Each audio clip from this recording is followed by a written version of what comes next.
Gianpaolo Musumeci, and Michael Ellis. They each asked me a question. This is my answer. Book 1. The Rising. You can't kill the truth. Georgia Mason. Nothing is impossible to kill. It's just that sometimes, after you kill something, you have to keep shooting it until it stops moving. And that's really sort of neat when you stop to think about it. Shaun Mason. Everyone has someone on the wall. No matter how remote you may think you are from the events that changed the world during the brutal summer of 2014, you have someone on the wall. Maybe they're a cousin, maybe they're an old family friend, or maybe they're just somebody you saw on TV once, but they're yours. They belong to you. They died to make sure that you could sit in your safe little house, behind your safe little walls, watching the words of one jaded 22-year-old journalist go scrolling across your computer screen. Think about that for a moment. They died for you. Now take a good look at the life you're living and tell me, did they do the right thing? From Images May Disturb You, the blog of Georgia Mason, May 16th, 2039. Chapter 1. Our story opens where countless stories have ended in the last 26 years, with an idiot, in this case my brother Shaun, deciding it would be a good idea to go out and poke a zombie with a stick to see what happens. As if we didn't already know what happens when you mess with a zombie. The zombie turns around and bites you, and you become the thing you poked. This isn't a surprise. It hasn't been a surprise for more than 20 years, and if you want to get technical, it wasn't a surprise then. When the infected first appeared, heralded by screams that the dead were rising and Judgment Day was at hand, they behaved just like the horror movies had been telling us for decades that they would behave. The only surprise was that this time, it was really happening. There was no warning before the outbreaks began. One day, things were normal. The next, people who were supposedly dead were getting up and attacking anything that came into range. This was upsetting for everyone involved, except for the infected, who were past being upset about that sort of thing. The initial shock was followed by running and screaming, which eventually devolved into more infection and attacking, that being the way of things. So what do we have now, in this enlightened age 26 years after the Rising? We have idiots prodding zombies with sticks, which brings us full circle to my brother and why he probably won't live a long and fulfilling life. "Hey, George, check this out," he shouted, giving the zombie another poke in the chest with his hockey stick. The zombie gave a low moan, swiping at him ineffectually. It had obviously been in a state of full viral amplification for some time and didn't have the strength or physical dexterity left to knock the stick out of Shaun's hands. I'll give Shaun this much. He knows not to bother the fresh ones at close range. "We're playing patty cake." "Stop antagonizing the locals and get back on the bike," I said, glaring from behind my sunglasses. His current buddy might be sick enough to be nearing its second, final death, but that didn't mean there wasn't a healthier pack roaming the area. Santa Cruz is zombie territory. You don't go there unless you're suicidal, stupid, or both. There are times when even I can't guess which of those options applies to Shaun. "Can't talk right now. I'm busy making friends with the locals." "Shaun Philip Mason, you get back on this bike right now or I swear to God I'm going to drive away and leave you here." Shaun looked around, eyes bright with sudden interest, as he planted the end of his hockey stick at the center of the zombie's chest to keep it at a safe distance. "Really? You do that for me? Because my sister abandoned me in zombie country without a vehicle would make a great article." "A posthumous one, maybe," I snapped. "Get back on the goddamn bike!" "In a minute," he said, laughing, and turned back toward his moaning friend. In retrospect, that's when everything started going wrong. The pack had probably been stalking us since before we hit the city limits, gathering reinforcements from all over the county as they approached. Packs of infected get smarter and more dangerous the larger they become. Groups of 4 or less are barely a threat unless they can corner you, but a pack of 20 or more stands a good chance of breaching any barrier the uninfected try to put up. You get enough of the infected together and they'll start displaying pack hunting techniques. They'll start using actual tactics. It's like the virus that's taken them over starts to reason when it gets enough hosts in the same place. It's scary as hell, and it's just about the worst nightmare of anyone who regularly goes into zombie territory, getting cornered by a large group that knows the land better than you do. These zombies knew the land better than we did, and even the most malnourished and virus-ridden pack knows how to lay an ambush. A low moan echoed from all sides, and then they were shambling into the open, some moving with the slow lurch of the long infected, others moving at something close to a run. The runners led the pack, cutting off 3 of the remaining methods of escape before there was time to do more than stare. I looked at them and shuddered. Fresh infected, really fresh ones, still look almost like the people that they used to be. Their faces show emotion, and they move with a jerkiness that could just mean they slept wrong the night before. It's harder to kill something that still looks like a person, and worst of all, the bastards are fast. The only thing more dangerous than a fresh zombie is a pack of them, and I counted at least 18 before I realized that it didn't matter and stopped bothering. I grabbed my helmet and shoved it on without fastening the strap. If the bike went down, dying because my helmet didn't stay on would be one of the better options. I'd reanimate, but at least I wouldn't be aware of it. Shaun!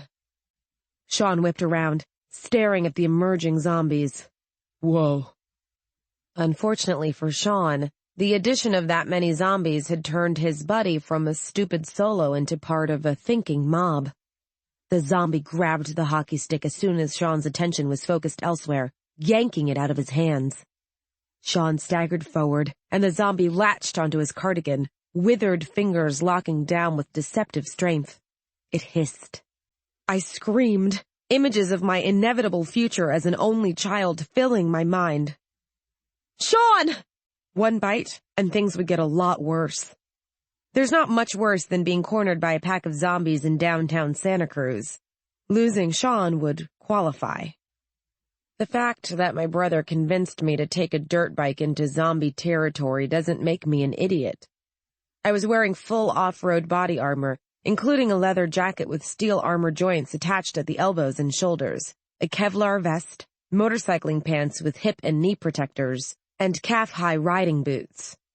It's bulky as hell, and I don't care, because once you factor in my gloves, my throat's the only target I present in the field. Shaun, on the other hand, is a moron and had gone zombie baiting in nothing more defensive than a cardigan, a Kevlar vest, and cargo pants. He won't even wear goggles. He says they spoil the effect. Unprotected mucous membranes can spoil a hell of a lot more than that, but I practically have to blackmail him to get him into the Kevlar. Goggles are a non-starter. There's one advantage to wearing a sweater in the field, no matter how idiotic I think it is. Wool tears. Shaun ripped himself free and turned, running for the motorcycle with great speed, which is really the only effective weapon we have against the infected.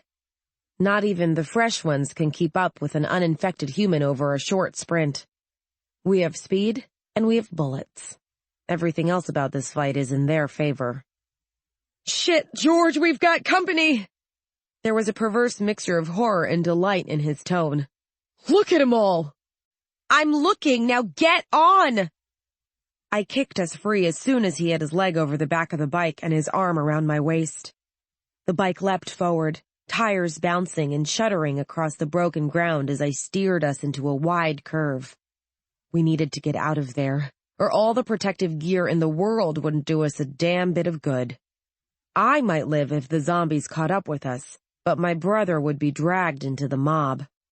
I gunned the throttle, praying that God had time to preserve the life of the clinically suicidal. We hit the last open route out of the square at 20 miles an hour, still gathering speed.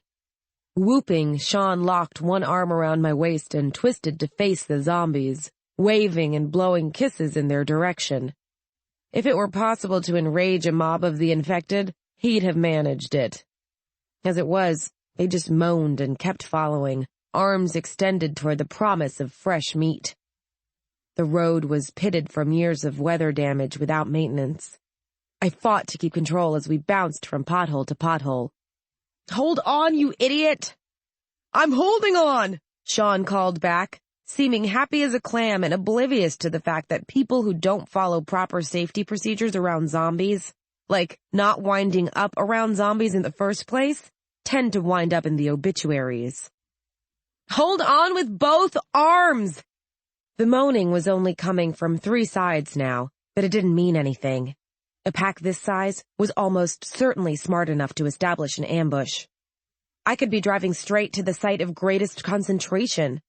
They'd moan in the end, once we were right on top of them. No zombie can resist a good moan when dinner's at hand. The fact that I could hear them over the engine meant that there were too many, too close.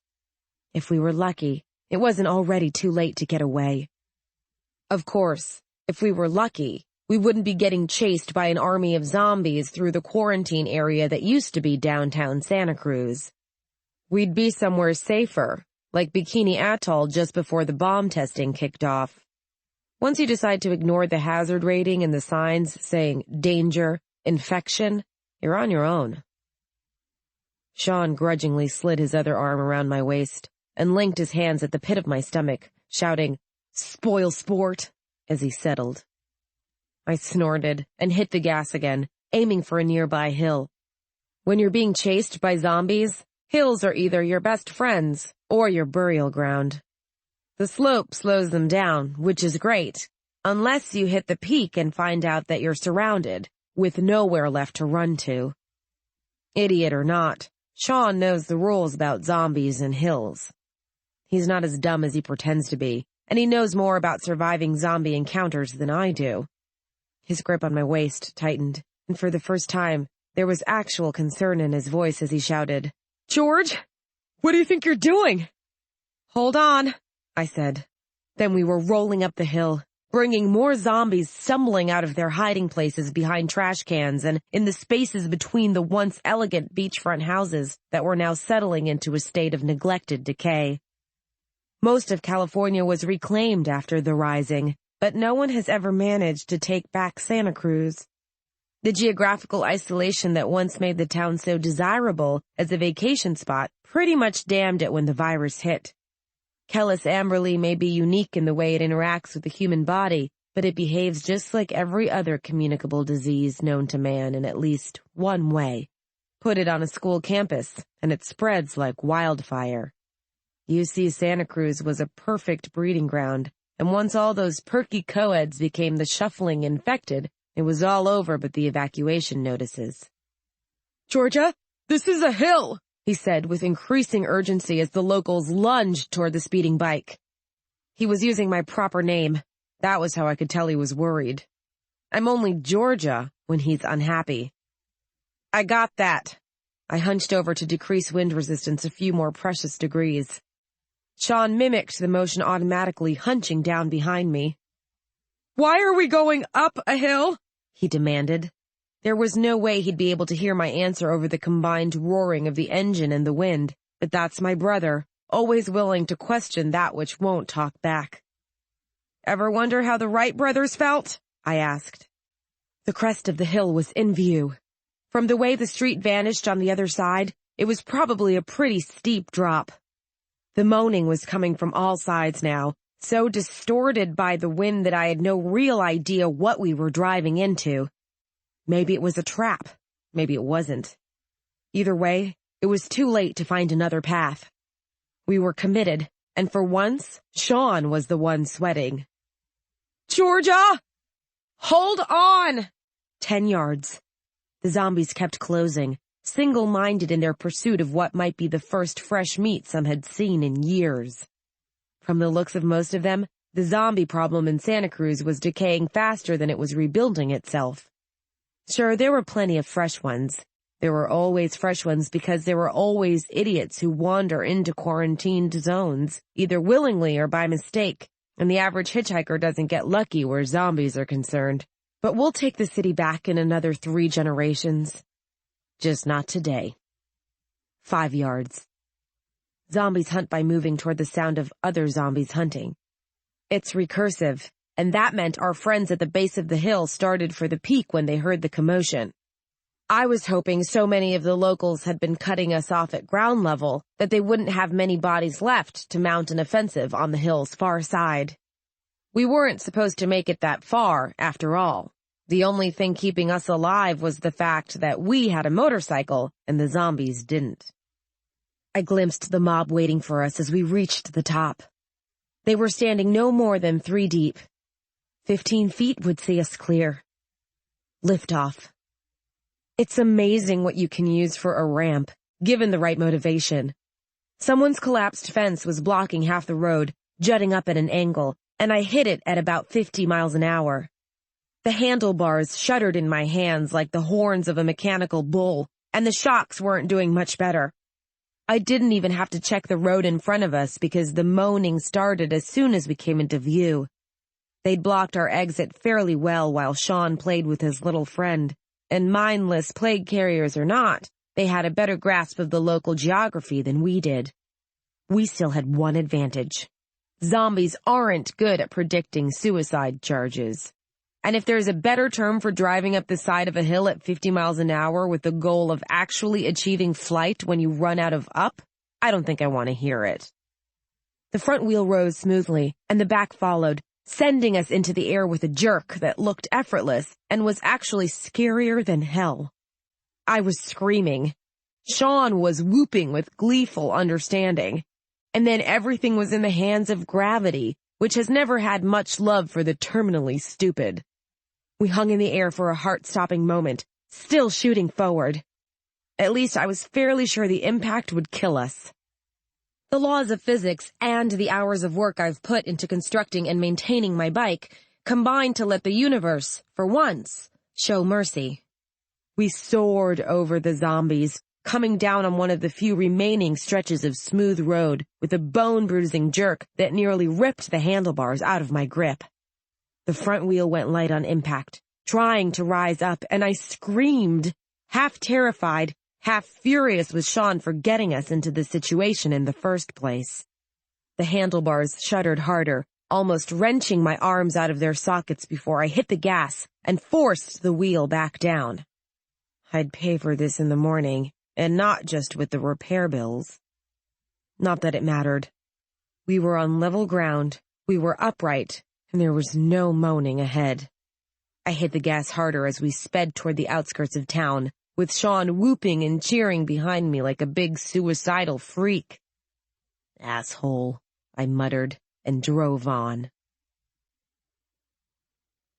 News is news, and spin is spin.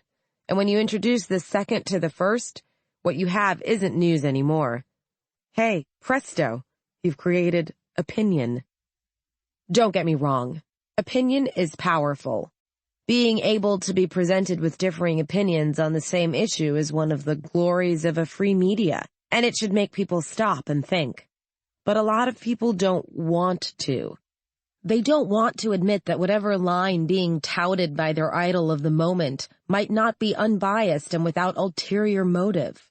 We've got people who claim Kellis Amberley was a plot by the Jews, the gays, the Middle East, even a branch of the Aryan nation trying to achieve racial purity by killing the rest of us. Whoever orchestrated the creation and release of the virus masked their involvement with a conspiracy of Machiavellian proportions, and now they and their followers are sitting it out, peacefully immunized, waiting for the end of the world. Pardon the expression, but I can smell the bullshit from here. Conspiracy? Cover-up? I'm sure there are groups out there crazy enough to think killing 32% of the world's population in a single summer is a good idea. And remember, that's a conservative estimate, since we've never gotten accurate death tolls out of Africa, Asia, or parts of South America. But are any of them nuts enough to do it by turning what used to be grandma loose to chew on people at random? Zombies don't respect conspiracy. Conspiracy is for the living. This piece is opinion. Take it as you will. But get your opinions the hell away from my news. From Images May Disturb You, the blog of Georgia Mason, September 3rd, 2039. Zombies are pretty harmless, as long as you treat them with respect. Some people say you should pity the zombie, empathize with the zombie, but I think they are likely to become the zombie, if you get my meaning. Don't feel sorry for the zombie. The zombie's not gonna feel sorry for you when he starts gnawing on your head. Sorry, dude, but not even my sister gets to know me that well. If you want to deal with zombies, stay away from the teeth. Don't let them scratch you. Keep your hair short, and don't wear loose clothes. It's that simple. Making it more complicated would be boring, and who wants that? We have what basically amounts to walking corpses, dude. Don't suck all the fun out of it. From Hail to the King, the blog of Shaun Mason, January 2nd, 2039. Chapter 2. Neither of us spoke as we drove through the remains of Santa Cruz. There were no signs of movement, and the buildings were getting widely spaced enough that visual tracking was at least partially reliable. I started to relax as I took the first exit onto Highway 1, heading south. From there, we could cut over to Highway 152, which would take us into Watsonville, where we'd left the van. Watsonville is another of Northern California's lost towns. It was surrendered to the infected after the summer of 2014, but it's safer than Santa Cruz, largely due to its geographical proximity to Gilroy, which is still a protected farming community. This means that while no one's willing to live in Watsonville for fear that the zombies will shamble down from Santa Cruz in the middle of the night, the good people of Gilroy aren't willing to let the infected have it either. They go in 3 times a year with flamethrowers and machine guns and clean the place out. That keeps Watsonville deserted and lets the California farmers continue to feed the population. I pulled off to the side of the road outside the ruins of a small town called Aptos, near the Highway 1 on-ramp. There was flat ground in all directions, giving us an adequate line of sight on anything that might be looking for a snack. My bike was running rough enough that I wanted to get a good look at it, and adding more gas probably wouldn't hurt. Dirt bikes have small tanks, and we'd covered a lot of miles already. Shaun turned toward me as he dismounted, grinning from ear to ear. The wind had raked his hair into a series of irregular spikes and snarls, making him look like he'd been possessed. "That," he said, with almost religious fervor, "was the coolest thing you have ever done. In fact, that may have been the coolest thing you ever will do. Your entire existence has been moving toward one shining moment, George, and that was the moment when you thought, 'Hey, why don't I just go over the zombies?'" He paused for effect. "You are possibly cooler than God." Yet another chance to be free of you down the drain. I hopped off the bike and pulled off my helmet, starting to assess the most obvious problems. They looked minor, but I still intended to get them looked at as soon as possible. Some damage was beyond my admittedly limited mechanical capabilities, and I was sure I'd manage to cause most of it. "You'll get another one." That's the hope that keeps me going. I balanced my helmet against the windscreen before unzipping the right saddlebag and removing the gas can. Setting the can on the ground, I pulled out the first aid kit. Blood test time. "George, you know the rules. We've been in the field and we don't get back to base until we've checked our virus levels." I extracted 2 small handheld testing units, holding one out to him. "No levels, no van. No van, no coffee, no joy. Do you want the joy, Shaun? Or would you rather stand out here and argue with me about whether you're going to let me test your blood?" "You're burning cool by the minute here," he grumbled, and took the unit. "I'm okay with that," I said. "Now let's see if I'll live." Moving with synchronicity born of long practice, we broke the biohazard seals and popped the plastic lids off our testing units, exposing the sterile metal pressure pads. Basic field test units only work once, but they're cheap and necessary. You need to know if someone's gone into viral amplification, preferably before they start chewing on your tasty flesh. I unsnapped my right glove and peeled it off, shoving it into my pocket. On three? On three, Shaun agreed. 1, 2. We both reached out and slid our index fingers into the unit in the other's hand. Call it a quirk. Also call it an early warning system. If either of us ever waits for 3, something's very wrong. The metal was cool against my finger as I depressed the pressure pad, a soothing sensation followed by the sting of the test's embedded needle breaking my skin. Diabetes tests don't hurt. They want you to keep using them, and comfort makes a difference. Kellis-Amberley blood testing units hurt on purpose. Lack of sensitivity to pain is an early sign of viral amplification. The LEDs on top of the box turned on, one red, one green, beginning to flash in an alternating pattern. The flashing slowed and finally stopped as the red light went out, leaving the green. Still clean. I glanced at the test I was holding and let out a slow breath as I saw that Shaun's unit had also stabilized on green. Guess I don't get to clean your room out just yet, I said. Maybe next time, he said. I passed him back his test, letting him handle the storage while I refilled the gas tank. He did so with admirable efficiency, snapping the plastic covers back onto the testing units and triggering the internal bleach dispensers before pulling a biohazard bag out of the first aid kit and dropping the units in. The top of the bag turned red when he sealed it, the plastic melting itself closed. That bag was triple reinforced, and it would take a Herculean effort to open it now that it was shut. Even so, he checked the seal and the seams of the bag before securing it in the saddlebag's biohazardous materials compartment. While he was busy with containment, I tipped the contents of the gas can into the tank. I'd been running close enough to empty that the can drained completely, which was scary. If we'd run out of gas during the chase? Best not to think about it. I put the gas cap back on and shoved the empty can into the saddlebag. Shaun was starting to climb onto the back of the bike. I turned toward him, raising a warning finger. What are we forgetting? He paused. To go back to Santa Cruz for postcards? Helmet. We're on a flat stretch of road in the middle of nowhere. We're not going to have an accident. Helmet. You didn't make me wear a helmet before. We were being chased by zombies before. Since there are no zombies now, you'll wear a helmet, or you'll walk the rest of the way to Watsonville. Rolling his eyes, Shaun unstrapped his helmet from the left-hand saddlebag and crammed it over his head.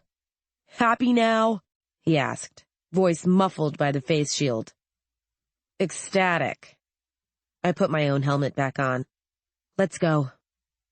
The roads were clean the rest of the way to Watsonville. We didn't see any other vehicles, which wasn't surprising. More important, we didn't see any of the infected. Call me dull, but I'd seen enough zombies for one day. Our van was parked at the edge of town, a good 20 yards from any standing structures. Standard safety precautions. Lack of cover makes it harder for things to sneak up on you. I pulled up in front of it and cut the engine. Shaun didn't wait for the bike to come to a complete stop before he was leaping down and bounding for the door, yanking his helmet off as he shouted, Buffy! How's the footage? Ah, the enthusiasm of the young. Not that I'm much older than he is. Neither of us came with an original birth certificate when we were adopted, but the doctors estimated me as being at least 3 weeks ahead of him. From the way he acts sometimes, you'd think it was a matter of years, not just an accident of birth order. I removed my helmet and gloves and slung them over the handlebars before following at a more sedate pace. The inside of our van is a testament to what you can do with a lot of time, a reasonable amount of money, and 3 years of night classes in electronics. And help from the internet, of course. We'd never have figured out the wiring without people chiming in from places ranging from Oregon to Australia. Mom did the structural reinforcements and security upgrades, supposedly as a favor, but really to give her an excuse to try building back doors into our systems. Buffy disabled them all as quickly as they were installed. That hasn't stopped Mom from trying. After 5 years of work, we've managed to convert a mostly gutted Channel 7 news van into a state-of-the-art traveling blog center with camera feeds, its own wireless tower, a self-sustaining homing device, and so many backup storage arrays that it makes my head hurt when I think about them too hard. So I don't think about them at all. That's Buffy's job, along with being the perkiest, blondest, outwardly flakiest member of the team. And she does all 4 parts of her job very, very well. Buffy herself was cross-legged in one of the 3 chairs crammed into the van's remaining floor space, looking thoughtful as she held a headset up to one ear. Shaun was standing behind her, nearly jigging up and down in his excitement. She didn't seem to register my presence as I stepped into the van, but spoke as soon as the door was closed, saying, "Hey, Georgia," in a dreamy, detached tone. "Hey, Buffy," I said, heading for the mini-fridge and pulling out a can of Coke. Shaun takes his caffeine hot, and I take mine cold. Call it our way of rebelling against similarity. "How are we looking?" Buffy flashed a quick thumbs up, actually animated for a moment. "We're looking good." "That's what I like to hear," I said. Buffy's real name is Georgette Maisonnier. Like Shaun and me, she was born after the zombies became a fact of life, during the period when Georgia, Georgette, and Barbara were the 3 most common girls' names in America. We are the Jennifers of our generation. Most of us just rolled over and took it. After all, George Romero is considered one of the accidental saviors of the human race, and it's not like being named after him is uncool. It's just, well, common. And Buffy has never been willing to be common when she can help it. She was all cool professionalism when Shaun and I found her at an online job fair. That lasted about 5 minutes after we met in person. She introduced herself, then grinned and said, "I'm cute, blonde, and living in a world full of zombies. What do you think I should call myself?" We looked at her blankly. She muttered something about a pre-rising TV show and let it drop. Not that it matters, since as far as I'm concerned, as long as she keeps our equipment in working order, she can call herself whatever she damn well wants. Plus, having her on the team grants us an air of the exotic. She was born in Alaska, the last lost frontier. Her family moved after the government declared the state impossible to secure and ceded it to the infected. "Got it," she announced, disconnecting the headset and leaning over to flick on the nearest video feedback screen. The image of Shaun holding back his decaying pal with the hockey stick flickered into view. No sound came from the van's main speakers. A single moan can attract zombies from a mile away if you're unlucky with your acoustics, and it's not safe to soundproof in the field. Soundproofing works both ways, and zombies tend to surround structures on the off chance they might contain things to eat or infect. Opening the van doors to find ourselves surrounded by a pack we didn't hear coming didn't particularly appeal to any of us. "The image is a little fuzzy, but I've filtered out most of the visual artifacts, and I can clean it further once I've had the chance to hit the source files. Georgia, thanks for remembering to put your helmet on before you started driving. The front mount camera worked like a charm." To be honest, I hadn't remembered that the camera was there. I'd been too focused on not cracking my skull open. Still, I nodded agreeably, taking a long drink of Coke before saying, "No problem. How many of the cameras kept feeding through the chase?" "3 of the 4. Shaun's helmet didn't come on until you were almost here." "Shaun didn't have time to put on his helmet, or he would have ceased to have a head," Shaun protested. "Shaun needs to stop talking about himself in the 3rd person, Buffy said, and hit a button on her keyboard. The image was replaced by a close-up shot of the flickering lights on our blood tests. "I want to screenshot this for the main site. What do you think?" "Whatever you say," I said. The screen broadcasting our main external security camera was showing an abandoned, undisturbed landscape. Nothing moved in Watsonville. "You know I don't care about the graphics." "And that's why your ratings aren't higher, George," said Shaun. "I like the lights. Use him as a slow fade in tonight's teaser, too. Tack on something about, I don't know, how close is too close, that whole old saw. Close encounters on the edge of the grave, I murmured, moving toward the screen. It was a little too unmoving out there. Maybe I was being paranoid, but I've learned to pay attention to my instincts. God knows Shaun and Buffy weren't paying attention to anything but tomorrow's headlines. Shaun grinned. I like it. Grayscale the image except for the lights and use that. On it. Buffy typed a quick note before shutting down the screen. Have we got any more big plans for the afternoon, folks?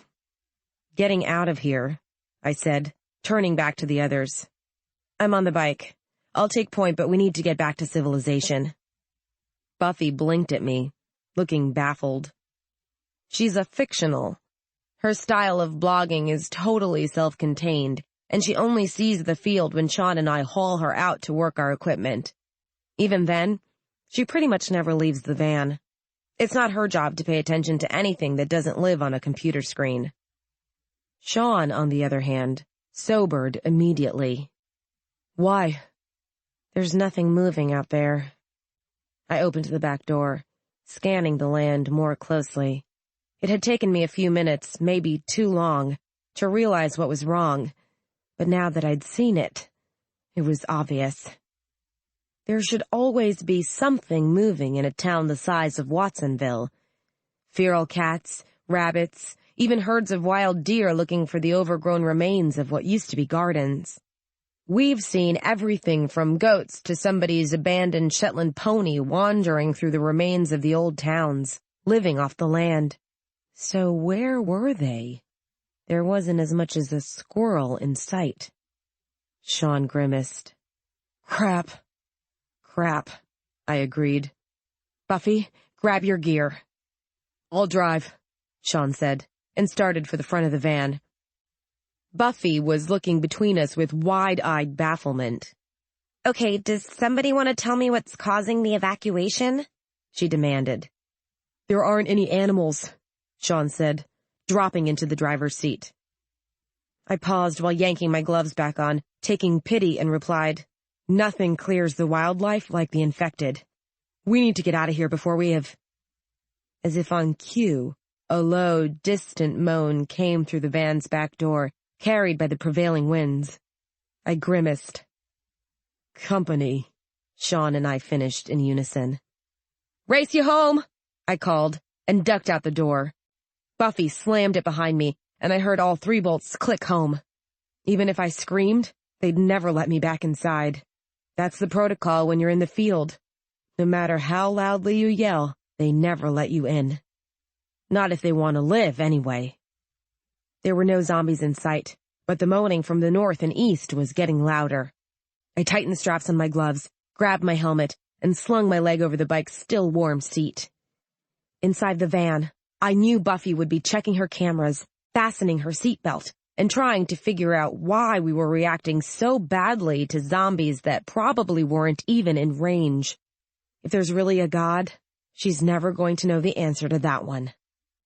The van pulled out, bumping and shaking as it made its way onto the freeway. I gunned the bike's engine and followed, pulling up alongside the van before moving out about 10 feet ahead, where Shaun could see me and we could both watch the road for obstructions. It's a simple safety formation, but it saved a lot of asses in the last 20 years. We rode like that, separated by a thin ribbon of broken road, all the way out of the valley, through the South Bay, and into the cool, welcoming air of Berkeley, California. Home, sweet zombie-free home. As he pressed his hand to her cheek, Marie could feel his flesh burning up from within, changing as the virus that slept in all of us awoke in her lover. She blinked back tears, licking suddenly dry lips before she managed to whisper, I'm so sorry, Vincent. I never thought that it would end this way. It doesn't have to end this way for you, he replied, and smiled, sorrow written in his still bright eyes. Get the hell out of here, Marie. There's nothing in this wasteland but the dead. Go home, live, and be happy. It's too late for that. It's too late for me.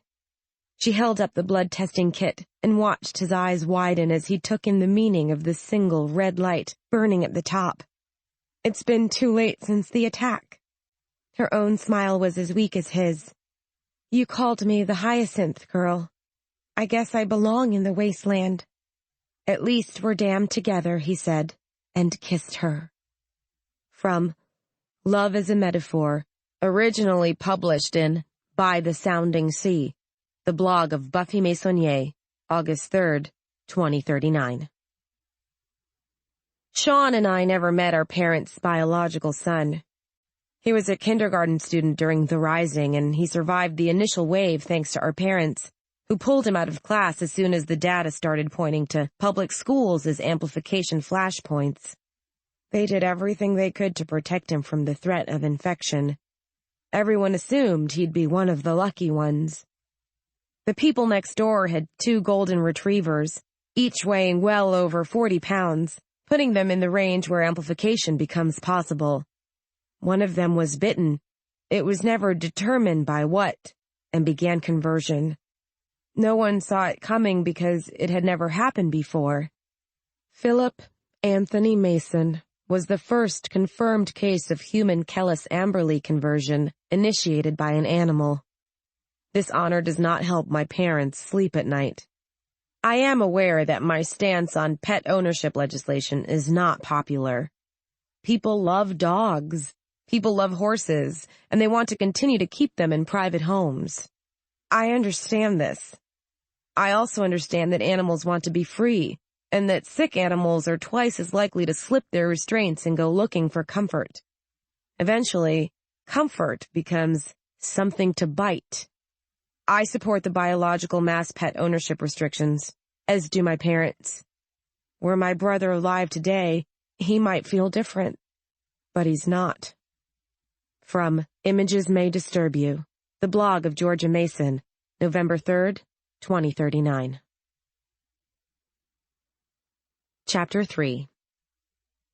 Buffy's neighborhood doesn't allow non-resident vehicles to enter without running blood tests on all passengers, so we dropped her at the gate where she could get tested and head inside on foot.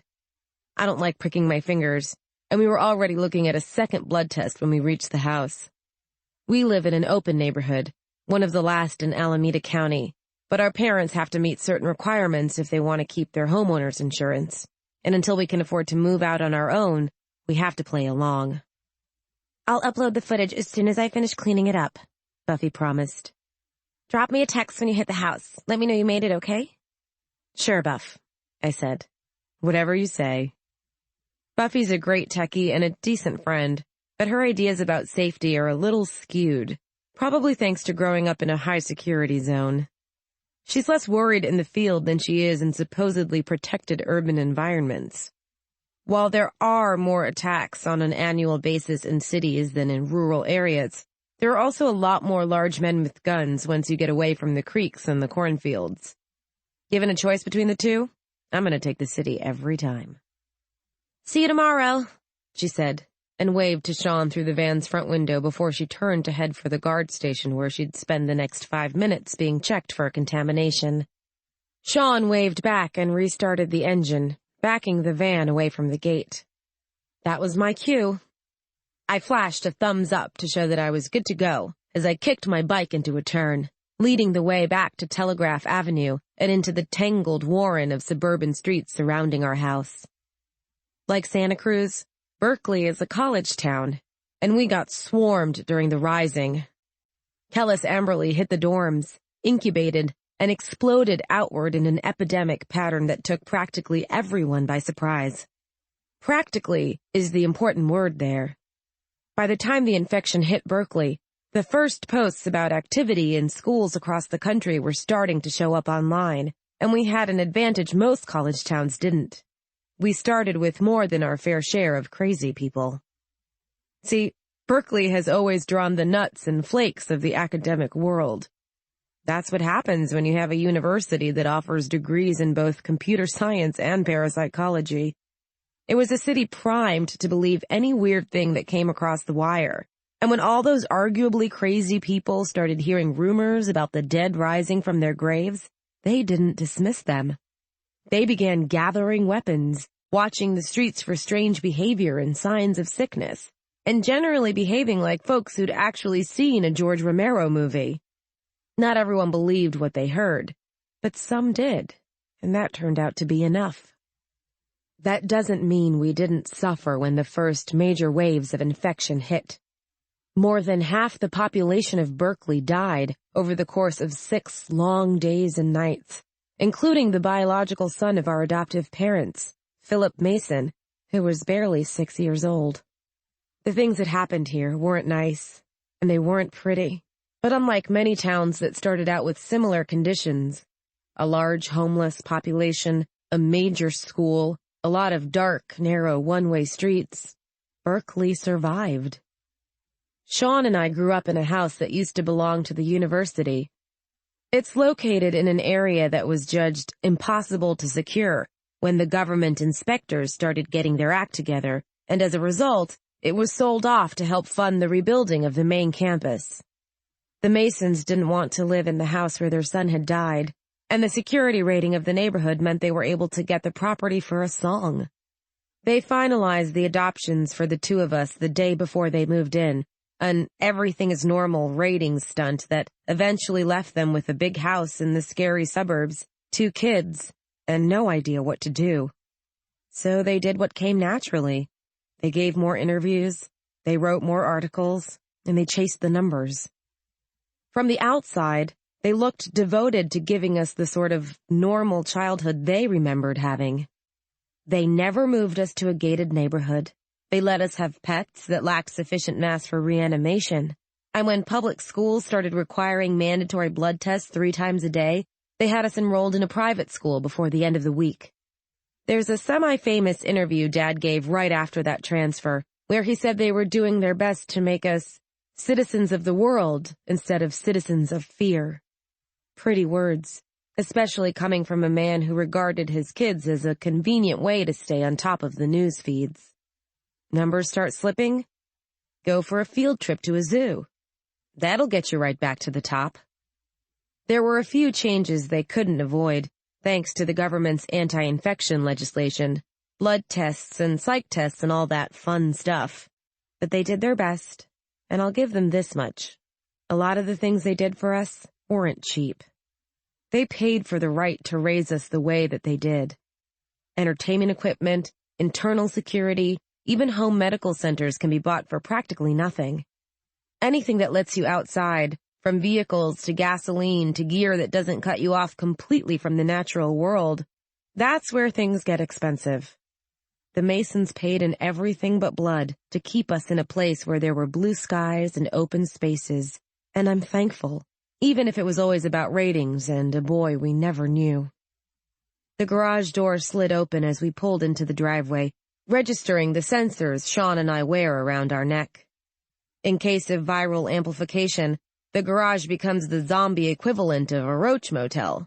Our sensors get us in, but only a clean blood test and a successful voice check gets us out.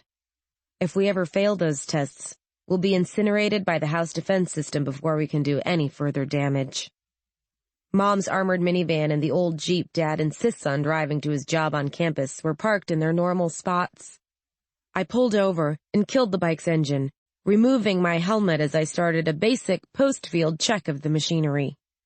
I needed to see a mechanic. The ride through Santa Cruz had seriously damaged my shocks. Buffy's cameras were still attached to the helmet in the back of the bike. I pulled them off and shoved them into my left saddlebag, unsnapping it and slinging it over my shoulder as Shaun pulled in behind me. Shaun got out of the van and reached the back door 3 steps before I did. "We made good time," he said, positioning himself in front of the right-hand sensors.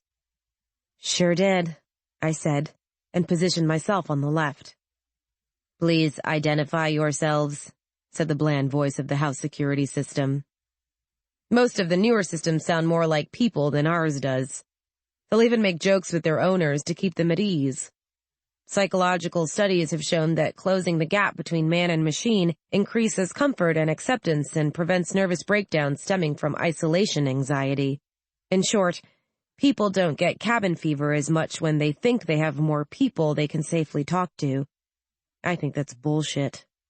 If you want to avoid cabin fever, go outside. Our machines have stayed mechanical, at least so far. Georgia, Carol, and Mason, said Shaun. I smirked. Shaun Philip Mason. The light above the door blinked as the house checked our vocal intonations. We must have passed muster, because it spoke again. Voice prints confirmed. Please read the phrase appearing on your display screen. Words appeared on my screen. I squinted to make them out through my sunglasses and read, Mares eat oats, and does eat oats, and little lambs eat ivy. A kid will eat ivy too, wouldn't you? The words blinked out. I glanced at Shaun, but couldn't quite see the words appearing on his screen before he was reciting them. Oranges and lemons, say the bells of St. Clemens. You owe me 5 farthings, say the bell of St. Martin's. When will you pay me, say the bells of Old Bailey. The light over the door changed from red to yellow. Place your right hands on the testing pads, commanded the security system. Shaun and I did as requested, pressing our hands against the metal panels set into the wall. The metal chilled beneath my palm a split second before there was a stinging sensation in my index finger. The light above the door began to flash, alternating red and yellow. Think we're clean? Shaun asked. If not, it's been nice knowing you, I said. Coming in together means that if one of us ever tests positive, that's all she wrote. They won't let anybody out of the garage until a cleanup crew arrives, and the chances of whoever comes up clean making it to the van before something happens aren't good. Our next-door neighbor used to call Child Protective Services every 6 months because our folks wouldn't stop us from coming in together. But what's the point of life if you can't take risks now and then, like coming into the damn house with your brother? The light started flashing green instead of red, continuing to alternate with yellow for a few more seconds before yellow bowed out, leaving green to flash alone. The door unlocked, and the bland voice of the house said, Welcome, Shaun and Georgia. Sup, the house, Shaun replied, removing his shoes and tossing them into the outdoor cleaning unit before he walked inside, hollering, Hey, Rents, we're home. Our parents hate being called Rents. I'm pretty sure that's why he does it. And we survived, I added, copying the gesture and following him through the garage door. It swung closed and locked itself behind me. The kitchen smelled like spaghetti sauce and garlic bread. Failure to die is always appreciated, Mom said, entering the kitchen and putting an empty laundry basket on the counter.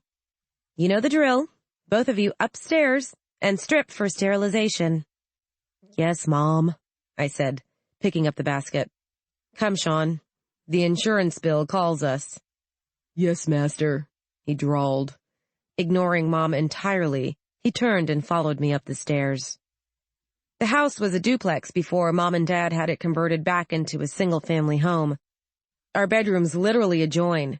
There's an inside door between them. It makes life easier when it's time for editing and prep work, and it's been like that all our lives. On the few occasions when I've had to try sleeping without Shaun in the next room, well, let's just say I can go a long way on a 6-pack of Coke. I dropped the laundry basket in the hallway between our doors before going into my room and flicking the switch to turn on the overheads. We use low-wattage bulbs in the entire house, but I've abandoned white light entirely in my private space, preferring to live by the gleam of computer monitors and the comforting non-light of blacklight UV lamps. They can cause premature wrinkling if used extensively. What they can't do is cause corneal damage, and I appreciate that. Shaun! Inside door! Got it, Shaun called.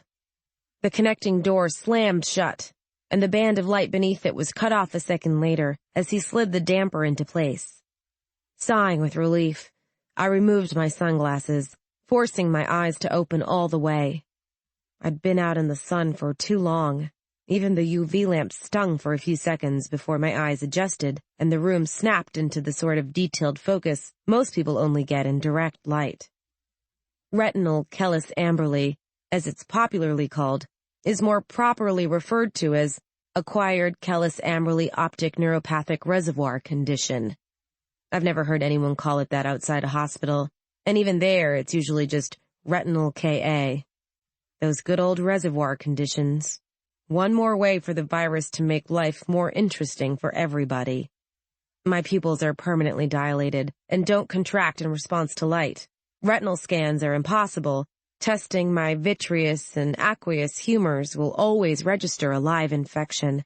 And best of all, my condition is advanced enough that my eyes don't even water. The virus produces a protective film and keeps the eyes from drying out. My tear ducts are atrophied. The only upside? Absolutely stellar low-light vision. I tossed my sunglasses into the biohazard disposal canister and started across the room. My living space shares a lot of features with the van, including the part where Buffy maintains about 90% of the equipment and I understand less than half of it. Flat-screen monitors take up most of the walls, and we moved the group servers into my wardrobe last year when Shaun decided he needed more space for his weapons. Whatever. It's not like I was using it. I don't wear anything that actually needs to be hung up. I belong to the Hunter S. Thompson school of journalistic fashion. If I have to think about it, I have no business wearing it. When you get right down to it, about the only similarity between my room and the room of your stereotypical 20-something woman is the full-length mirror next to the bed. There's a wall dispenser mounted next to the mirror. I ripped loose a sheet of tearaway plastic and spread it on the floor, stepping onto it as I turned to face my reflection.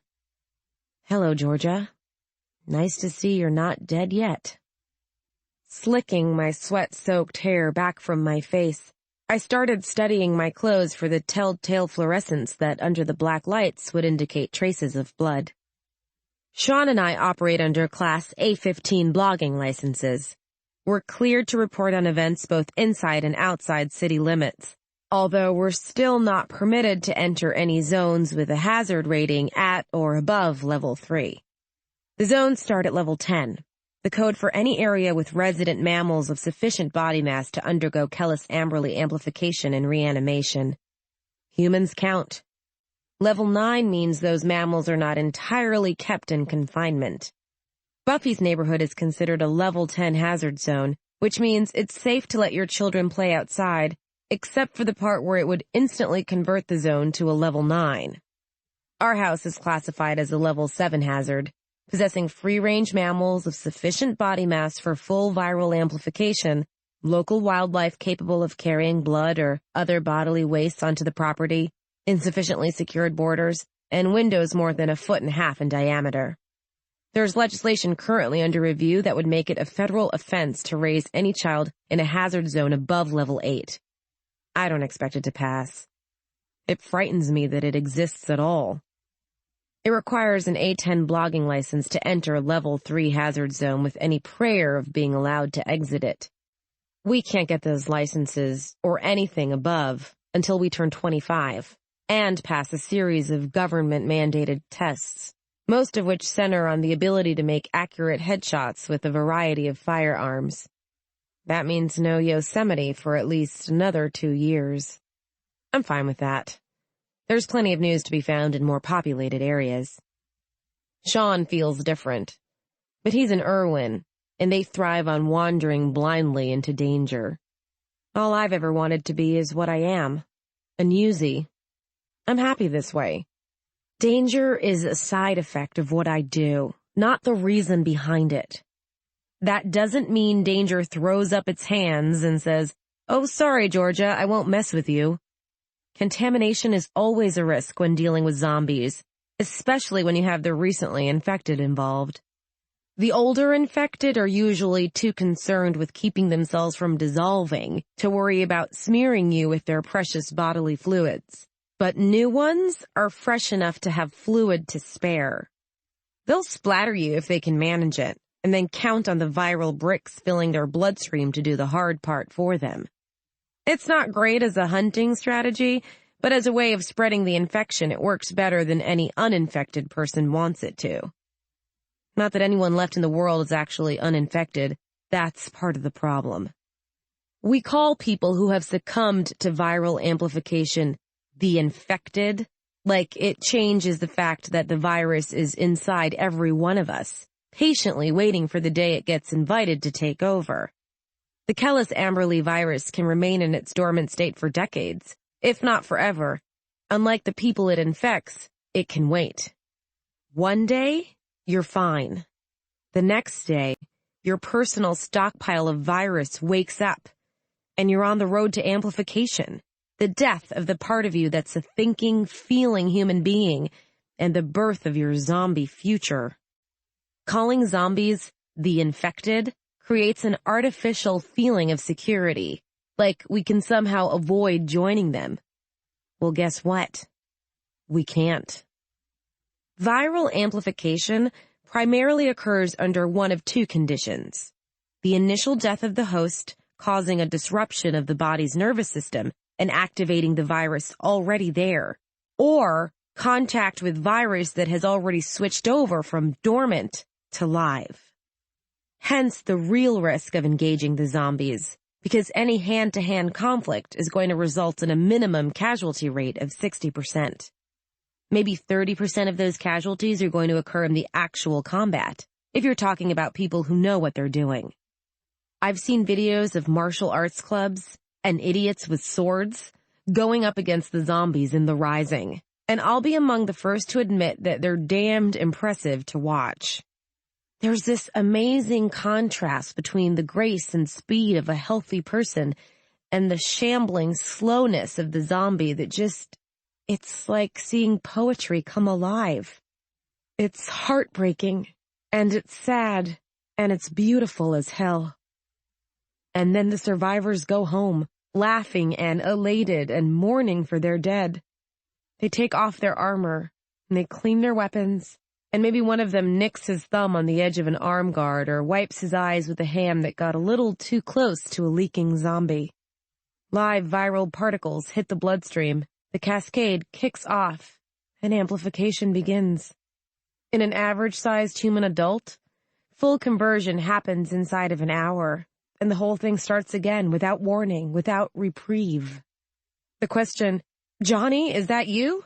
went from horror movie cliché to real-world crisis damn fast when people started facing the infected hand-to-hand.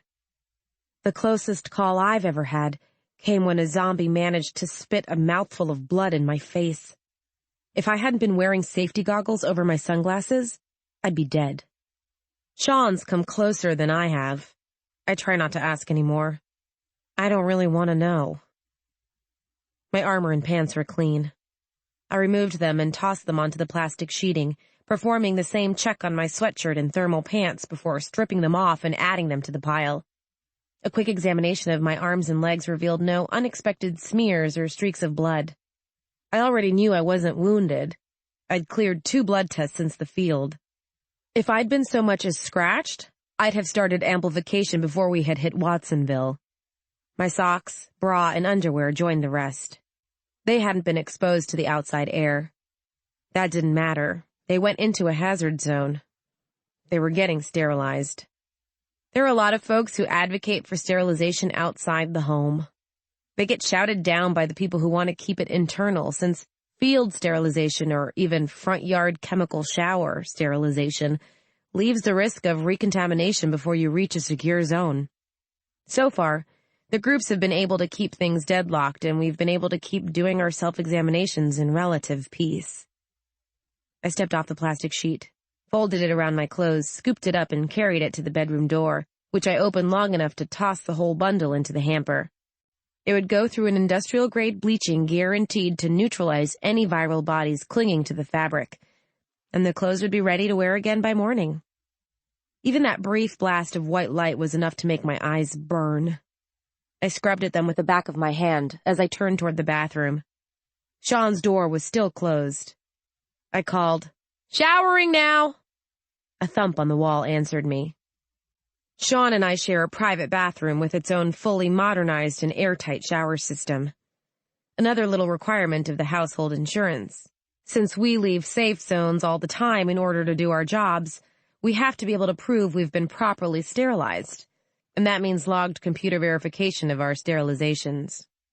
The bathroom started life as the closets of our respective bedrooms.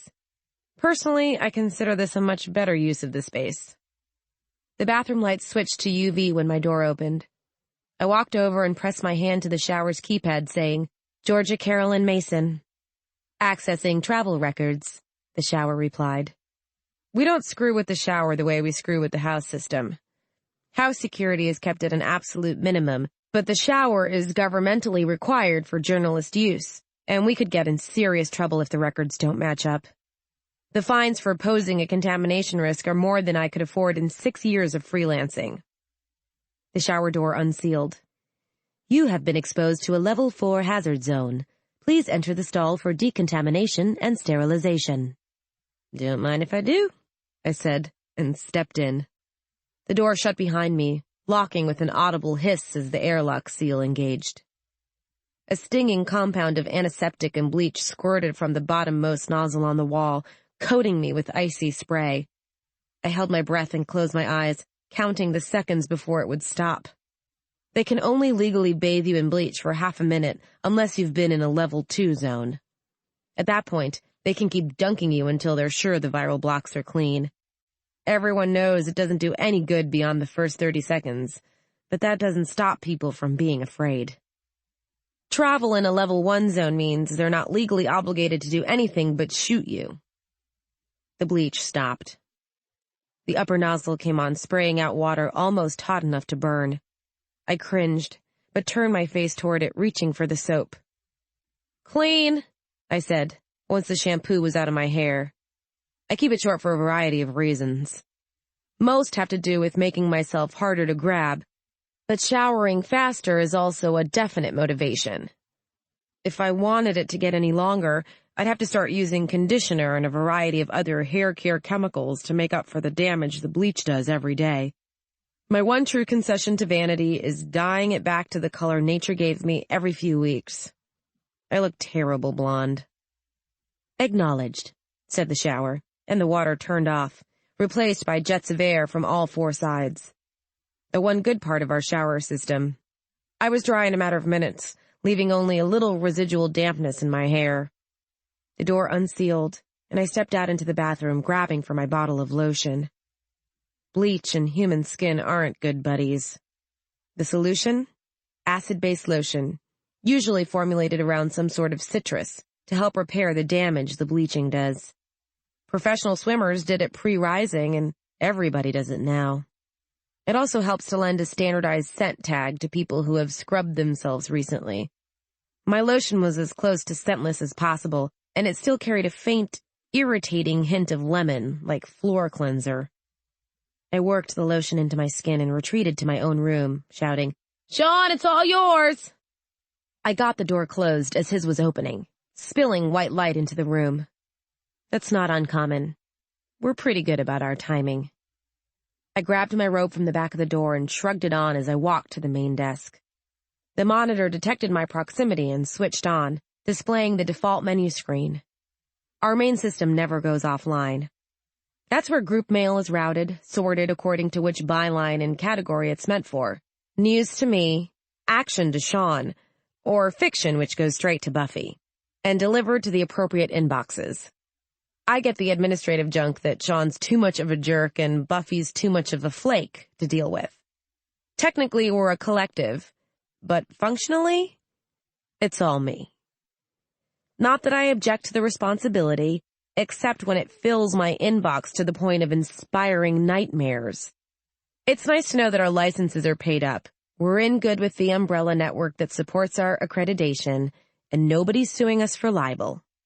We make pretty consistent ratings, with Shaun and Buffy hitting top 10% for the Bay Area at least twice a month, and me holding steady in the 13 to 17% bracket, which isn't bad for a strict newsie.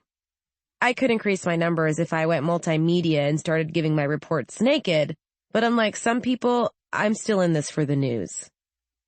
Shaun, Buffy, and I all publish under our own blogs and bylines, which is why I get so damn much mail. But those blogs are published under the umbrella of Bridge Supporters, the second largest aggregator site in Northern California. We get readers and click-through traffic by dint of being listed on their front page, and they get a cut of our profits from all secondary market and merchandise sales.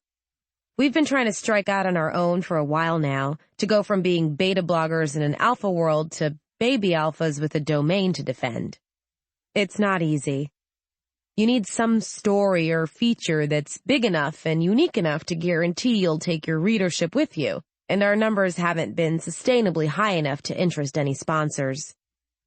My inbox finished loading. I began picking through the messages, moving with a speed that was half long practice and half the desire to get downstairs to dinner.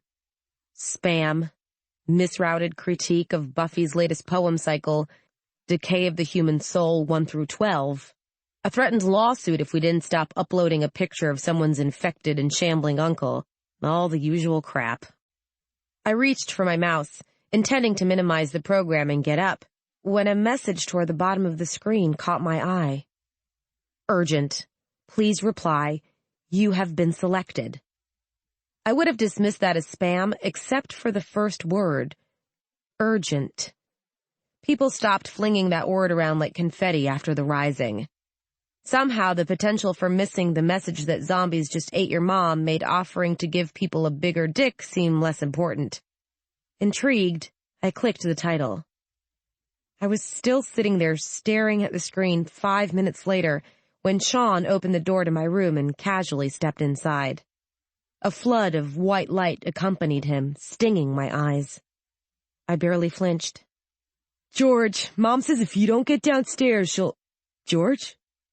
There was a note of real concern in his voice as he took in my posture, my missing sunglasses, and the fact that I wasn't dressed. Is everything okay? Buffy's okay, isn't she? Wordless, I gestured to the screen.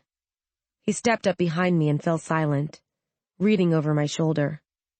Another 5 minutes passed before he said, in a careful, subdued tone, Georgia, is that what I think it is? Uh-huh. It's not a joke? That's the federal seal. The registered letter should be here in the morning. I turned to face him, grinning so broadly that it felt like I was going to pull something. They picked our application. They picked us. We're going to do it. We're going to cover the presidential campaign.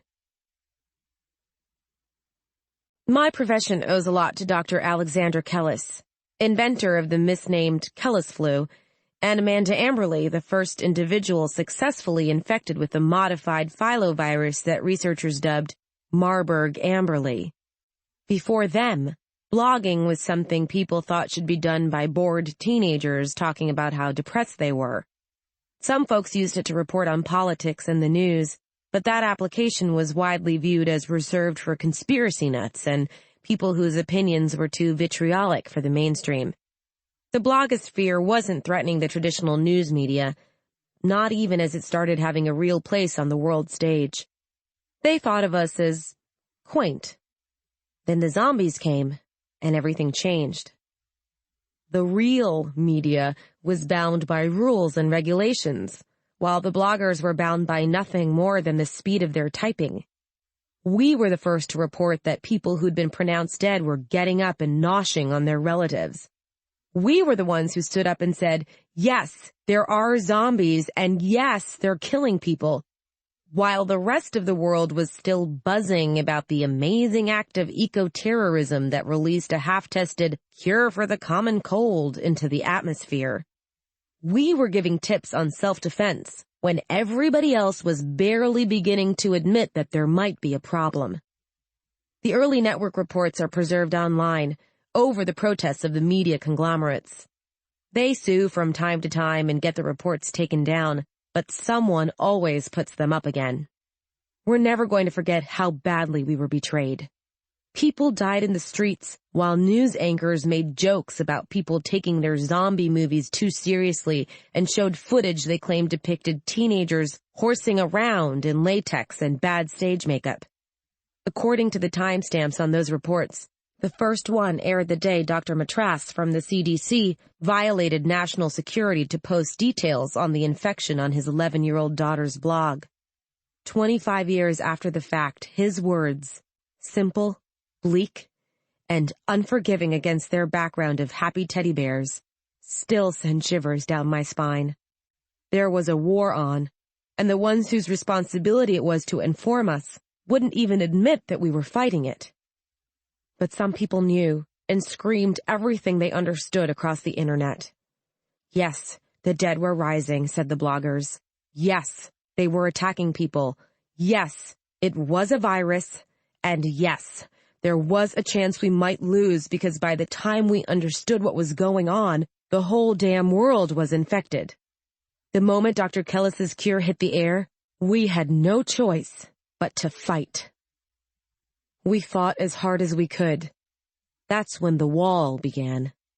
Every blogger who died during the summer of 14 is preserved there, from the politicos to the soccer moms. We've taken their last entries and collected them in one place to honor them and to remember what they paid for the truth. We still add people to the wall. Someday, I'll probably post Shaun's name there, along with some lighthearted last entry that ends with, "See you later." Every method of killing a zombie was tested somewhere. A lot of the time, the people who tested it died shortly afterward, but they posted their results first. We learned what worked, what to do, and what to watch for in the people around us. It was a grassroots revolution based on two simple precepts: survive however you could, and report back whatever you learned because it might keep somebody else alive. They say that everything you ever needed to know, you learned in kindergarten. What the world learned that summer was share. Things were different when the dust cleared. Some people might find it petty to say, especially where the news was concerned, but if you ask me, that's where the real change happened. People didn't trust regulated news anymore. They were confused and scared, and they turned to the bloggers who might be unfiltered and full of shit, but were fast, prolific, and allowed you to triangulate on the truth. Get your news from 6 or 9 sources and you can usually tell the bullshit from the reality. If that's too much work, you can find a blogger who does your triangulation for you. You don't have to worry about another zombie invasion going unreported because someone, somewhere, is putting it online. The blogging community divided into its current branches within a few years of the rising, reacting to swelling ranks and a changing society. You've got newsies, who report fact as untainted by opinion as we can manage, and our cousins, the Stewarts, who report opinion informed by fact.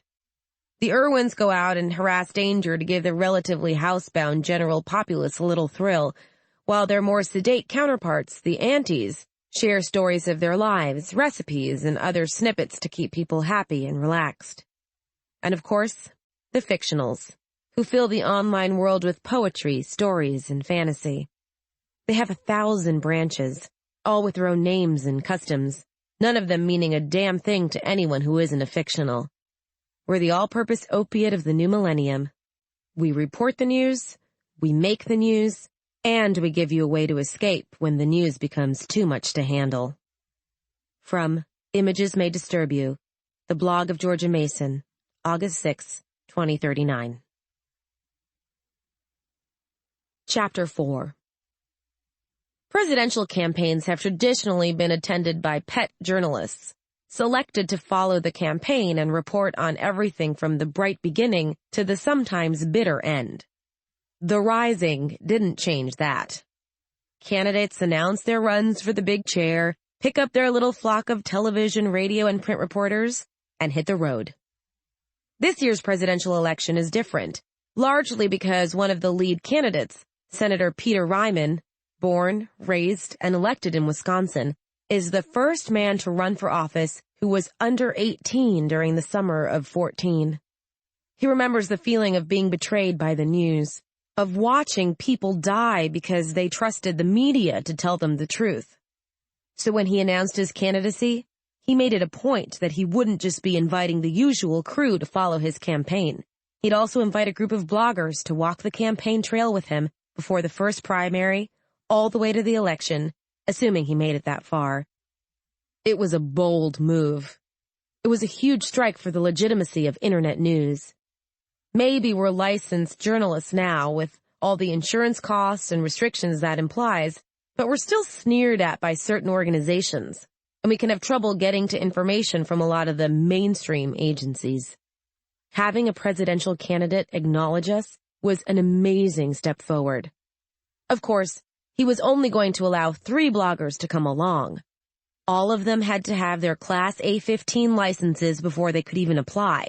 If you were in the process of qualifying, your application would be thrown out without any sort of review. Most of the bloggers we know applied, either singly or in groups, and we wanted that posting so bad that we could taste it. It was our ticket to the big leagues. Buffy had been operating under a Class B20 license for years.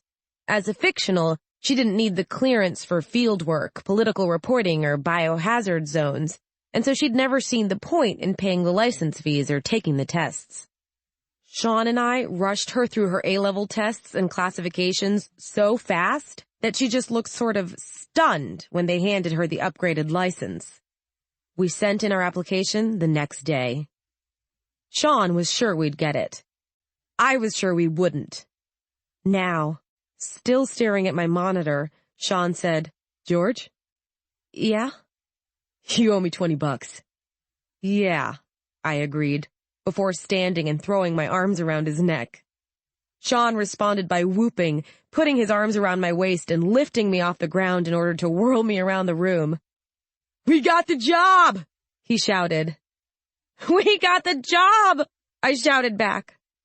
After that, we devolved to shouting the words together, Shaun still swinging me in a circle until the bedroom intercom crackled on and Dad's voice demanded, "Are you two making that racket for a reason?" "We got the job!" we shouted in unison. "Which job?" "The big job," Shaun said, putting me down and grinning at the intercom like he thought it could see him.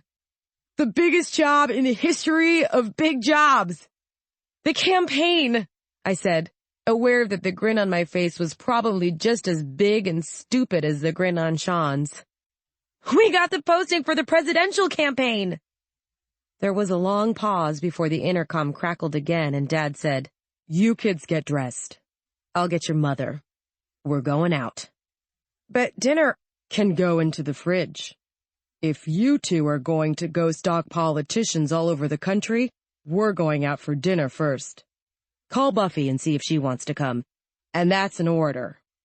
"Yes, sir," said Shaun, saluting the intercom. It clicked off and he turned on me, holding out his right hand. "Pay up." I pointed to the door. "Get out! There's about to be nudity and you'll just complicate things." "Finally, adult content. Should I turn the webcams on? We could have a front page feed in less than 5... I grabbed my pocket recorder and flung it at his head. He ducked, grinning again. "Minutes. I'll go get some nicer clothes on. You can call the buff one." "Out!" I said again, lips twitching as I fought a smile. He walked back to the door between our rooms, stepping through before he shot back, "Wear a skirt and I'll release you from your debts." He managed to close the door before I found anything else to throw. Shaking my head, I moved to the dresser saying, "Phone dial Buffy Maisonier, home line. Keep dialing until she picks up." Buffy has a tendency to leave her phone on vibrate and ignore it while she follows her muse, which is basically a fancy way of saying screws around online, writes a really depressing poem or short story, posts it, and makes 3 times what I do in click-through revenue and t-shirt sales. Not that I'm bitter or anything. The truth will make you free, but it won't make you particularly wealthy. I knew that when I chose my profession. Playing with dead things is a little more lucrative, but Shaun doesn't make enough to support us both. Not yet, anyway, and he isn't willing to move out without me. A lifetime spent within arm's reach and counting primarily on each other has left us a little dependent on one another's company. In an earlier, zombie-free era, this would have been dubbed codependence and resulted in years of therapy, culminating in us hating each other's guts. Adoptive siblings aren't supposed to treat each other like they're the center of the world.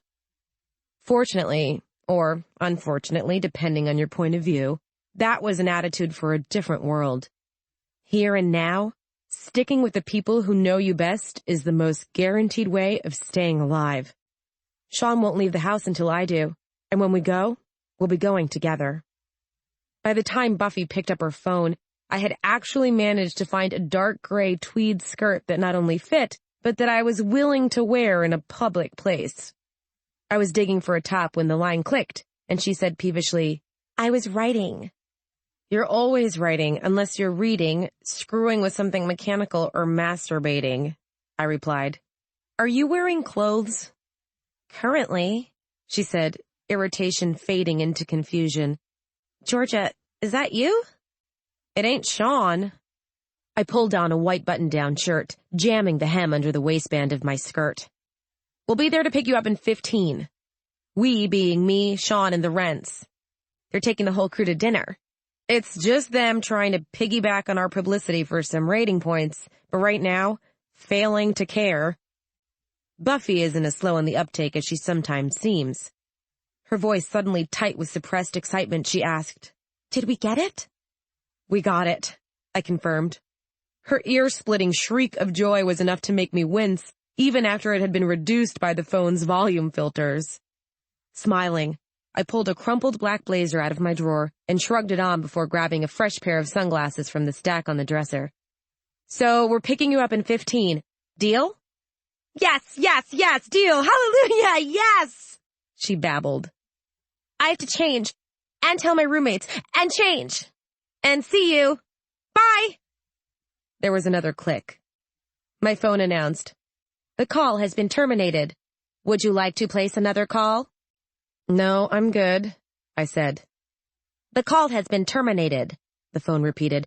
"Would you like—" I sighed. "No, thank you. Disconnect." The phone beeped and turned itself off. With the strides they've been making in voice recognition software, you'd think they could teach the stuff to acknowledge colloquial English. One step at a time, I suppose.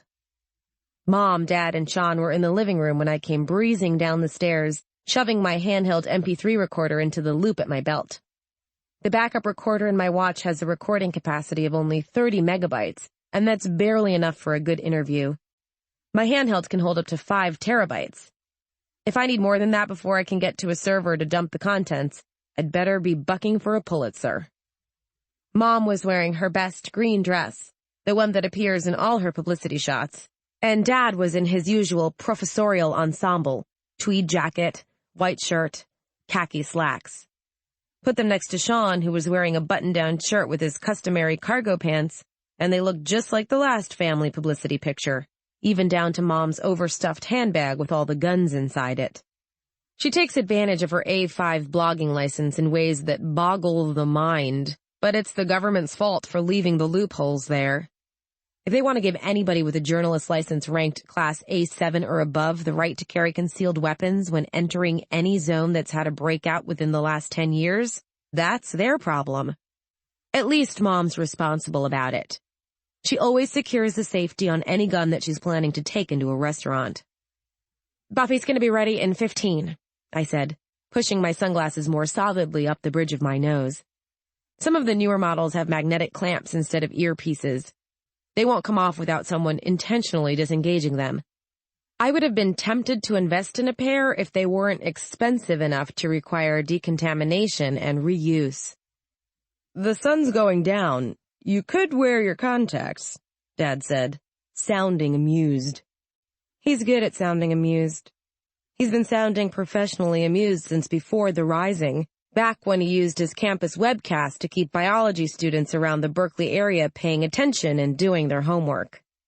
Eventually, that same webcast let him coordinate pockets of survivors, moving them from place to place while reporting on the movement of the local zombie mobs. A lot of people owe their lives to that warm, professional-sounding voice. He could have become a news anchor with any network in the world after the dust cleared. He stayed at Berkeley instead, and became one of the pioneers of the evolving blogger society. I could also stick a fork in my eye, but where would be the fun in that? I walked over to Shaun, offering a thin smile. He studied my skirt and then flashed me a thumbs-up sign. I had passed the all-judging court of my brother's fashion sense, which, cargo pants aside, is more advanced than mine will ever be. I called Bronson's. They have a table for us on the patio, Mom said, smiling beatifically. It's a beautiful night. We should be able to see the entire city. Shaun glanced at me, murmuring, We let Mom pick the restaurant. I smirked. I can see that. Bronson's is the last open-air restaurant in Berkeley. More, they're the last open-air restaurant in the entire Bay Area to be located on a hillside and surrounded by trees. Eating there is what I imagine it was like to go out to dinner before the constant threat of the infected drove most people away from the wilderness. The entire place is considered a level 6 hazard zone. You can't even get in without a basic field license, and they require blood tests before they let you leave. Not that there's any real danger. It's surrounded by an electric fence too high for the local deer to jump over, and floodlights click on if anything larger than a rabbit moves in the woods. The only serious threat comes from the chance that an abnormally large raccoon might go into conversion, make it over the fence before it lost the coordination to climb trees, and drop down inside. That's never happened. Not that this stops Mom from hoping to be there when it near inevitably does. She was one of the first true Irwins, and old habits die hard when they die at all. Shouldering her purse, she gave me a disapproving look. Could you at least pretend to comb your hair? She asked. It looks like you have a hedgehog nesting on your head. That's the look I was going for, I said. Mom is blessed with sleek, well-behaved ash blonde hair that started silvering gracefully when Shaun and I were 10. Dad has practically no hair left, but when he had it, it was a muted Irish red. I, on the other hand, have thick, dark brown hair that comes in 2 settings. Long enough to tangle, and short enough to look like I haven't brushed it in years. I prefer the short version. Shaun's hair is a little lighter than mine, but still brown, and when he keeps it short, no one can tell that his is straight and mine wants to curl. It helps us get away with just saying we're twins, rather than going into the whole messy explanation. Mom sighed. You two realize the odds are good that someone already knows you got the assignment and you're going to get swarmed tonight, yes? I said. Someone probably received a quick phone call from one or both of our parents, and someone was probably already waiting at the restaurant. We grew up with the ratings game. Looking forward to it, said Shaun. He's better at playing nice with our parents than I am. Every site that runs my picture tonight is 5 more foxy ladies around the country realizing that they want to hit the road with me. Pig, I said, and punched him in the arm. Oink, he said. It's all right. We know the drill. Smile pretty for the cameras, show off my scars, let George and Dad look wise and trustworthy, pose for anyone who asks, and don't try to answer any questions with actual content. Whereas I don't smile unless forced, stay behind my sunglasses, and make a point of how incisive and hard-hitting every report I approve for release is going to be, I said dryly. We let Buffy babble to her heart's content about the poetic potential of traveling around the country with a bunch of political yahoos who think we're idiots. And we make the front page of every alpha site in the country, and our ratings go up 9 points overnight, Shaun said, thus allowing us to announce the formation of our own site early next week, just before heading out on the campaign trail. I slid my sunglasses down my nose, ignoring the way the light stung as I offered a brief smile. We've thought about this as much as you have. Maybe more, Shaun added. Dad laughed. Face it, Stacy. They've got it covered. Kids, just in case there isn't another chance for me to tell you this, your mother and I are very proud of you. Very proud of you indeed. Liar. We're pretty proud of us, too, I said. Well then, Shaun said, clapping his hands together. This is touching and all, but come on, let's go eat. Getting out of the house is easier with our parents in tow, largely because Mom's minivan is kept ready at all times. Food, water, a CDC-certified biohazard containment unit for temperature-sensitive medications, a coffee maker, steel-reinforced windows. We could be trapped inside that thing for a week and we'd be fine. Except for the part where we'd go crazy from stress and confinement and kill each other before rescue came. When Shaun and I go into the field, we need to check our gear, sometimes twice, to make sure it's not going to let us down. Mom just grabs her keys. Buffy was waiting at her neighborhood guard station, dressed in an eye-popping combination of tie-dyed leggings and knee-length glitter tunic, with star and moon hologram clips in her hair. Anyone who didn't know her would have thought she was completely devoid of sense, fashion, or common. That's what she was aiming for. Buffy travels with more hidden cameras than Shaun and I combined. As long as people are busy staring at her hair, they don't wonder why she's so careful about pointing the tiny jewels she has pasted to her nails in their direction. She waved and grabbed her duffel bag when the van pulled up. Then she ran to hop into the back with Shaun and me. The footage of that moment would be on the site within the hour. Hey, Georgia. Hey, Shaun. Good evening, Mr. and Mrs. Mason, she chirped, buckling herself in while Shaun slammed the door. I just finished watching your trip to Colma, Mrs. Mason. Really great stuff. I would never have thought to elude a bunch of zombies by climbing a high-dive platform. Why, thank you, Georgette, said Mom. Thrill as Buffy kisses ass, Shaun said, deadpan. Buffy shot him a poisonous look, and he just laughed. Content that all was right with the world, I settled back in my seat, folded my arms across my chest, and closed my eyes, letting the chatter in the van wash over me without registering it. It had been a long day, and it was nowhere near over. When blogging first emerged as a major societal trend, it was news rendered anonymous. Rather than trusting something because Dan Rather looked good on camera, you trusted things because they sounded true.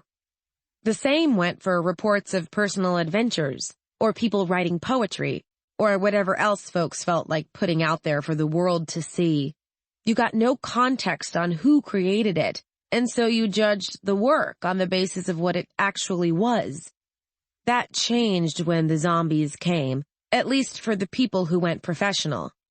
These days, bloggers don't just report the news, they create it, and sometimes they become it. Landing the position of pet bloggers for Senator Ryman's presidential campaign? That definitely counts as becoming the news.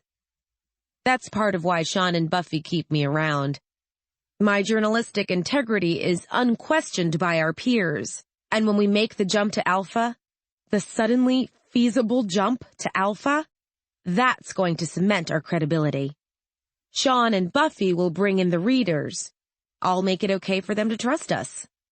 They just have to deal with my depressed personal ratings because part of what makes me so credible is the fact that my news is free from passion, opinion, and spin. I do op-ed, but for the most part, what you'll get from me is the truth, the whole truth, and nothing but the truth. So help me God.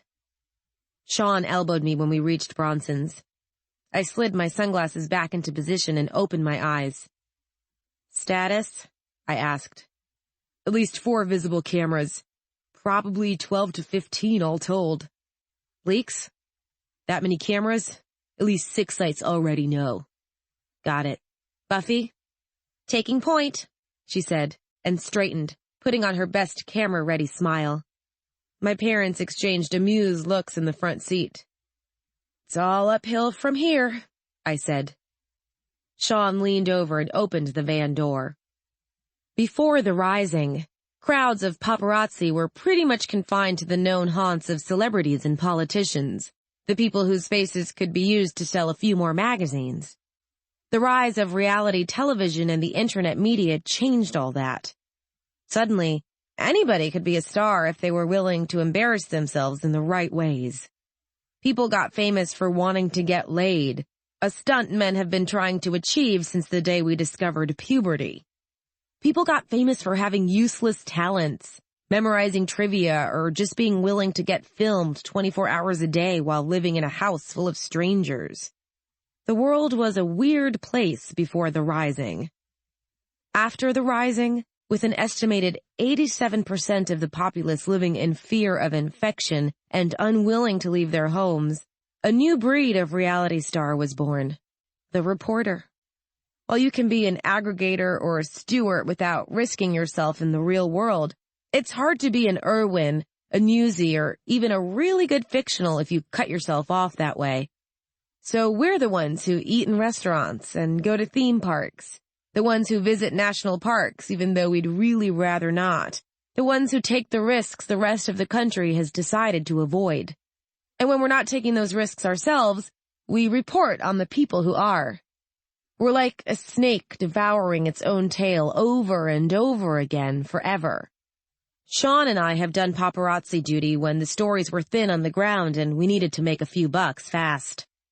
I'd rather go for another filming session in Santa Cruz. Something about playing vulture just makes me feel dirty. Buffy was the first to flounce into the crowd, looking like a little glittering ball of sunshine and happiness before they closed ranks around her, flashbulbs going off in all directions. Her giggle could cut through steel. I could hear it even after she'd made it halfway to the restaurant doors, distracting the worst of the paparazzi in the process. Buffy's cute, photogenic, a hell of a lot friendlier than I am, and, best of all, she's been known to drop hints about her personal life that can be turned into valuable rating points when the stories go live. Once, she even brought out a boyfriend. He didn't last long, but when she had him, Shaun and I could practically have danced naked on the van without getting harassed. Good times. Shaun stepped out of the van already smiling. That smile's made him a lot of friends in the female portion of the blogosphere. Something about him looking like he'd be just as happy to explore the dangerous wilderness of the bedroom as he is to explore the mysteries of things that want to make him die. They should know by now it's a gimmick, given his continuing lack of a social life that doesn't include the infected, but they keep falling for it. Half the cameras swung around to face him, and several of the chirpy little anchor women, because every twit who knows how to post an interview on the vid sites is an anchor woman these days. Just ask them. Shoved their microphones into his face. Shaun immediately started giving them what they wanted, chattering merrily about our latest reports, offering coy, meaningless come-ons, and basically talking about anything and everything other than our new assignment. Shaun's smokescreen gave me the opportunity I needed to slip out of the car and start worming my way toward the restaurant doors. Paparazzi gatherings are one of the few times you'll see a crowd in public. I spotted nervous-looking Berkeley police in riot gear around the edge of the crowd as I made my way toward the thinner concentration of bodies. They were waiting for something to go wrong. They'd just have to keep waiting. There's only been one incident where an outbreak started from a gathering of licensed reporters, and it happened when a nervous celebrity, the real sort, a TV sitcom star, not one of the ones who built themselves celebrity out of boredom, freaked out, pulled a gun out of her purse and started shooting. The jury found the TV star, not the paparazzi, at fault for the outbreak that followed. One of the newsies near the police offered me a sidelong nod, making no move to draw attention to my position. I nodded back, relieved by his discretion. He was just crowd surfing, but it was a nice thing to do. I made a note of his face. If his site put in for an interview, I'd grant it. Irwins get crowd comfortable the easy way. When you live in the hope that an outbreak will happen where you can observe it, you don't worry about avoiding them the way a sane person might. Fictionals go one of two directions. Some avoid crowds like everybody else. Others refuse to acknowledge that they could possibly get infected when they haven't put it in the script, and they go gaily bouncing hither and yon, ignoring the danger. Newsies tend to be more cautious because we know what could happen if we're not. Unfortunately, the demands of our job make it hard for us to be total hermits, and so even those of us who don't need the additional income or exposure from the paparazzi flux join up with them from time to time, getting accustomed to the feeling of being surrounded by other bodies. The paparazzi flocks are our version of the obstacle course. Stand in them without freaking out, and you might be ready for real field work. My skirt the crowd and keep your eyes on the door technique seemed to be working. With Shaun and Buffy providing louder, more visible targets, no one was going for me. Besides, I have a well-established and well-deserved reputation for being the sort of interviewee who walks away leaving you with nothing you can use as a front-page quote or saleable soundbite. It's hard to interview someone who refuses to talk to you. 10 feet to the door. 9, 8, 7. And this is my gorgeous daughter, Georgia, who's going to be the head of Senator Ryman's hand-selected blogging team. Mom's hand caught my elbow, just as the gushing, ebullient tone of her voice caught my ears. Trapped. She swung me around to face the crowd of paparazzi, fingers digging into my arm. More quietly, through gritted teeth, she said, "You owe me this." "Got it," I said out of the corner of my mouth, and let myself be turned. Shaun and I figured out early what our purpose was in our parents' lives. When your classmates aren't allowed to go to the movies because they might be exposed to unknown individuals, while your parents are constantly proposing wild adventures in the outside world, you get the idea that maybe something's going on. Shaun was the first to realize how they were using us. It's about the only place where he grew up before I did. I got over Santa. He got over our parents. Mom kept an iron grip on my arm as she mugged and preened, recreating her favorite photo opportunity, version 511. The flamboyant Irwin poses with her stoic daughter, polar opposites united by a passion for the news. I once sat down with the news aggregators and compared a public image search to the collection of private pictures on the house database. 82% of the physical affection I've received from my mother has been in public, in careful view of one or more cameras. If that seems cynical, answer this. Why has she reliably, for my entire life, waited to touch me until there was someone with a visible camera in shooting range? People wonder why I'm not physically affectionate. The number of times I've been a rating-boosting photo opportunity for my parents should be sufficient answer. The only person who's ever hugged me without thinking about the shooting angles and light saturation is my brother, and he's the only one whose hugs I've ever given a damn about. My glasses filtered camera flashes, although it wasn't long before I had to close my eyes anyway. Some of the newer cameras have lights on them strong enough to take photographs in total darkness that seem to have been taken at noon, and there's not an intelligence check associated with buying that sort of equipment. One of those suckers goes off in your face, you know you've been photographed. I was going to have a migraine for days thanks to Mom's forced photo opportunity. There was no way I could have avoided it. It was given before dinner or spend the entire meal being harangued about my duties as a good daughter, leading to a much longer photo session afterward. I'd rather kiss a zombie raccoon. Buffy came to my rescue, slinking through the crowd with the sort of grace that only comes from the kind of practice most of our generation has avoided.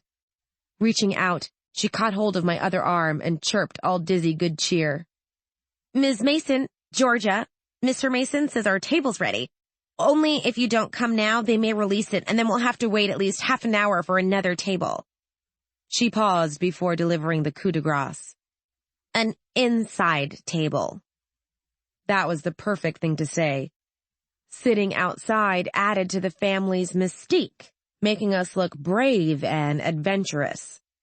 Parental opinion, not mine. I think eating outside when you don't have to makes you look like a suicidal idiot dying to get munched by a zombie deer. Shaun sides with everybody on this one. He'd rather eat outside when we have to eat with the parents in public, since that way there's the chance a zombie deer will come along and rescue him. He just agrees that it's a stupid thing to do. Mom doesn't see the stupidity. If it was a choice between an outdoor table where the photographers could get some decent shots and an indoor table where people might gossip about the fearless Stacey Mason losing her nerve, well, her answer was obvious. Flashing her award-winning, literally, smile at the crowd, Mom pulled me into an impulsive hug and announced, "Well, folks, our table's ready." Noises of displeasure greeted her statement. Her smile widened. "But we'll be back after food, so if you guys want to grab a burger, we might be able to coax a few wise statements out of my girl." She gave me a squeeze and let go to the sound of general applause. I sometimes wonder why none of these news site cluster bombs ever catch the way her smile dies when she's not facing the cameras. They run solemn pictures of her once in a while, but they're as posed as the rest. They show her looking mournfully at abandoned playgrounds or locked cemetery gates. And once, when her ratings dipped to an all-time low during the summer Shaun and I turned 13 and locked ourselves in our rooms, at the school Philip had attended. That's our mom, selling the death of her only biological child for a few points in the ratings game. Shaun says I shouldn't judge her so harshly since we make our living doing the same thing. I say it's different when we do it. We don't have kids. The only things we're selling are ourselves, and I guess we have a right to that. Dad and Shaun were standing outside the restaurant doors, turned just far enough that none of the microphones capable of withstanding the crowd noise without shorting out would be able to make out what they were saying. As I drew closer, I heard Shaun saying, in an entirely pleasant tone, "I really don't care what you consider reasonable. You're not part of our team. You're not getting any exclusives." "Now, Shaun." "Dinner time," I said, snagging Shaun's arm as I walked past. He came with me as gratefully as I'd gone with Buffy a few moments before. Shaun, Buffy, and I walked into the restaurant practically arm in arm, with our parents trailing behind us, both struggling to conceal their irritation. Tough. If they didn't want us embarrassing them in public, they shouldn't have made us go out. Our table proved to be nice enough to suit Mom's idea of propriety. It was located in the far corner of the yard, close to both the fence keeping out the woods and the fence isolating us from the street. Several enterprising paparazzi had drifted over to that portion of the sidewalk and were snapping candid shots through the bars. Mom flashed them a dimpled grin. Dad looked knowing and wise. I fought the urge to gag. My handheld vibrated, signaling an incoming text message. I unclipped it from my belt, tilting it to show the screen. "Think this'll die down when we're on the road? S." I smirked, tapping out. "Once the media machine, aka Mom, has been left here? Absolutely. We'll be small potatoes next to the main course." He tapped back. "I love it when you compare people to food." "Practicing for the inevitable." Shaun snorted laughter, nearly dropping his phone into the basket of breadsticks. Dad shot him a sharp look, and he put his phone down next to his silverware, saying angelically, "I was checking my ratings." Dad's scowl melted instantly. "How's it looking?" "Not bad. The footage the Buffster managed to clean before we hauled her away from her computer is getting a really good download rate." Shaun flashed a grin at Buffy, who preened. "If you want her to like you, compliment her poetry. If you want her to love you, compliment her tech." "I figure once I do the parallel reports and record my commentary, my share's gonna jump another 8 points. I may break my own top stats this month." "Show off," I said, and smacked him on the arm with my fork. "Slacker," he replied, still grinning. "Children," said Mom, but there was no heat behind it. She loved it when we goofed around. It made us look more like a real family. "I'm going to have the teriyaki soy burger," said Buffy. She leaned forward and said conspiratorially, "I heard from a guy who knows a girl whose boyfriend's best friend is in biotech that he, the best friend I mean, ate some beef that was cloned in a clean room and didn't have a viral colony, and it tasted just like teriyaki soy."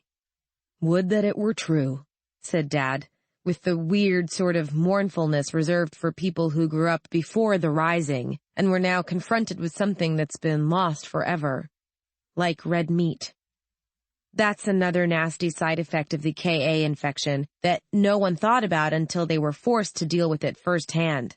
Everything mammalian harbors a virus colony, and the death of the organism causes the virus to transmute into its live state. Hot dogs, hamburgers, steaks, and pork chops are things of the past. Eat them, and you're eating live viral particles. Are you sure there aren't any sores in your mouth? In your esophagus? Can you be 100% certain that no part of your digestive tract has been compromised in any way? All it takes is the smallest break in the body's defenses, and your slumbering infection wakes up. Cooking the meat enough to kill the infection also kills the flavor, and it's still a form of Russian roulette. The most well-done steak in the world may have one tiny speck of rare meat somewhere inside it, and that's all it takes. My brother wrestles with the infected, gives speeches while standing on cars in designated disaster zones, never wears sufficient armor, and generally goes through life giving the impression that he's a suicide waiting to happen. Even he won't eat red meat. Poultry and fish are safe, but a lot of people avoid them anyway. Something about the act of eating flesh makes them uncomfortable. Maybe it's the fact that suddenly, after centuries of ruling the farmyard, mankind has reason to empathize with the chicken. We always had turkeys at Thanksgiving and geese at Christmas. Just another rating stunt on the part of our increasingly media-savvy parents, but at least this one had some useful side effects. Shaun and I are some of the only people I know in our generation who don't have any unreasonable dietary hang-ups. "I'm going to have the chicken salad and a cup of today's soup," I said. "And a Coke," prompted Shaun. "And a carafe," I corrected him. He was still teasing me about my caffeine intake when the waiter appeared, accompanied by the beaming manager. No surprise there. As a family, we've been excellent customers for as long as I can remember. Every time a local outbreak has closed down outside gathering areas, Mom's been at Bronson's, eating in the enclosed dining area and making a point of being the first one outside when they're allowed to reopen it. They'd be stupid not to appreciate what we've done for their business. The waiter was carrying a tray laden with our usual assortment of drinks.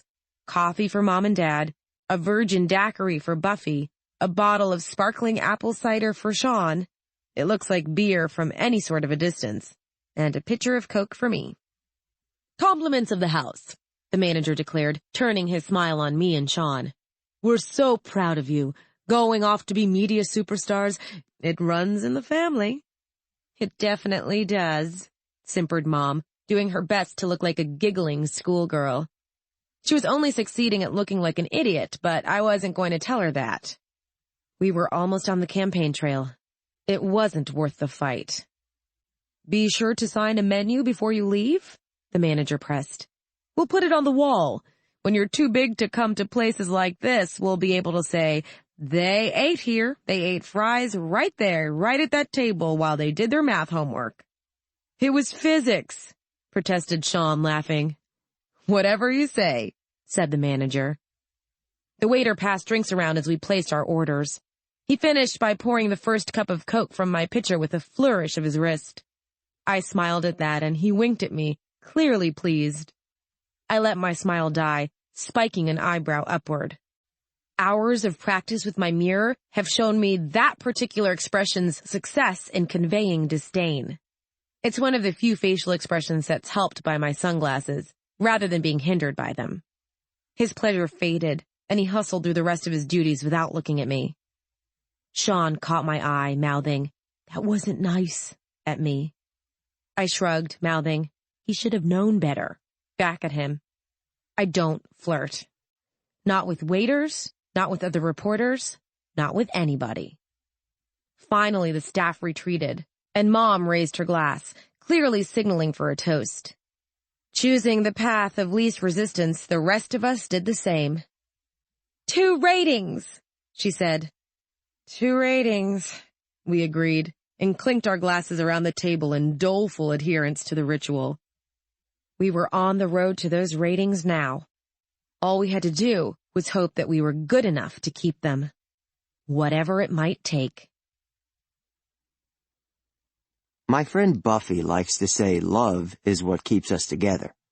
The old pop songs had it right, and it's all about love, full stop, no room for arguing. Mahir says loyalty is what matters. Doesn't matter what kind of person you were, as long as you were loyal. George, she says it's the truth that matters.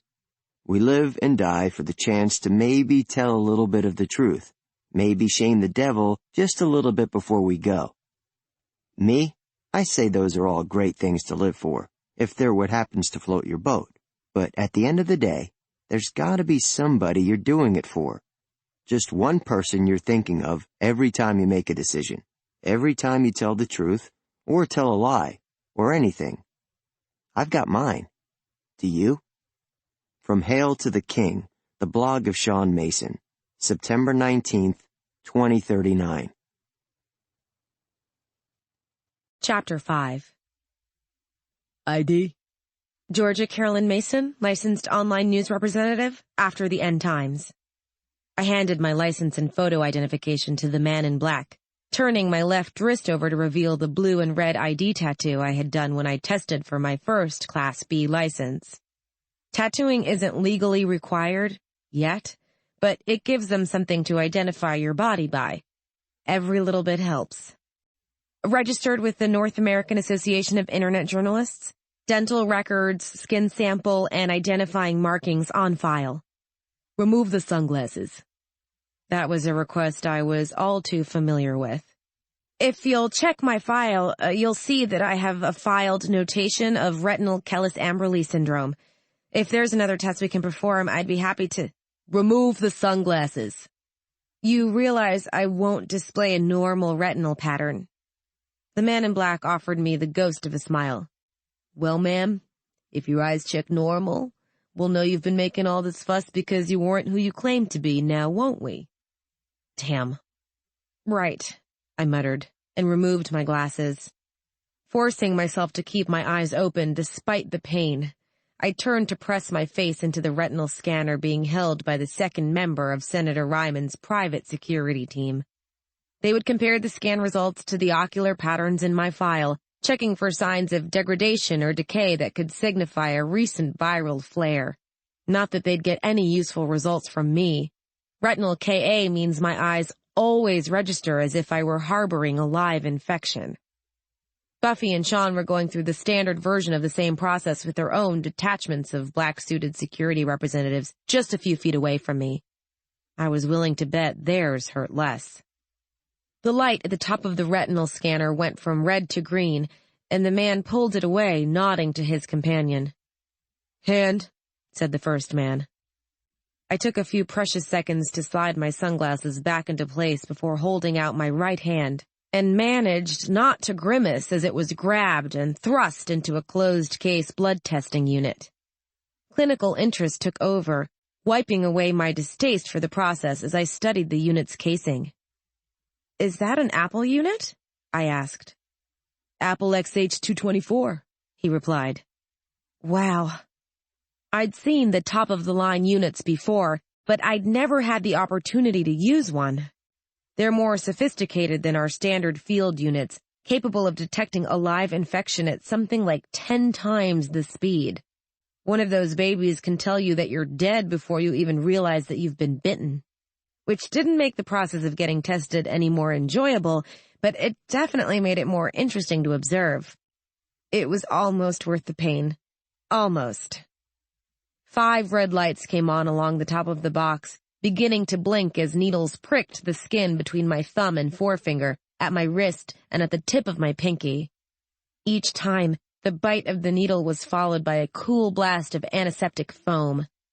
When all 5 lights had gone from red to green, the agent pulled the box away and smiled genuinely for the first time.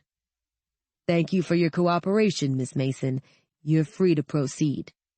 Thanks, I said, and pushed my sunglasses farther up the bridge of my nose. My headache settled back into its previous grumble. Mind if I wait for the rest of my crew? Buffy was sticking her hand into the box, and they were waiting for Shaun's retinal check to complete. He has retinal scarring in his left eye from a stupid incident with some crappy Chinatown fireworks when we were 15, and that makes his scans take longer than they should. Mine may be weird, but they're a standard weird. His confused just about every scanner we've ever met. Not at all, the agent said. Just don't cross the quarantine line or we'll have to start over. Got it.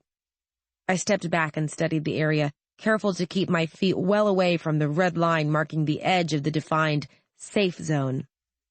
We'd been expecting increased security around the campaign, but this was more than I'd been bargaining for. They picked us up from Buffy's house. The senator's security dispatch wasn't even willing to let us near their cars unless they were collecting us from a secured location, which took our place out of the running. Given that they gave us blood tests before they said hello, I don't quite get the reasoning. Maybe they didn't want to deal with a zombie attack before lunch. Or maybe they were avoiding our parents, who were practically panting at the idea of a photo opportunity with the senator's men. Once in the cars, we were transported to the Oakland airport, where we had to take another blood test before they loaded us and our portable gear onto a private helicopter. We flew to what was supposedly an undisclosed location, but I was pretty sure was the city of Clayton, near the foothills of Mount Diablo. Most of that area was purchased by the government after the original residents evacuated, and it's been rumored for years that they were using some of the old ranches as short-term housing. It's a nice place, assuming you don't mind the occasional threat of zombie coyotes, wild dogs, and bobcats. Rural areas offer a lot where privacy is concerned, but not so much if what you're looking for is safety. Judging by the stables around the perimeter, our destination started life as a working farm. Now it was clearly a private residence with electric fences spanning the spaces between buildings and barbed wire strung as far as the eye could see.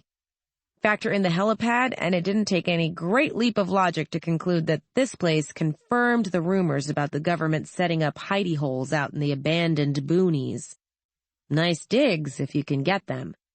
I smiled as I continued looking around. Our first day, and we already had a scoop. Government use of abandoned land in Northern California confirmed. Read all about it. Buffy picked up her bags and walked over to me, looking flustered. I don't think I've ever been poked that many times, she complained. At least now you know you're clean, I said. Cameras rolling? There was a minor EMP band at the entrance that took 2 and 5 offline, but I anticipated for that and built in redundancies. 1, 3, and 4, and 6 through 8 are all transmitting live and have been since pickup. I looked at her flatly. I didn't understand a word of that, so I'm just going to assume you said yes and move on with my life, all right?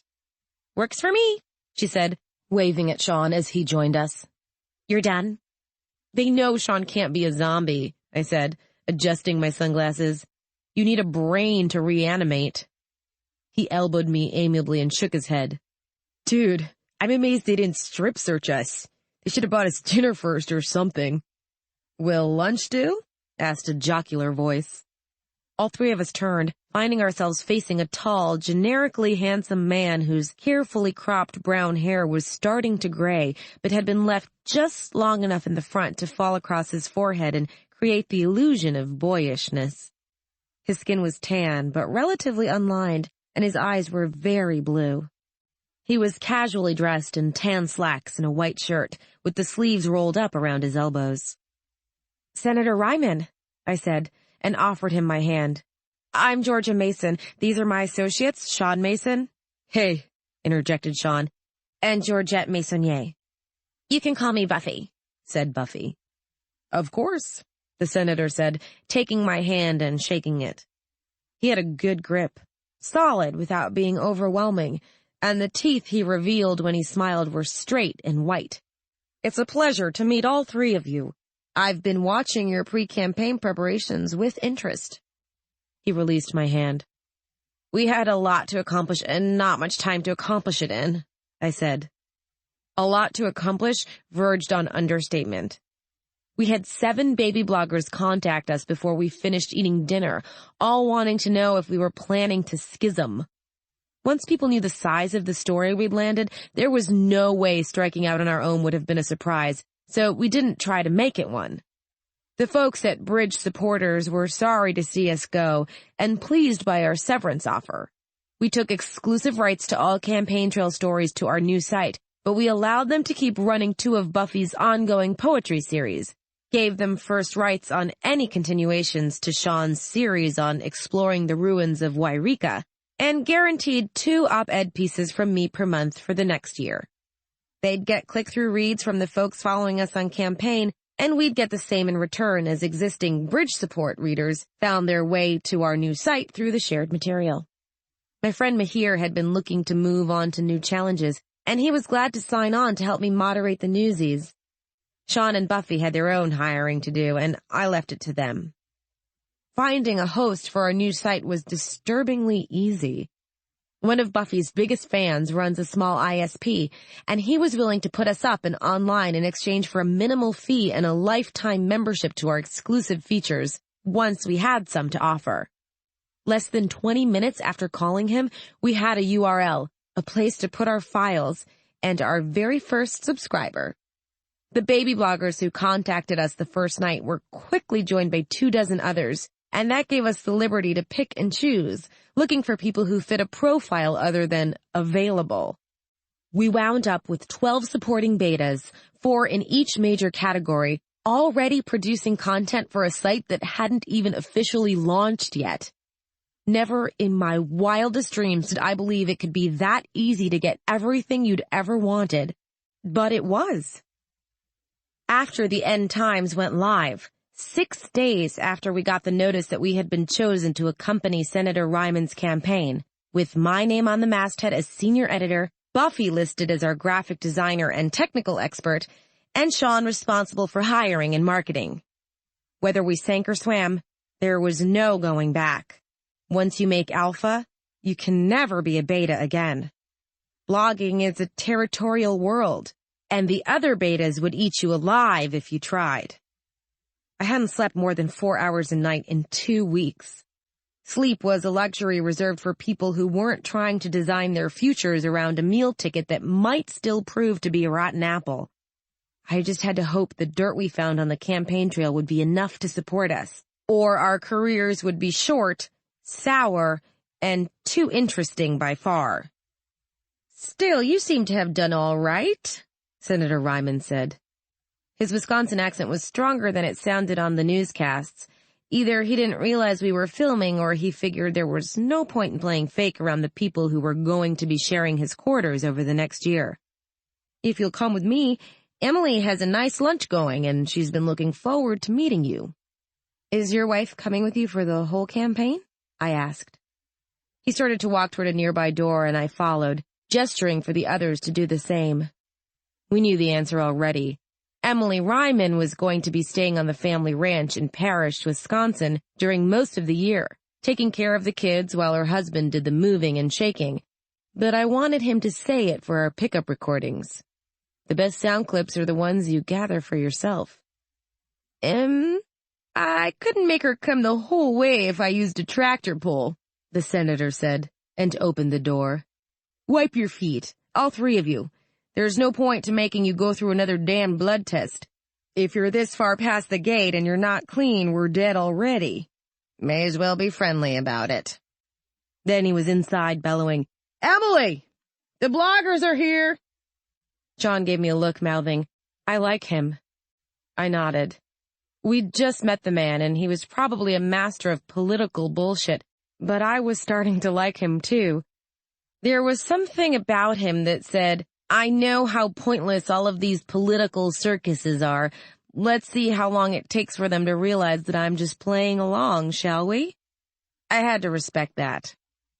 He might be playing us for a bunch of saps, but if he was, he'd slip eventually, and we'd take him apart. That would be almost as much fun as getting along with him, and definitely better for our market share. The interior of the house was decorated with a distinctly southwestern flair, all bright, solid colors and geometric patterns. Southwestern art has shifted in the last 20 years. Before the Rising, any house with that many potted cacti and Native American-style throw rugs would have boasted a coyote statue or two and possibly a polished steer's skull, complete with horns. I've seen pictures. It was pretty morbid stuff. These days, representations of any animal that weighs more than 40 pounds have a tendency to make people uncomfortable, so coyotes and steers are both out of fashion, unless you're dealing with a serious nihilist or some kid playing Creature of the Night. Only the painted deserts remain. An enormous picture window took up half of one wall, marking the house as having been put up before the Rising. No one builds windows like that anymore. They're an invitation to attack. The kitchen was defined by raised counters rather than walls, spilling tile flooring into the hall and attached dining room in an almost organic fashion. Senator Ryman was standing by the big butcher's block at the center when we entered, arms around the waist of a woman in blue jeans and a flannel lumberjack's shirt. Her brown hair was pulled back in a high girlish ponytail. He was murmuring something in her ear, looking a good 10 years younger than he had when we met outside. Shaun and I exchanged a glance, debating the merits of retreating and allowing them this private time. My journalistic instincts said, stay, and I certainly wasn't turning off the cameras, but my sense of ethics told me that people deserve a chance to unwind before starting on something as huge as a full-on political campaign. Luckily, Buffy saved us from the conundrum by barreling straight ahead, sniffing the air appreciatively and asking, "What's for lunch? Wow, I'm starving. That smells like shrimp and mahi-mahi. Am I close? Can I do anything to help?" Senator Ryman stepped away from his wife, exchanging an amused look with her before turning a grin on Buffy and said, "I think things are pretty much in hand. Besides which, Emily is too territorial to share her kitchen with another woman, even if it's a borrowed kitchen." "Quiet, you," said Emily, jabbing him in the ribs with a wooden spoon. He winced theatrically and she laughed. The laugh was bright, perfectly in keeping with the practical, elegantly simple kitchen.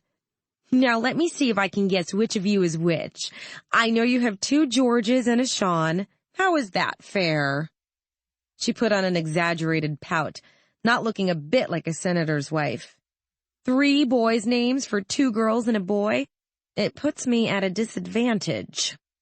"We didn't get to choose our own names, ma'am," I said, fighting a smile. "Shaun and I don't even know what names we were born with. We were orphaned in the Rising, and when the Masons adopted us, we were both listed under Baby Doe." "Oh, but one of you did," she said. "One of the Georges is also a Buffy, and if I remember my pop culture right, it should be the blonde one." She turned, extending a hand toward Buffy. "Georgette Maisonnier, correct?" "Absolutely," Buffy said, taking her hand. "You can call me Buffy. Everyone else does." "It's a pleasure to meet you," Emily replied, and released her hand, turning toward Shaun and me. "That must make you the Masons. Shaun and Georgia, yes?" "Got it," Shaun said, saluting her. Somehow he kept the gesture from looking like he was making fun. I've never understood how he does that. I stepped forward, offering her a hand. "George is fine by me, or Georgia. Whichever is easier for you, Mrs. Ryman." "Call me Emily," she said. Her grip was cool, and the glance she cast toward my sunglasses was understanding. "Are the lights too bright for you? They're all soft bulbs, but I can dim the window a bit more if you need me to." "No, thank you," I said, eyebrows rising as I studied her face more closely. Her eyes weren't dark, as I had first assumed. What I had taken to be deep brown irises were actually her pupils, so dilated that they pushed the natural muddy hazel of her eyes into a thin ring around the edges. "Wouldn't you know if the lights were a problem?" She smiled wryly. "My eyes aren't as sensitive as they used to be. I was an early case, and there was some nerve damage by the time they figured out what was going on. You'll tell me if the lights get to be too much?" I nodded. "Sure will." "Wonderful. You 3 make yourselves comfortable. Lunch will be up in a few minutes. We're having fish tacos with mango salsa and virgin mimosas." She raised a finger to the senator, adding playfully, "I don't want to hear a word of complaint from you, mister. We're not getting these nice reporters drunk before things even get started." "Don't worry, ma'am," Shaun said. "Some of us can hold our liquor." "And some of us can't," I said dryly. Buffy weighs 95 pounds, soaking wet. The one time we took her out drinking, she wound up climbing onto a table and reciting half of Night of the Living Dead before Shaun and I could pull her down. "Thank you, Mrs. Emily." Her smile was approving. "You can be taught. Now, all of you, go sit down while I finish taking care of business. Peter, that means you, too."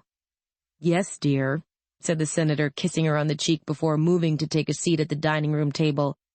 The 3 of us followed him in an obedient, slightly ragged line. I'll challenge senators and kings for the right to know the truth, but far be it from me to challenge a woman in her own kitchen. Watching the places everyone took around the table was interesting in a purely sociological sense.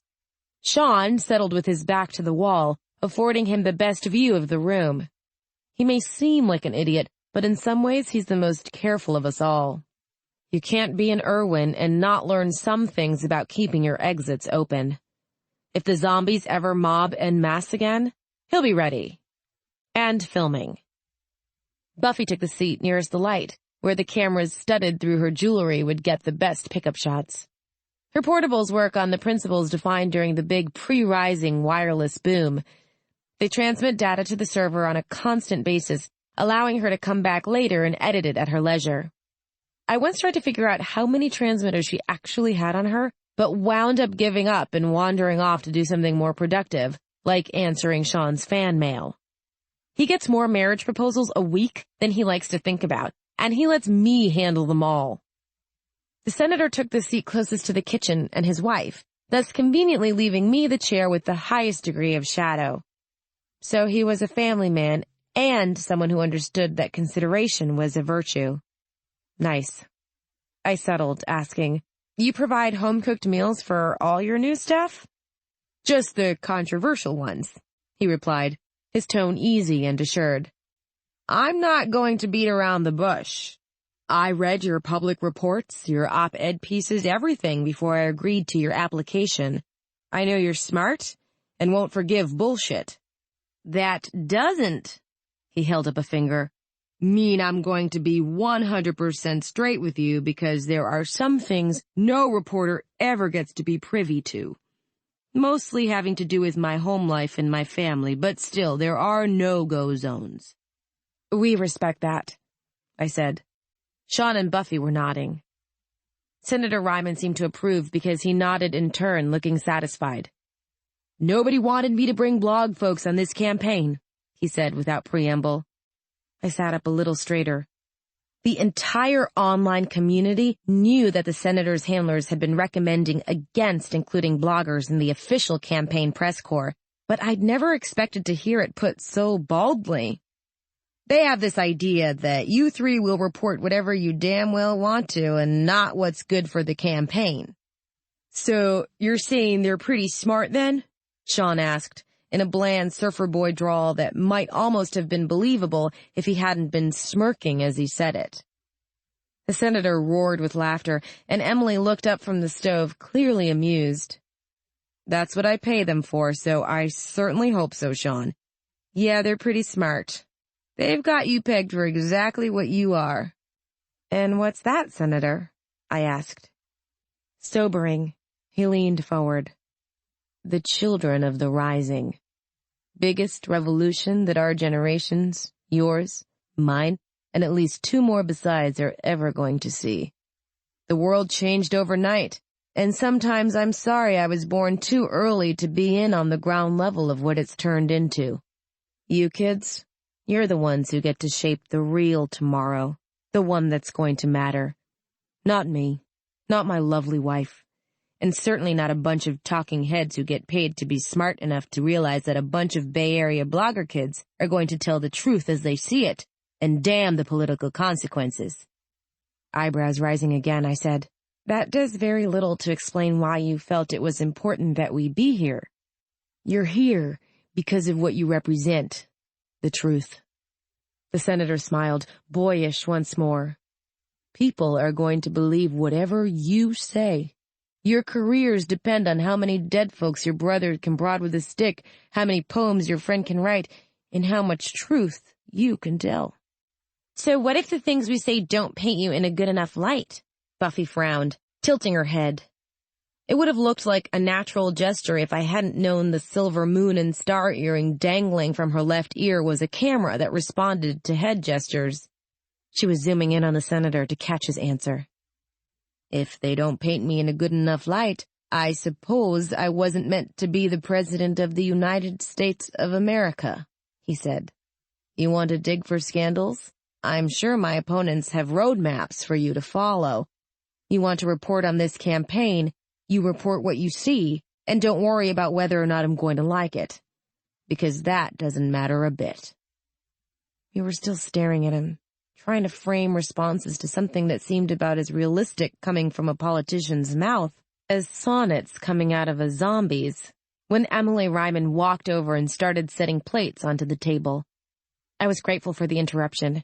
After the way the day had been going, I was running out of surprised and moving rapidly into the region of mild shock, and this was enough to give me a chance to regroup.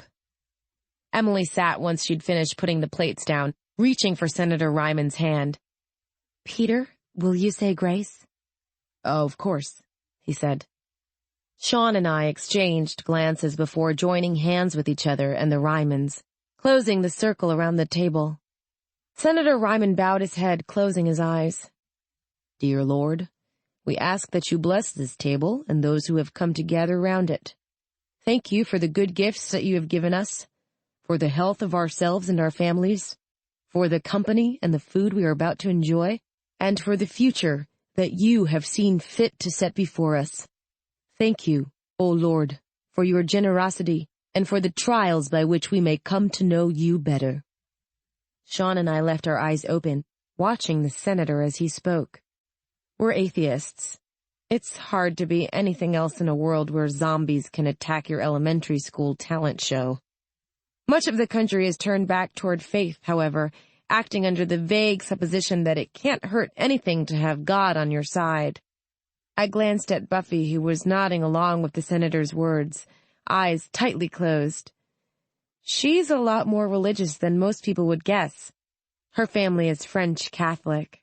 She's been saying grace at any sort of large gathering since she was born, and she still attends a non-virtual church on Sundays. "Amen," said the senator. We all echoed it with varying degrees of certainty. Emily Ryman smiled. "Everybody eat up? There's more if you're still hungry, but I want to eat too, so you're going to have to serve yourselves after this round." The senator got a kiss on the cheek to go with his fish tacos. The rest of us just got fed. Not that Shaun was going to let lunch pass without a little light conversation. Of the two of us, he's the gregarious one. Someone had to be. "Will you be coming along on the whole campaign, ma'am, or just this leg of it?" he asked, with uncharacteristic politeness. Then again, he's always had a healthy respect for women with food. "You couldn't pay me enough to accompany this dog and pony show," Emily said dryly. "I think you kids are totally insane. Entertaining is all heck, and I love your site, but insane." "I'll take that as a no," I said. For one thing, I am not taking the kids out on the road. No way. The tutors they hire for these things are never the sort I approve of. She smiled at the senator, who patted her knee in an unconsciously companionable fashion. And they wind up seeing way too many reporters and politicians, not the sort you want keeping company with a bunch of impressionable young kids. "Look how it's warped us," said Shaun. "Exactly," she said, unflustered. "Besides which, the ranch doesn't run itself." I nodded. "Your family still manages an actual horse ranch, don't they?" "You know the answer to that, Georgia," said the senator. "Been in Emily's family since the late 1800s. If you think the risk of zombie palominos is enough to make me give up my horses, you've never met a real horse nut," she said, grinning. "Now don't get your back up. I know where you stand on the animal mass restrictions. You're a big supporter of Mason's law, aren't you?" "In all recreational and non-essential capacities, yes," I said. Thanks to the Mason's biological son, Shaun and I have often found ourselves with an element of unasked-for name recognition when dealing with people who work with animals. Before Philip, no one realized that all mammals with a body mass of 40 pounds or more could become carriers of the live state virus, or that Kellis Amberley was happy to cross species, going from man to beast and back again. Mom put a bullet through her only son's head, back when that was still something new enough to break you forever, when it felt like murder, not mercy. So, yeah, I guess you could say I support Mason's law. "I would too, in your position," Emily said. Her tone carried none of the accusations I'm used to hearing from animal rights activists. She was speaking the truth, and I could deal, or not, as I so chose. Now, if everyone wants to tuck in, it's the start of a long day, and a longer month. Eat up, everybody, before your lunch gets cold, added the senator, and reached for the mimosas. Shaun and I exchanged a look, shrugged in near unison, and reached for our forks. One way or another, we were on our way. My sister has retinal Ka syndrome. That's where the filovirus does this massive replication thing in the ocular fluid. There's some more advanced technical term for it, but personally, I like to call it eye goo, because it pisses George off. And the pupils dilate as wide as they can and never close down like they do in a normal person. Mostly only girls get it, which is a relief, since I look stupid in sunglasses. Her eyes are supposed to be brown, but everyone thinks they're black because of her pupils being broken. She was diagnosed when we were 5, so I don't really remember her without her sunglasses. And when we were 9, we got this really dumb babysitter who took George's glasses, said, "You don't need these," and threw them into the backyard, thinking we were spoiled little suburban brats too afraid of the outdoors to go out after them. So, it's pretty plain that she was about as bright as a box of zombies. Next thing you know, there's me and George digging through the high grass looking for her sunglasses when suddenly she freezes, eyes getting all wide, and says, "Shaun?" And I'm like, "What?" And she's all, "There's somebody else in the yard." And then I turn around and wham, zombie, right there. I hadn't seen it because I don't see as well in low light as she does, so there are some advantages to having your pupils permanently dilated. Besides the part where they can't tell if you're stoned or not without a blood test when you're at school. But anyway, zombie in our backyard. So fucking cool. You know, it's been more than a decade since that evening, and that is still probably the best present that she's ever gotten for me. From Hail to the King, the blog of Shaun Mason, April 7th, 2037. Chapter 6. Getting our equipment past the security screening offered by Senator Ryman's staff took 6.5 hours. Shaun spent the first 2 hours getting underfoot as he tried to guard his gear and finally got all of us banished inside. Now he was sulking on the parlor couch, chin almost level with his chest. "What are they doing, taking the van apart to make sure we didn't stuff any zombies inside the paneling?" he grumbled. "Because, gee, that would work really well as an assassination tool." "It's been tried," Buffy said. "Do you remember the guy who tried to kill George Romero with the zombie pit bulls?" "That's an urban myth, Buffy. It's been disproven about 90 times, I said, continuing to pace. "George Romero died peacefully in his bed." "And now he's a happy shambler at a government research facility," said Shaun, abandoning his sulk in order to make zombie motions with his arms. The ASL for zombie has joined the raised middle finger as one of the few truly universal hand gestures. Some points just need to be made quickly. "It's sort of sad, thinking about him shuffling around out there, all decayed and mindless and not remembering the classics of his heyday," said Buffy. I eyed her. "He's a government zombie. He eats better than we do." "It's the principle of the thing," she said. It took a while for the first Kellis-Amberley outbreaks to be confirmed as anything but hoaxes, and even after that was accomplished, it took time for the various governmental agencies to finish fighting over whose problem it was. The CDC got sick of the arguing about 3 days in, jumped into things with both feet, and never looked back. They had squads in the field by the end of week 2, capturing zombies for study. It was quickly apparent that there's no curing a zombie. You can't undo the amount of brain damage the virus does with anything gentler than a bullet to the brain pan. But you can work on ways to neutralize Kellis-Amberley itself, and since all a zombie really does is convert flesh into virus, a few captive shamblers provided the best possible test subjects. After 20 years of testing and the derailment of almost every technical field that didn't feed directly into the medical profession, we've managed little more than absolutely nothing. At this point, They can completely remove Kellis Amberley from a living body using a combination of chemotherapy, blood replacement, and a nasty strain of Ebola that's been modified to search and destroy its cousin.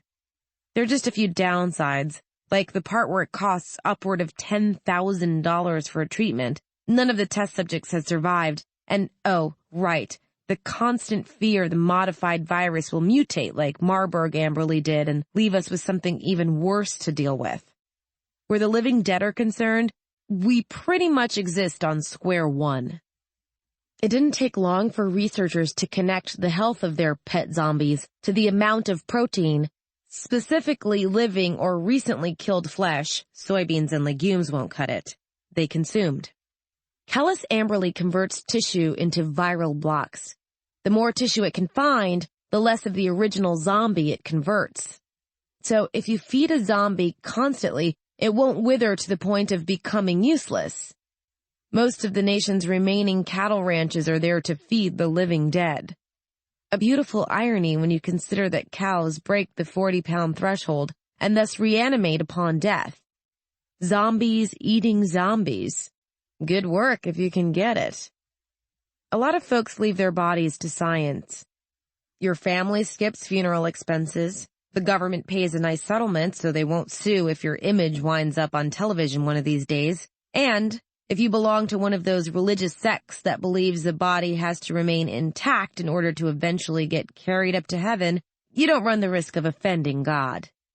You just risk eating the research scientist if containment fails, and some people don't see that as being as much of an abomination as cremation. George Romero didn't mean to save the world any more than Dr. Alexander Kellis meant to almost destroy it, but you can't always choose your lot in life. Most people wouldn't have had the first idea of how to deal with the zombies if it weren't for the lessons they learned from Romero's movies. Go for the brain, fireworks, but only if you don't let the burning zombie touch you. Once you're bitten, you're dead. Fans of Romero's films applied the lessons of 1,000 zombie movies to the reality of what had happened. They traded details of the attacks and their results over 1,000 blogs from 1,000 places, and humanity survived. In interviews, Mr. Romero always seemed baffled and a little delighted by the power his movies had proven to have. Always knew there was a reason people didn't like seeing the zombies win, he'd said. If anyone was surprised when he left his body to the government, they didn't say anything. It seemed like a fitting end for a man who went from king of bad horror to national hero practically overnight. They better not damage any of my equipment, Shaun said, snapping me back to the present. He was scowling at the window again. Some of that stuff took serious barter to get. They're not going to damage your equipment, dumbass. They're the government. We're journalists, and they know we'd tell everyone in the whole damn world, starting with our insurance agency. I leaned over to hit him in the back of the head. They just need to make sure we're not carrying any bombs. Or zombies, added Buffy. Or drugs, said Shaun. Actually, said the senator, stepping into the room, we're slightly disappointed by the lack of bombs, zombies, or drugs hidden in your gear. I thought you folks were supposed to be reporters, but there wasn't even any illicit booze. We're clear? I asked, ceasing my pacing. Shaun and Buffy were already on their feet, nearly vibrating. I understood their anxiety. The senator's security crew had their hands on all our servers, which had Buffy unhappy, and on Shaun's zombie hunting and handling equipment, which usually makes him so restless that I wind up locking him in the bathroom just to get some peace and quiet. It's times like this that I'm truly glad of my role as the hard-nosed reporter in our little crew. Maybe Buffy and Shaun call me a Luddite, but when the government goons take away all our equipment for examination, they lose everything. I, on the other hand, retain my MP3 recorder, cellular phone, notebook computer, and stylus. They're all too basic to require much examination. Of course, I can't keep my hands on the vehicles, which had me almost as restless as my companions. The van and my bike represent the most expensive articles we travel with, and most of our livelihood depends on their upkeep. At the same time, they're probably the easiest items to repair. A good mechanic can undo almost any damage, And my bike isn't that customized. As long as the feds didn't bust up the van, we'd be fine." "You're clear," the senator said. He didn't bat an eye as Shaun and Buffy ran out of the room, despite the fact that neither of them said goodbye. I remained where I was, and after a moment he turned toward me. "I must admit, we were impressed by the structural reinforcements on your van. Planning to last out a siege in that thing?" "We've considered it. The security upgrades were our mother's design. We did the electrical work ourselves." Senator Ryman nodded as if this explained everything. In a way, it did. Stacey Mason has been the first name in zombie-proof structural engineering for a long time. I have to admit, I don't really understand most of your professional equipment, but the security systems, your mother did a truly lovely job. I'll give her your compliments. I gestured toward the door. I should join the feeding frenzy. Buffy's going to want to start assembling today's footage, and she always goes overboard without me standing over her. I see. The senator paused for a moment. His voice was uncharacteristically stiff as he continued. "I wondered if I might ask you a small favor, Miss Mason." Ah, the first demand for censorship. I was going to owe Shaun $10. I'd been betting that Senator Ryman could make it at least until we hit the actual campaign trail before he started trying to control the media. Keeping my voice level, I said, "And that would be, Senator?" "Emily." He shook his head, the smile tugging at his lips. "I know you'll release whatever you want to, and I look forward to having the chance to read and watch it all. I don't figure we caught half the cameras and recorders you three had on you. Some of the ones Miss Maisonnier was carrying were barely in the range of our sensors, which leads me to believe that she had others we couldn't see at all. And if she ever wishes to pursue a career in espionage, I only pray she offers her services to us first. So you've doubtless got some great footage.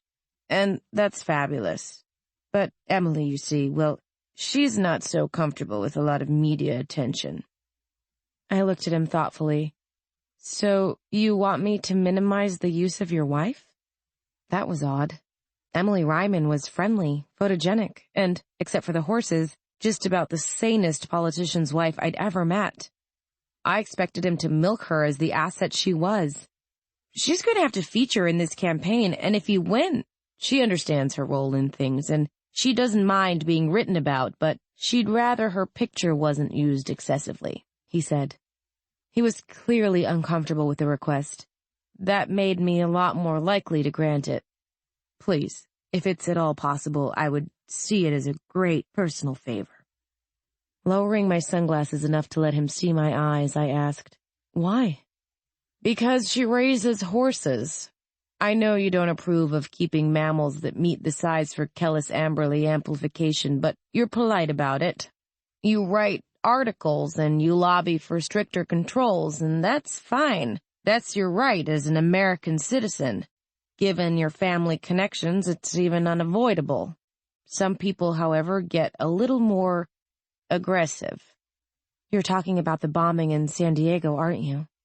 It was the darling of the news feeds for a while because it was such a huge event. The world's largest remaining zoo and wild animal conservatory, bombed by activists who believed Mason's law should be used to shut down every facility in the world that kept animals capable of undergoing viral amplification. The same fringe group, in other words, that supports lifting the bans on big game hunting across the world and wiping out North America's large indigenous mammals. They call themselves pro-life, but what they really are is pro-genocide.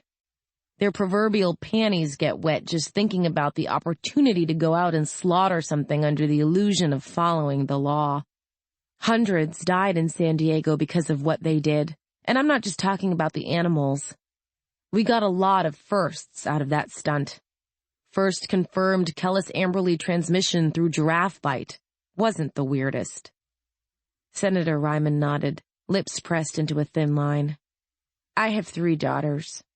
All of them are at the ranch with their grandparents, waiting for their mother to rejoin them. Trying to avoid making them a target? That's unavoidable, unfortunately. It's the nature of modern politics. but I can keep them out of the spotlight for as long as I can. I kept my sunglasses pulled down, studying him. Unlike most people, he met my eyes without flinching. Having a wife with retinal KA probably helped with that. Finally, I slid my glasses back into place and nodded. I'll see what I can do. He offered a quick, boyish smile, his relief showing clearly. Thank you, Miss Mason. Don't let me keep you any longer. I'm sure you're anxious to check the state of your vehicles. If your goons scratch my bike, I'll have to get bitchy, I cautioned, and left the room, following the path Shaun and Buffy had taken to the yard. Leaving Emily out of things would be relatively easy. The way the kitchen was lit meant we could limit footage of her without changing the overall tone of the afternoon, and without being too blatant. Looking like you're hiding something is the fastest way to bring the vultures down. I'd have to leave it up to Buffy, of course. She's our graphics whiz. The interesting part was that he was willing to ask for it at all. Senator Ryman knew he'd only get to ask us to leave things out so many times before we started resisting, and once that happened, he wasn't going to be a happy man. So why introduce us to Emily at all, if the introduction meant he'd have to use one of his limited get-out-of-jail-free cards to keep her out of a puff piece about meeting the candidate over some good old-fashioned fish tacos? It was possible he was just trying to play on our sympathies. Golly, my wife doesn't like to be seen on camera and it could endanger the kids, so you'll be good to us, right? But that didn't seem likely. It seemed a lot more realistic to me that she'd wanted the chance to meet us, and he was willing to go along with it as long as it kept her happy with him. I've learned to trust my hunches, and they were telling me now that the senator and his wife were generally good folks, with the bad taste to choose politics and horse breeding as their respective careers. Our vehicles were parked out front. The van had been scrubbed until it gleamed, and even the relay towers were clean. All the chrome on my bike had been buffed until it was almost too bright to contemplate even through my sunglasses. I don't think that thing's been this clean since before I bought it, I said, shoving my glasses back up my nose. The sunset was on the way, and as far as I was concerned, it was taking a little too much of its own sweet time about things. Shaun stuck his head out of the van's rear door and waved, calling, "Hey, George, they got the fruit punch stain out of the upholstery." Really? I couldn't help being impressed. That stain had been in the van since 3 days after the parents gave it to us, and that was on our 18th adoption day. Class A license means Class A equipment, Dad said, and that and roughly 300 hours of backbreaking work was that. And they moved all Buffy's wires around, he said, with a certain degree of sadistic glee before retreating back into the van. I smothered a smile as I started toward the van, pausing to run one hand down the sleekly polished side of my bike. If the security crew had scratched the paint, they'd also buffed the scratch clean without leaving a trace. It was impressive work. Things were less peaceful inside the van. Shaun was sprawled in a chair cleaning his crossbow, while Buffy was flat on her back under one of the desks, heels drumming against the floor as she yanked wires out of their current incorrect locations and jammed them into new holes. Every time she yanked a wire, one or more of the van's monitors would start to roll or be consumed by static, turning the scene into something abstract and surrealistic, like a bad B-grade horror movie. She was also swearing like a merchant marine, displaying a grasp of profanity that was more than a little bit impressive. "Do you kiss your mother with that mouth?" I asked, stepping over the spools of discarded cabling and taking a seat on the counter. "Look at this." She shoved herself out from under the desk and into a kneeling position, brandishing a fistful of cables in my direction. I raised my eyebrows, waiting. "All of these were connected wrong. All of them." "Are they labeled?" Buffy hesitated before admitting. "No." "Do they follow any sort of normal, sane, or predictable system?" I knew the answer to that one. Shaun and I did most of the electrical work, but the actual wiring is all Buffy's, and she thought most people were too conservative with the way they managed their inputs. I've tried to understand her system a few times. I've always come away with a migraine and the firm conviction that sometimes ignorance really is bliss. They didn't have to unplug everything, Buffy muttered and crawled back under the desk. Shaun pulled back the string on his crossbow with one finger, checking the tension, and said, "You can't win. Logic has no power over her when her territory's been invaded by the heathens." "Got it," I said. The monitor next to me rolled to static before it began displaying a video feed of the yard outside. "Buffy, how long before we're fully operational again?" 15 minutes, maybe 20. I haven't checked the wires on the backup consoles yet, so I don't know how big of a mess they made there. The irritation in her voice was unmasked. No data loss so far, but none of the van's exterior cameras got anything but static for over an hour thanks to their stupid monkeying. "I'm sure we can live without an hour's recordings of the security team," I said. "Shaun, get the lights?" "On it." He put his crossbow aside and rose, moving to drop the shade over the van's window and pull the rear door closed. Buffy made a small grunt of protest, and he flicked the switch to turn on the interior lights. The area was promptly bathed in a soft, specially formulated light designed to be gentle on sensitive eyes.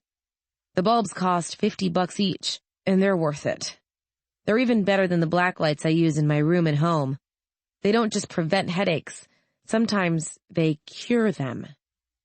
I removed my glasses with a sigh, massaging my right temple with my fingertips. "All right, folks, we have our first official on-the-record encounter. Impressions?" "Like the wife," said Shaun. "She's photogenic and a definite asset. I still need a handle on the senator. He's either the biggest Boy Scout ever to make it past the local level, or he's playing us." "The fish tacos were good," said Buffy. "I like Senator Ryman, actually. He's nice even when he doesn't have to be. This could be a pretty fun gig." "Who cares about fun as long as it brings in the green?" asked Shaun, with a philosophical shrug. "We're made when this is over. Everything else is gravy." "I agree with both of you, to a degree," I said, still massaging my temple. I could already tell I was going to need painkillers before we wrapped for the night. Senator Ryman can't be as nice as he wants us to think he is, but he's also nicer than he has to be. It's not entirely a put-on. There's a degree of sincerity there that you can't fake. I'll do a pull-and-drop profile on him tonight, something like first impressions of the man who would be president. Puff piece, but still. Buff, how long is it going to take you to splice our footage? Once everything is ready to run again, I'll need an hour, 2 tops. Try for an hour. We want to hit the East Coast while they're still awake. Shaun, care to do a review of the security precautions? Hit up a few of the guards, find out what sort of ordnance they're carrying with them? His face split in a wide grin. "Already on it. You know the big blonde guy, built like a linebacker?" I did notice the presence of a giant on the security team, yes. "His name's Steve. He carries a baseball bat." Shaun made an exaggerated swinging motion. "Can you imagine him hitting one out of the park?" "Ah," I said dryly. "The classics. Grab a few cameras, harass the locals until you get what you want. Which brings us to my last order of business. We have a request from the senator." Buffy slid out from under the desk again, another bundle of wires in her hands, and gave me a curious look. Shaun scowled. "Don't tell me we're being censored already." "Yes and no," I said. "He wants us to keep Emily out of things as much as we can for right now. Minimize her inclusion in the lunch footage, that sort of thing." "Why?" asked Buffy. "San Diego," I said, and waited. I didn't have to wait long. Shaun doesn't feel as strongly as I do about the universal application of Mason's law, but he still follows the debate. Expression changing from one of incomprehension to complete understanding, he said, "He's afraid somebody's going to target her at the ranch if we make too big a deal of things." Exactly. I switched my massaging to my other temple. Their kids are out there with their grandparents, and he sort of wants the family alive. A little risk is unavoidable, but he'd like to keep them low profile as long as he can. "I can manage the footage edits," said Buffy. "She wouldn't feature in my piece at all," said Shaun. And I'll sidebar her. So, we're in agreement? Guess so, said Shaun. Great. Buffy, let me know when we're back to live feed capacity on all bands. I'm going to step outside for a few minutes. I slid my sunglasses back on and stood, just getting a little air. I'll get to work, said Shaun, and stood as I did, exiting the van a few steps ahead of me. He didn't stop or look back as I came out. He just kept going. Shaun knows me better than anyone else in the world. Sometimes I think he knows me better than I do. He knows I need a few minutes by myself before I can start working. Location doesn't matter. Just solitude. The afternoon light had dimmed without dying, and my bike wasn't quite as painful to look at. I walked over and leaned against it, resting my heels on the driveway as I closed my eyes and tilted my face up into the dying light. Welcome to the world, kids. Things were moving now, and all we could do was make sure that the truth kept getting out and getting where it needed to be. When I was 16 and told my father that I wanted to be a newsie, it wasn't a surprise by that point, but it was the first time I had said it to his face. He pulled some strings and got me enrolled in a history of journalism course at the university. Edward R. Murrow, Walter Cronkite, Hunter S. Thompson, Cameron Crowe. I met the greats the way you should meet them, through their words and the things they did, when I was still young enough to fall in love without reservations or conditions. I never wanted to be Lois Lane, girl reporter, even though I dressed like her for Halloween one year. I wanted to be Edward R. Murrow, facing down corruption in the government. I wanted to be Hunter S. Thompson, ripping the skin off the world. I wanted the truth, and I wanted the news, and I'd be damned before I settled for anything less. Shaun's the same, even if his priorities are different. He's willing to let a good story come before the facts, as long as the essential morals stay true. That's why he's so good at what he does, and why I double-check every report he writes before I release it. One thing I did learn from those classes is that the world is not, in any way, what people expected 30 years ago. The zombies are here, and they're not going away, but they're not the story. They were, for one hot, horrible summer at the beginning of the century, but now they're just another piece of the way things work. They did their part. They changed everything. Absolutely everything. The world cheered when Dr. Alexander Kellis announced his cure for the common cold. I've never had a cold, thanks to Dr. Kellis, but I understand they were pretty annoying. People didn't enjoy spending half their time sniffling, sneezing, and getting coughed on by total strangers. Dr. Kellis and his team rushed through testing at a pace that seems criminal in retrospect, but who am I to judge? I wasn't there. What's really funny is that you can blame this whole thing on the news. One reporter heard a rumor that Dr. Kellis was intending to sell his cure to the highest bidder and would never allow it to be released to the man on the street. This was ridiculous if you understood that the cure was a modified rhinovirus, based on the exact virulence that enabled the common cold to spread so far and so fast. Once it got outside the lab, it was going to infect the world, and no amount of money would prevent that. Those are the facts, but this guy didn't care about the facts. He cared about the scoop, and being the first to report a great and imaginary injustice being perpetrated by the heartless medical community. If you ask me, the real injustice is that Dr. Alexander Kellis is viewed as responsible for the near destruction of mankind, and not Robert Stalnaker, investigative reporter for the New York Times. If you're going to lay blame for what happened, that's where it belongs. I've read his articles.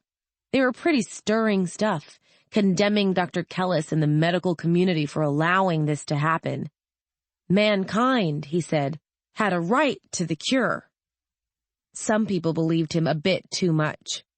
They broke into the lab, stole the cure, and released it from a crop duster, if you can believe that. They flew that bastard as high as it would go, loaded balloons with samples of Dr. Kellis's work, and fired them into the atmosphere. It was a beautiful act of bioterrorism conducted with all the best ideals at heart. They acted on a flawed assumption taken from an incomplete truth, and they screwed us all. To be fair, they might not have screwed things up as badly as they did if it hadn't been for a team working out of Denver, Colorado, where they were running trials on a genetically engineered filovirus called Marburg EX19, or more commonly, Marburg Amberley. It was named for their first successful infection, Amanda Amberley, age 12 and a half. She'd been dying of leukemia and considered unlikely to see her 13th birthday. The year Dr. Kellis discovered his cure, Amanda was 18, finishing her senior year of high school and perfectly healthy. The folks in Denver took a killer, made a few changes to its instructions, and cured cancer.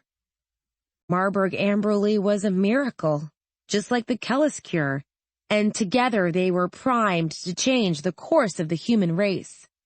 Together, that's what they did. No one gets cancer or colds anymore. The only issue is the walking dead. There were 97 people in the world infected with Marburg Amberley when the Kellis cure was released. The virus never left the system once it had been introduced. It would kill off cancerous cells and go dormant, waiting. All those people were quiet, non-infectious hot zones, living their lives without a clue of what was about to happen. Amanda Amberley wasn't among them. She died 2 months earlier in a car crash following her senior prom. She was the only one of the Marburg Amberley test cases not to reanimate. She provided the first clue that it was the interaction of the viruses and not Marburg Amberley itself that caused the apparently dead to rise. The Kellis cure swept the globe in days. Those responsible for the release were hailed, if not as heroes, then at least as responsible citizens, cutting through red tape to better the lives of their fellow men. No one knows when the first Marburg Amberley test subjects came into contact with the cure, or how long it took from exposure to mutation. How long for the formerly peaceful filovirus to seize on the newly introduced rhinovirus and begin to change? Best estimates say that within a week of the introduction of the Kellis cure to Marburg Amberley, the two had combined, creating the airborne filovirus we know as Kellis Amberley. It went on to infect the world, hopping from person to person on the back of the virulence coded into the original Kellis cure. There is no index case for viral amplification. It happened in too many places at the same time. We can only pinpoint things to this degree because of what the movies got wrong. Infection wasn't initially universal. People who died before getting dosed with Kellis Amberley stayed dead. Those who died after infection didn't. Why it brings its hosts back to literal biological life is anyone's guess. The best theories hold that it's an enhanced version of normal filovirus behavior, the urge to replicate taken to a new and unnatural level, one that taps into the nervous system of the host and keeps it moving until it falls apart. Zombies are just sacks of virus looking for something to infect, being driven by Kellis Amberley. Maybe it's true. Who knows? Whether it is or not, the zombies are here, and everything has changed. That includes the shape of the political world, because a lot of the old issues shifted once the living dead were among us. The death penalty, animal cruelty, abortion, the list goes on. It's hard to be a politician in this world, especially given the xenophobia and paranoia running rampant through most of our more well-off communities. Senator Ryman was going to have a long, hard fight to the White House, assuming he could get there at all, and we'd be with him every step of the way. I sat with my face toward the sun, ignoring the way my head was throbbing, and waited for Buffy to tell me that the time had come to begin. Book 2. Dancing with the Dead. You tell the truth as you see it, and you let the people decide whether to believe you. That's responsible reporting. That's playing fair. Didn't your parents teach you anything? Georgia Mason. Darwin was right. Death doesn't play fair. Stacey Mason. To explain my feelings for Senator Peter Ryman, I must first note that I am a naturally suspicious soul. That which seems too good to be true, in my experience, generally is. It is thus with the natural cynicism that is my hallmark that I make the following statement. Peter Ryman, Wisconsin's political golden boy, is too good to be true. As a lifelong member of the Republican Party in an era when half the party has embraced the idea that the living dead are a punishment from God and we poor sinners must do penance before we can enter the kingdom of heaven, it would be easy for him to be a bitter man, and yet he shows no signs of it.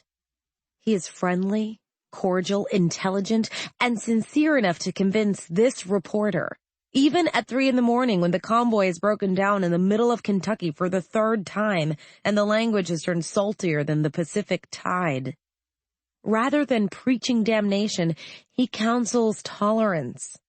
Rather than calling for a war on the undead, he recommends improving our defenses and the quality of life in the still inhabited zones. He is, in short, a politician who understands that the dead are the dead. The living are the living, and we need to treat both with equal care. Ladies and gentlemen, unless this man has some truly awe-inspiring skeletons in his closet, it is my present and considered belief that he would make an excellent president of the United States of America and might actually begin to repair the social, economic, and political damage that has been done by the events of these past 30 years. Of course, that can only mean that he won't win. But a girl can dream. From Images May Disturb You, the blog of Georgia Mason, February 5th, 2040. Chapter 7. The Civic Center had been prepared for Senator Ryman's visit with row upon row of folding chairs and video screens angled to broadcast his image all the way to the rear of the cavernous room. Speakers were mounted every 5th row to make sure his words remained crystal clear as they fell upon the ears of the 20 or so brave souls who had actually dared to come hear him speak. The attendees were clustered in the front 4 rows, leaving the back of the room for the senator's entourage, security folks, and of course, the 3 of us. Put together, we outnumbered the voting public almost 2 to 1. Not that this was a unique occurrence. We'd seen this scene play out in nearly 24 states and more than 3 times as many locations in the 6 weeks since we had left California. People don't come out to press the flesh the way they used to, not even for the primaries that determine which candidates will be making it all the way to the presidential elections. They're too worried about contagion and too afraid that the weird guy who keeps muttering to himself isn't actually insane. There's always a chance that he's going through massive viral amplification and will take a chunk out of someone at any moment. The only safe people are the ones you know so well that they can't surprise you with the personality changes the virus causes during replication. Since few people have enough close personal friends to fill an auditorium, most folks don't come out. That doesn't mean that things have been going unobserved. Judging by the ratings, page hits, and downloads, the campaign has been maintaining some of the highest viewer numbers since Cruz versus Gore in 2018. People want to know how it's going to turn out. There's a lot riding on this election, including, incidentally, our careers. Shaun's always said that I take things too seriously. Since the start of the campaign, he'd started saying my sense of humor had been surgically removed to make room for more anal retentiveness. Anyone else who said that would probably have gotten slapped, but from Shaun, I had to admit to an element of truth. Still, if I left things up to him, we'd be living with our parents and pretending we didn't mind the lack of privacy until we died. Someone has to watch the bottom line, and someone has pretty much always been me. Glancing to Buffy, I stage whispered, "How do our numbers look?" She didn't look up from the text scrolling rapidly across her phone. The data feed was moving so fast, I didn't have a prayer of following it. but it obviously meant something to Buffy because she nodded, with a small smile on her lips as she said, "We're looking at a 60% local audience on the video feed, and we just hit top 6% on the web. The only candidate getting a higher feed ratio is Congresswoman Wagman, and she's lagging in the actual polls." "And we know why she's getting the feeds now, don't we, children?" drawled Shaun, continuing to test the links in his favorite chainmail shirt with a pair of lightweight pliers. I snorted. Word on the blog circuit is that Kirsten Knockers Wagman had serious breast augmentation surgery before she went into politics, acting under the assumption that in today's largely internet-based demographic, looking good is more important than sounding like you have two brain cells to knock together. That worked for a while. It got her a seat in Congress, partially because people enjoy looking at her, but it isn't going to get her very far in a presidential race. Especially not now that she's up against folks who understand the issues. Senator Ryman didn't appear to have noticed the emptiness of the hall or the nervous expressions on his few actual physical attendees. Most were probably local politicians, coming out to show that they believed in the safety of their community, since several of them looked like they'd explode if you snuck up behind them and said, "Boo," in a commanding tone of voice. Most, not all. There was one little old lady, at least 70 years old, sitting dead center in the front row. She held her purse primly in her lap, lips set into a thin, hard line, as she watched Senator Ryman go through his paces. She didn't look nervous at all. If any zombies tried to invade this political event, she'd probably wind up giving them what for and driving them back outside to wait their turn. The senator was winding down. You can only give your political platform in so many ways, no matter how much practice you have at saying the same thing from 16 different angles. I adjusted my sunglasses, settling in my chair as I waited for the real fun to begin, the question and answer period. Most of the questions people come up with have something to do with the infected, as in, what are you going to do about the zombies that the other guys haven't tried already? The answers can get seriously entertaining, and honestly, so can the questions. Most questions are emailed in by the home audiences and asked by the polite, slightly bland voice of the senator's digital personal assistant, which has been programmed to sound like a well-educated female of indeterminate age and race. Senator Ryman calls it Beth, for no reason anyone has been able to get him to explain. I intend to keep trying. The best questions are the ones that come from the live audiences. Most of them are scared out of their minds after being out of the house for more than half an hour, and nothing loosens the tongue like fear. If I had my way, all questions would be asked by people who had just taken a trip through a really well-designed haunted house. And now, I'd like to take a few questions from our audience, both those watching this event through the electronic methods provided by my clever technicians. Senator Ryman chuckled, managing to telegraph his utter lack of understanding of such petty details as how the video feeds work, and the good people of Eakley, Oklahoma, who have been good enough to host us this evening. Come on, lady, don't let me down, I murmured. Sure enough, the lady in the front row had her hand in the air almost before the senator finished speaking, arm jutting upward at a fierce, near-military angle. I settled back in my chair, grinning. Jackpot. Huh? Buffy looked up from her watch. Live one, I said, indicating the lady. Oh. Suddenly interested in something other than the data feed, Buffy sat forward. She knows potential ratings when she sees them. Yes, the lady in the front row. Senator Ryman indicated the woman, whose tight-lipped face promptly filled half the monitors in the room. Buffy tapped 2 buttons on her phone, directing her cameras to zoom in. The senator's tech team is good, and even Buffy admits it. They understand camera angles, splicing footage, and when to go for a tight shot. Thanks to Chuck Wong, who does all their planning and design, they're probably near the top of their field. But Buffy is better. The lady in question lowered her hand, fixing the senator with a stern gaze. What is your stance on the rapture? Her voice was as clipped and thin as I'd expected. The sound system picked it up clear as a bell, reproducing every harsh edge and disapproving inflection flawlessly. Senator Ryman blinked, looking nonplussed. It was the first time I'd seen a question take him completely by surprise. He recovered with admirable speed, though, saying, "I beg your pardon?" The rapture.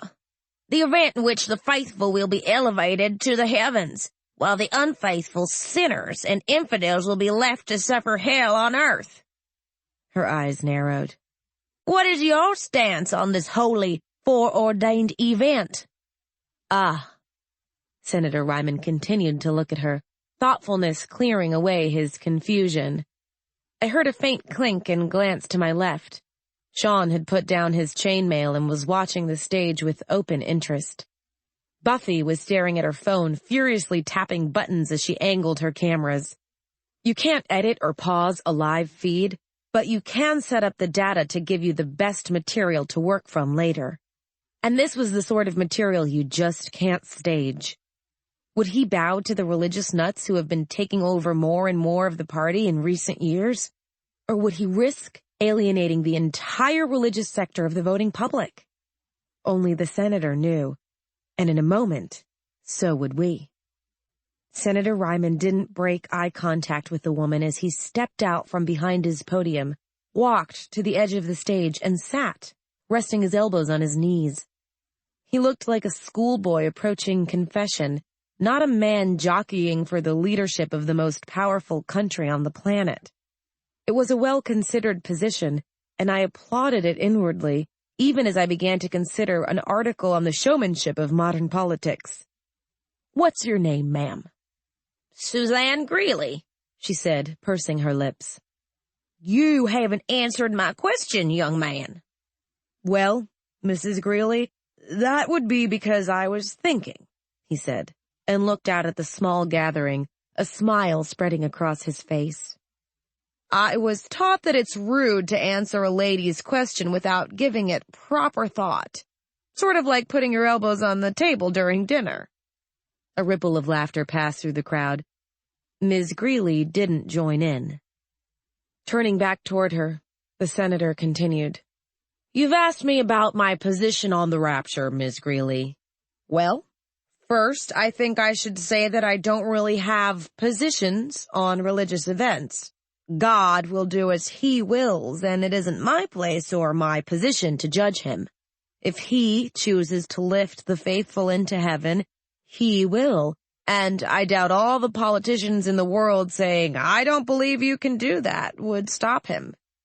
At the same time, I doubt he's going to do anything like that, Ms. Greeley, because God, the God I believe in anyway, and as a lifelong Methodist, I feel I know him about as well as a man who doesn't devote his life to the church can, doesn't throw good things away. God is the ultimate recycler. We have a good planet here. It has its troubles, yes. We have overpopulation, we have pollution, we have global warming, we have the Thursday night television lineup. More laughter. And of course we have the infected. We have a lot of problems on Earth, and it might seem like a great idea to hold the rapture now. Why wait? Let's move on to heaven and leave the trials and tribulations of our earthly existence behind us. Let's get while the getting's good and beat the rush. It might seem like a great idea, but I don't think it is. For the same reason, I don't think it's a great idea for a first grader to stand up and say that he's learned enough, he's done with school, thanks a lot, but he's got it from here. Compared to God, we're barely out of kindergarten. And like any good teacher, I don't believe he intends to let us out of class just because we're finding the lessons a little difficult. I don't know whether I believe in the rapture or not. I believe that if God wants to do it, he will. But I don't believe that it's coming in our lifetime.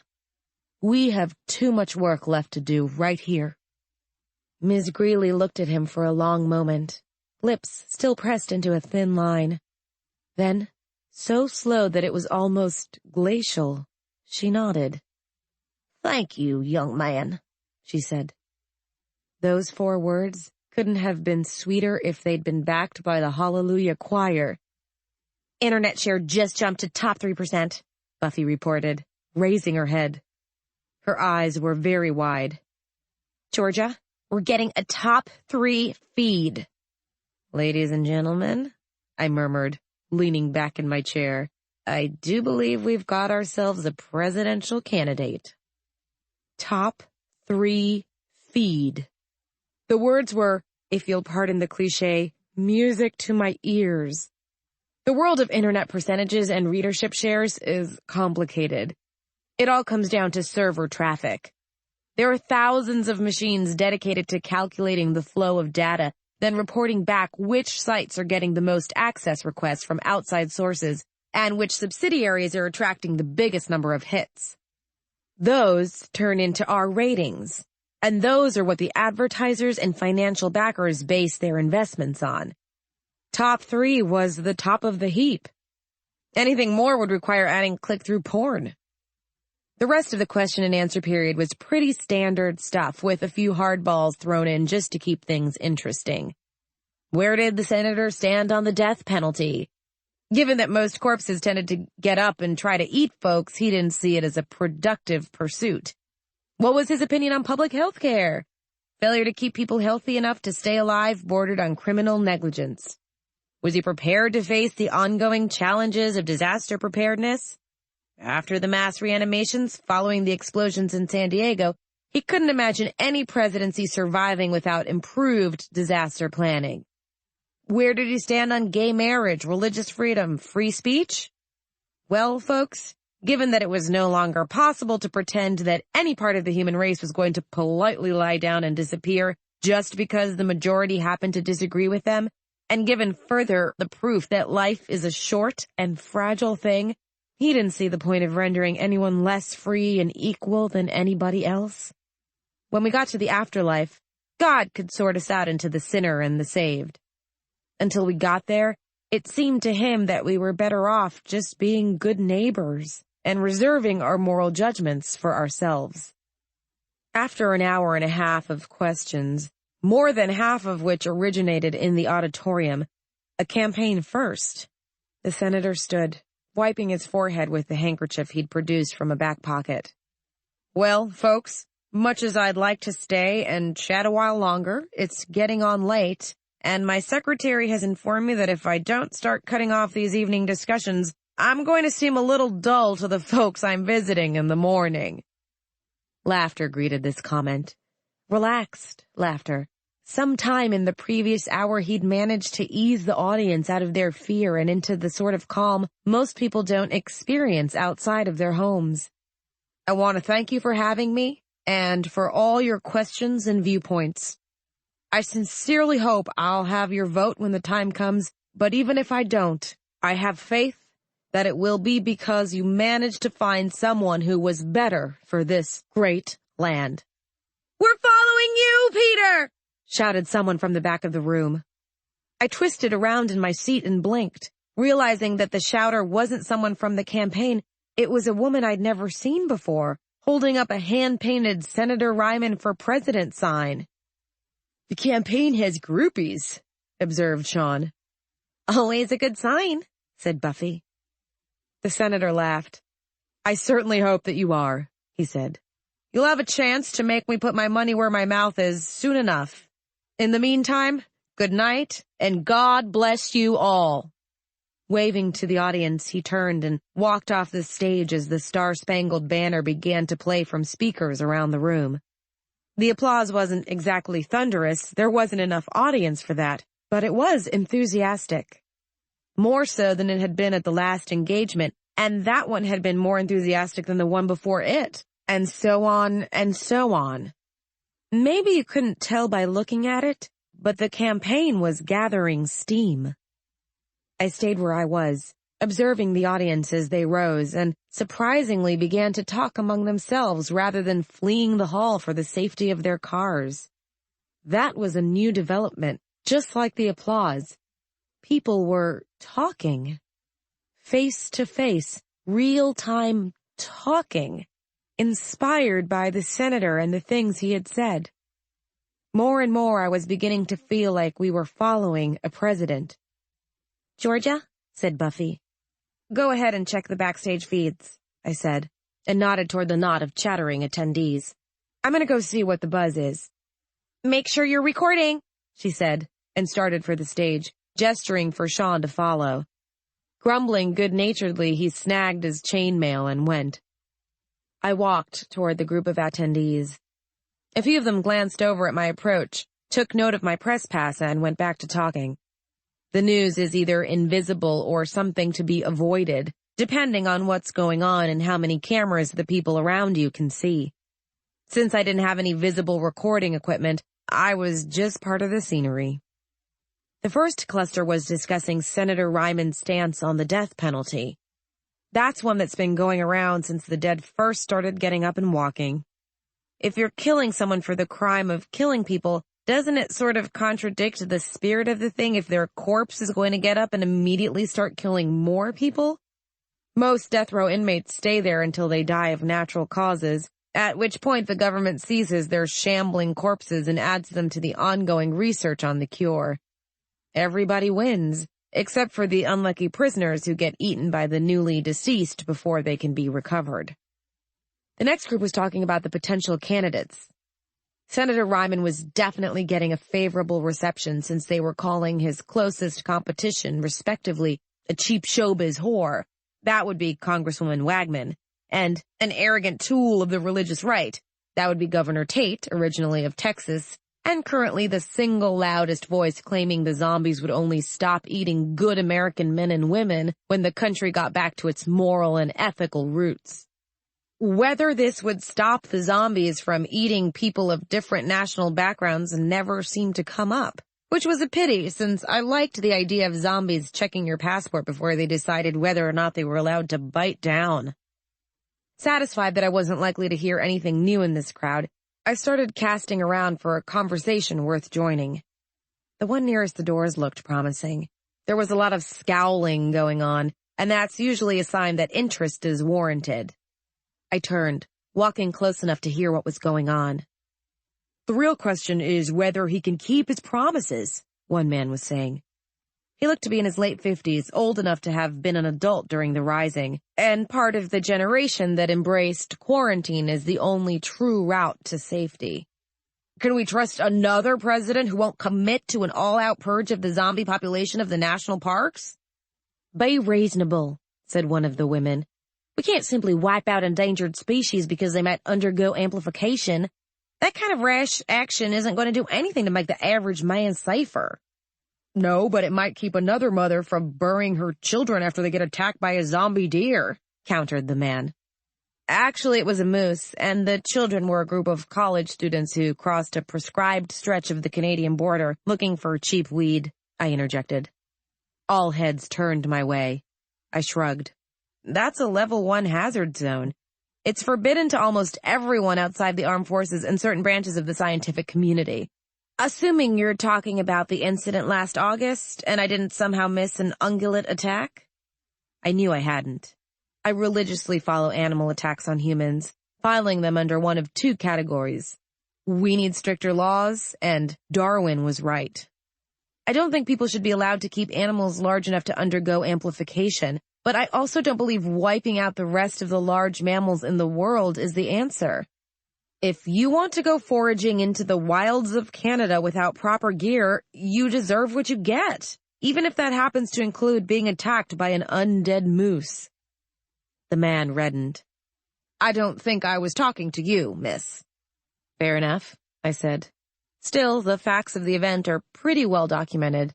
Again, assuming I didn't miss something. Looking mildly amused, one of the other men said, Well, come on, Carl. Did the young lady miss an attack, or are you referring to the incident with the moose? He didn't need to answer. His glare was answer enough. Turning his back pointedly on the 3 of us, he moved to join a vigorous condemnation of the senator's stance on the death penalty that was going on just a few feet away. I don't think I've ever seen him deflated with facts before, said the woman, and offered her hand. I'll have to remember that. Rachel Green. I'm with the local SPCA. Dennis Stahl, Eakly Times, said the remaining man, flashing his press pass in a brief show of solidarity. Relieved that my sunglasses would cover the more subtle points of my expression, I took Ms. Green's hand, shook once, and said, Georgia Mason. I'm one of the bloggers covering Senator Ryman's campaign. Mason, said Miss Green. As in... I nodded. She winced. Oh, dear. Is this going to be unpleasant? Not unless you're in the mood for a debate. I'm here to record reactions to the senator's agenda, not forward my own. Besides, I nodded to Carl's back, I'm not as hardline as some. I just have strong opinions about large animals being kept in urban areas, and I think we can agree to disagree on that point, don't you? Fair enough, she said, looking relieved. Mr. Stahl laughed. Rachel gets a lot of flack from the local media for what she does, he said. How's the campaign trail treating you? Are you saying you haven't been reading our reports? I asked the question lightly, but I wanted to hear the answer. Journalistic acceptance is one of the last things any blog gets. We may be accepted inside the community, but it's not until the traditional news media starts to take our reports seriously that a new feed can honestly be said to have established itself. I have, he said. They're good. A little rough, but good. You care about what you're reporting, and it shows. Thanks, I replied, and glanced to Ms. Green. Did you enjoy the presentation? Is he as sincere as he seems? I haven't seen any signs that he's not, I said, and shrugged. Illusions of journalistic objectivity aside, he's a nice guy. He has good ideas and he presents them well. Either he's the best liar I've ever met, or he's going to be our next president. Not that the two are mutually exclusive, but still. Mind if I quote you on that? Asked Mr. Stahl, with a sudden predatory intensity that I recognized quite well from my peers. I smiled. Go right ahead. Just make sure to give your readers a link to our site, if you would be so kind. Of course. The three of us chatted for a bit longer, eventually exchanging pleasantries and going our separate ways. I resumed moving from group to group, now mostly listening, and was amused to see that Carl, no last name given or requested, continually moved away from me as if afraid that I'd taint his ranting with more of my unfortunate facts. I've encountered his type before, usually at political protests. They're the sort who would rather we paved the world and shot the sick instead of risking life being unpredictable and potentially risky. In another time, they were anti-Semitic, anti-black, anti-women's liberation, anti-gay, or all of the above. Now they're anti-zombie in the most extreme ways possible, and they use their extremity to claim that the rest of us are somehow supporting the undead agenda. I've met a lot of zombies. Not as many as Shaun and Mom have, but I'm not as suicidal as they are. In my experience, the only undead agenda involves eating you, not worming their way into public acceptance and support.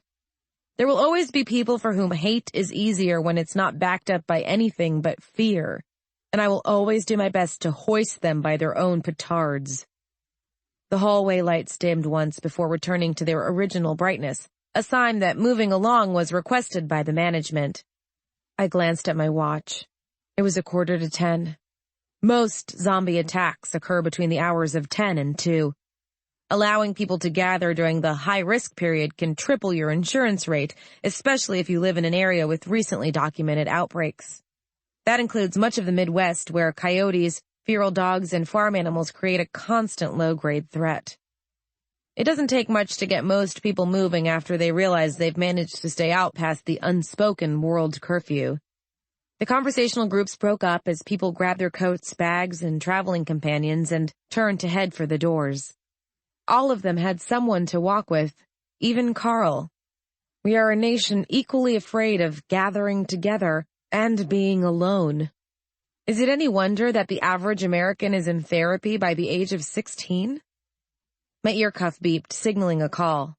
I reached up and tapped it on. Georgia, you coming to join the party soon, or should I drink this beer by myself? I could hear laughter in the background. The senator's entourage was celebrating another series of political minefields navigated with grace and charm. They were right to celebrate. If the numbers we'd been getting were anything to go by, Senator Ryman was a shoo-in for the Republican Party nomination once the convention rolled around. "Just finishing out here, Shaun," I said. The hall lights began coming up from their ambient event setting, heading for the blazing fluorescents that would keep things lit for the cleaning crew. I squinted, my eyes closed, turning to walk toward the stage exit. "Let folks know I'm coming through?" "On it," he said. My ear cuff beeped again, signaling disconnection. I'm not much for jewelry, but disguised cellular phones are another matter. They're more convenient than walkie-talkies and have a longer battery life, with an average talk time of 50 hours before the battery gives out. Once the batteries go, it's cheaper to buy a new phone than it is to pay to have the case cracked and a new battery installed, but we all have to pay the price of progress. I have at least 3 phones on me at any given time, and only Shaun has all the numbers. 2 of the senator's security guards were waiting by the door, dressed in identical black suits with sunglasses covering their eyes and blotting out most of their expressions. I nodded to them. They nodded back. "Steve, Tyrone," I said. "Georgia," said Tyrone. He produced a portable blood testing unit from his pocket. "If you would." I sighed. "You know they're just going to test me again before they let me into the convoy." "Yes." "And you know that a clean result now would be a clean result after the 5-minute walk to the buses." "Yes." "But you're still going to make me prick my damn finger, aren't you?" "Yes." I hate protocol. My ritual grumbling finished, I extended my hand, pressing my index finger against the contact pad. The lights on the top of the box flashed in the familiar red-green pattern, settling on a steady, uninfected green. "Happy?" "Overjoyed," Tyrone replied, a faint smile on his lips as he withdrew a biohazard bag from his other pocket and dropped the test kit into it. "Right this way." "How gracious," I said. Steve smothered a wider smile, and I smiled back, starting across the parking lot toward the distant lights of the convoy. The bodyguards fell into step beside me, flanking me as we walked. Being escorted through every open area we encountered had been a little annoying at first, but I was getting used to it. The senator's crew, Shaun, Buffy, and I included, had been traveling in a convoy consisting of 5 luxury RVs, 2 buses, our van, and 3 converted military transport jeeps, which were ostensibly for scouting runs before entering open territory, but were mostly used for off-road rallies in whatever fields presented themselves. There were several smaller vehicles, ranging from my bike to the more substantially armored motorcycles favored by the bodyguards. With as much equipment as we need to carry to meet legal safety standards, it wouldn't make sense to break camp and check into hotels for anything less than a 4-day stay, and so we often found ourselves spending a lot of nights roughing it in mobile homes that were better outfitted than my room back home. Shaun, Buffy, and I had been assigned to share one of the RVs, although Buffy usually slept in the van with her equipment, claiming that the perpetual gloom of my special lights gave her, quote, the heebie-jeebies. The senator's crew had been taking it as another sign that our resident techie is a little bit unhinged, and Shaun and I hadn't been making any efforts to discourage them, even though we knew that it was less of an obsessive-compulsive desire to protect the cameras and more of an ongoing quest for something resembling privacy. Unlike most of our generation, Buffy is an only child, and life in the convoy had been getting on nerves she may not have known she had. Life in the convoy was also creating a new issue, her religion and our lack thereof. Buffy prayed before she went to sleep. Buffy said grace before she ate, and Shaun and I didn't. It was better to avoid the conflict by letting her have a little space. Besides, that gave Shaun and me the sort of privacy we were accustomed to, the kind that never actually leaves you alone, but doesn't put people in your personal space when you don't want them there either. 2 more guards waited at the perimeter gates. Unlike Steve and Tyrone, who kept their pistols concealed beneath their jackets, these 2 openly held auto-feed rifles I vaguely recognized from Mom's magazines. They could probably hold off the average zombie mob without outside assistance. "Tracy, Carlos," I said, and extended my hand, palm down. "I'm tired, I'm filthy, and I'm ready to get drunk with the rest of the good boys and girls. Please confirm my uninfected status so that I can get on with it. Bring me a beer later and it's a deal, Carlos replied, and shoved one of the tester units over my hand, while Tracy did the same for Steve. Tyrone stepped back, waiting his turn. These were mid-range units performing a more sensitive scan and taking a correspondingly longer time to return results. It would be possible for the fingerprint test to declare someone clean and for the full hand unit to revoke that status less than 5 minutes later. My results came back clean, as did Steve's. Tyrone stepped up to start his own tests and waved us off toward the third RV in the chain. I could claim that my finely honed journalistic instincts told me which way to go, but they didn't have nearly as much to do with my choice of destinations as with the fact that it was the only RV with an open door, and it was definitely the source of the pounding rock music that was assaulting our ears. The Dandy Warhols. The senator is a man who loves his classics. Senator Ryman was standing on a coffee table inside the RV with his shirt half unbuttoned and his tie draped over his left shoulder, saluting the room with a bottle of Pabst Blue Ribbon beer. People were cheering too loudly for me to tell what he was saying, but from the look of things, I'd just walked into the middle of a toast. I stopped by the door, stepping out of the way to let Steve get inside behind me, and took a wine cooler offered by one of the interns. I've given up trying to keep them straight. This was one of the brunette ones, which made her a Jenny, a Jamie, or a Jill. I swear they should come with name tags. Shaun pushed through the crowd, nodding to Steve before settling next to me. Word? Generally positive. People like our boy. I nodded to the senator, who had pulled a Jenny up onto the table with him. The audience cheered louder. I think we might be able to ride this one all the way.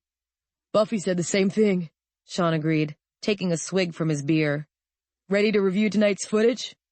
What, and miss the Bacchanal? Let me think. Yes. I shook my head. Get me out of here.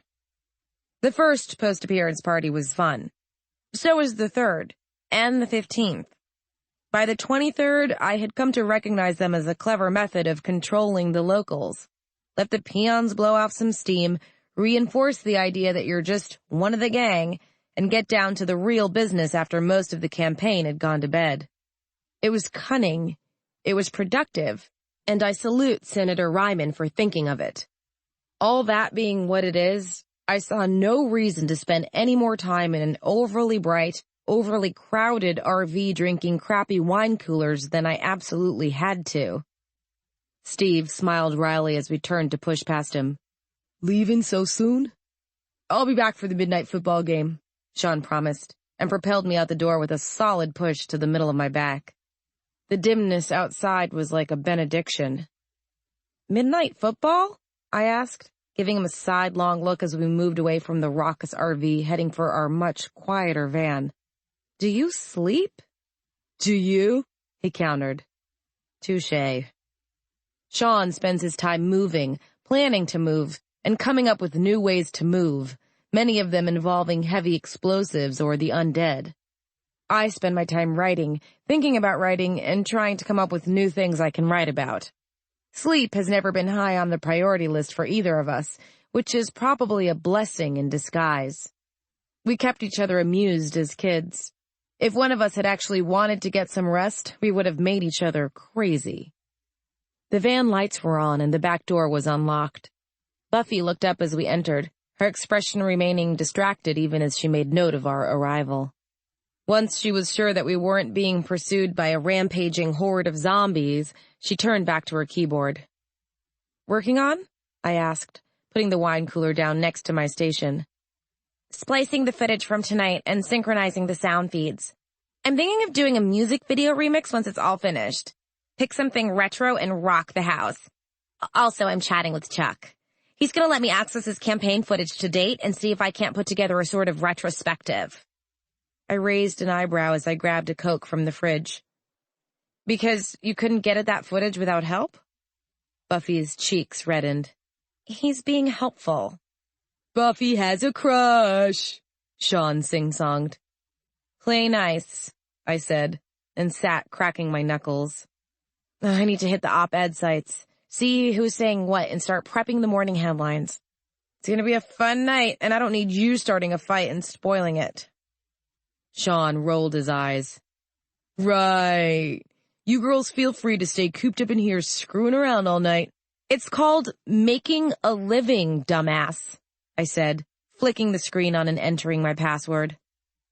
Like I said, screwing around all night. I'm going out with the boys. We're going to find some action, and I'm going to fuck with it, and tomorrow we'll have a ratings bonanza like you've never seen. Shaun spread his hands, framing his illusionary triumph. I can see it now. Flagging news site saved by intrepid Irwin. Get glasses, said Buffy. I snickered. Shaun gave Buffy his best wounded look, opening his mouth to rebut. Whatever he was going to say was drowned out by the gunshots from outside. You want to talk hypocrisy? Here's hypocrisy. The people who claim Kellis Amberley is God's punishment on humanity for daring to dabble where he never intended us to go. I might buy it if zombies had some sort of supernatural scientist detecting powers and only went for the heretics. But when I look at the yearly lists of KA-related casualties, you can see the raw lists at the official CDC website, and a more detailed list is posted on the wall every rising day. I don't see many scientists. What do I see? I see children. I see Julie Wade, age 7, of Discovery Bay, California. I see Leroy Russell, age 11, of Bar Harbor, Maine. I see a lot more than just them. Of the 2,653 deaths directly attributed to Kellis Amberley within the United States over the past year, 63% were persons under the age of 16. Doesn't sound like a merciful God to me. I see the elderly.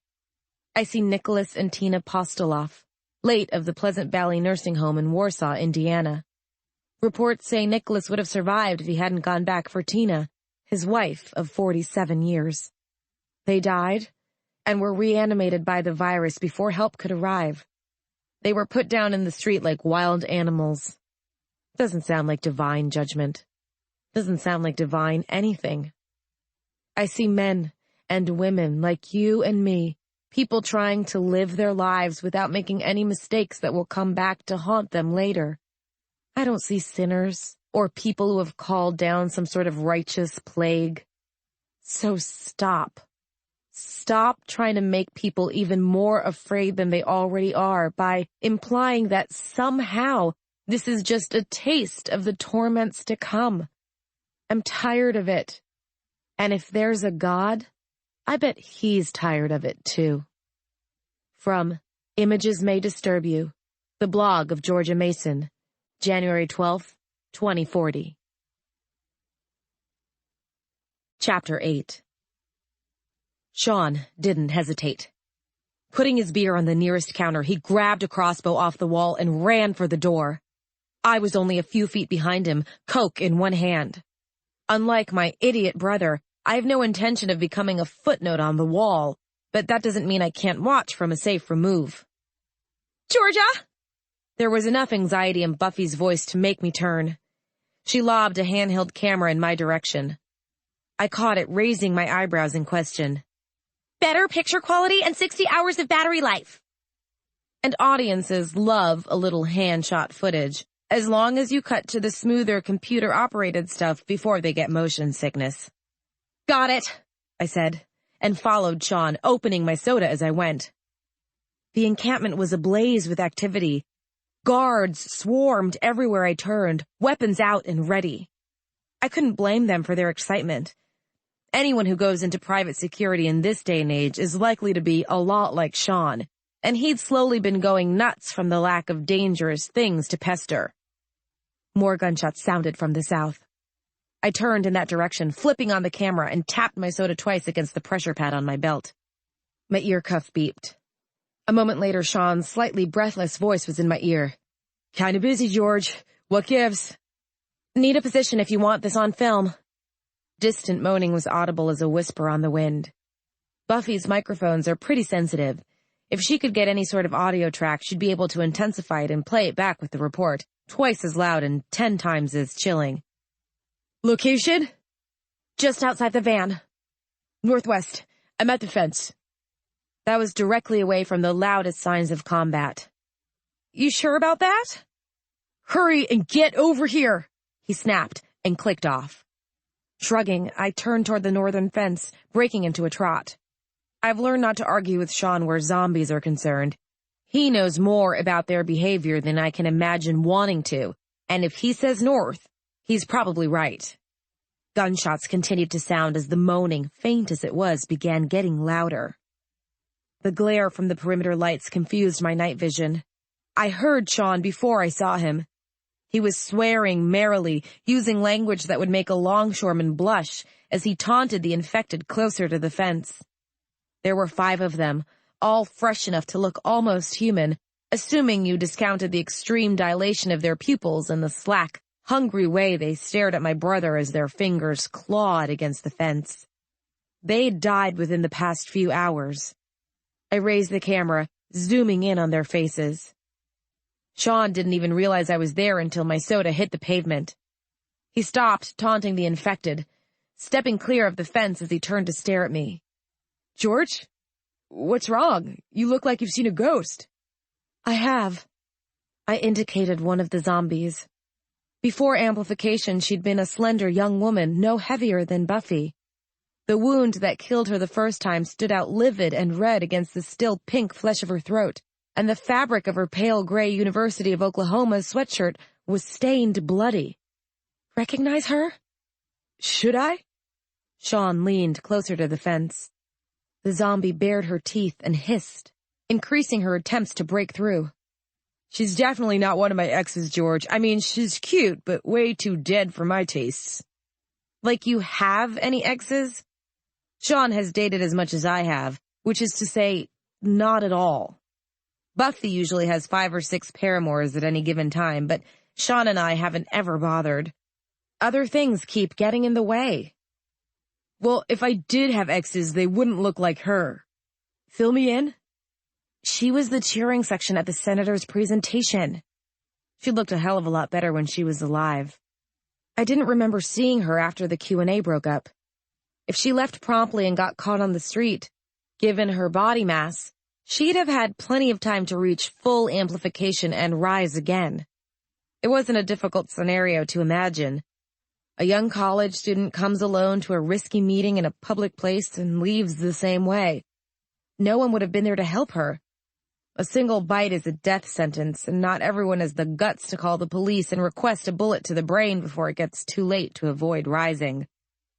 Whoever she was, she died alone, and she died stupid. I couldn't help feeling bad for her. "Aw, geez, you're right." Shaun leaned closer still, moving well out of what most people would call the safe zone. All 5 zombies were clustering around the same stretch of fence now, hissing and snarling at him. "That was fast." "This isn't the primary pack. They're too fresh." The most decayed of the zombies would still have been able to pass for human in a dark alley, assuming he could keep himself from trying to eat anyone in range. "Something had to bite them." "Or one of them dropped dead of a heart attack," Shaun said. "You're right. The rest are south, harassing the guards." He gave the fence an assessing look. "I'd put this at what, 12 feet? "Shaun Philip Mason, you are not thinking what I think you're thinking." "Sure as hell am. Keep 'em distracted, okay?" He didn't wait for a reply before backing up, getting a running start, and launching himself at the fence. His fingers caught well above the reach of the tallest of the zombies. His toes didn't fare quite as well, but that didn't matter much. Steel-toed combat boots are too tough for even the infected to gnaw their way through. Laughing at their moans, Shaun began pulling himself up toward the top of the fence. "Next up, we have my brother committing suicide," I muttered, and focused the camera on him, tapping the pad at my belt again to dial Buffy. "Don't fall, asshole, or I'm telling Mom you did it for love of the dead girl." "Bite me," Shaun called back. He swung his leading leg over the top of the fence and stood astride it, with one foot hooked into the chain on either side. Unhooking the crossbow from his belt, he loaded the first quarrel. "Not while I'm breathing, oh brother mine." "Buffy here," said Buffy's voice in my ear.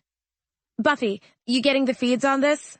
I want any positive ideas you can pull on our friends. You can cross-reference the one in the sweatshirt with footage from the... I'm on it. Her name is Dana Baldwin, age 23, political science major at the University of Oklahoma. I'm running lookups on the other 4.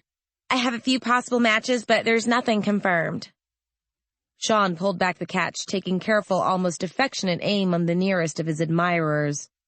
I directed the handheld camera toward the mob, as a crossbow bolt appeared in the center of their leader's forehead. He fell, and 2 of the remaining 4 were suddenly distracted with cannibalizing his remains, leaving 2 to menace Shaun. The virus that drives the infected is only in it for the meat.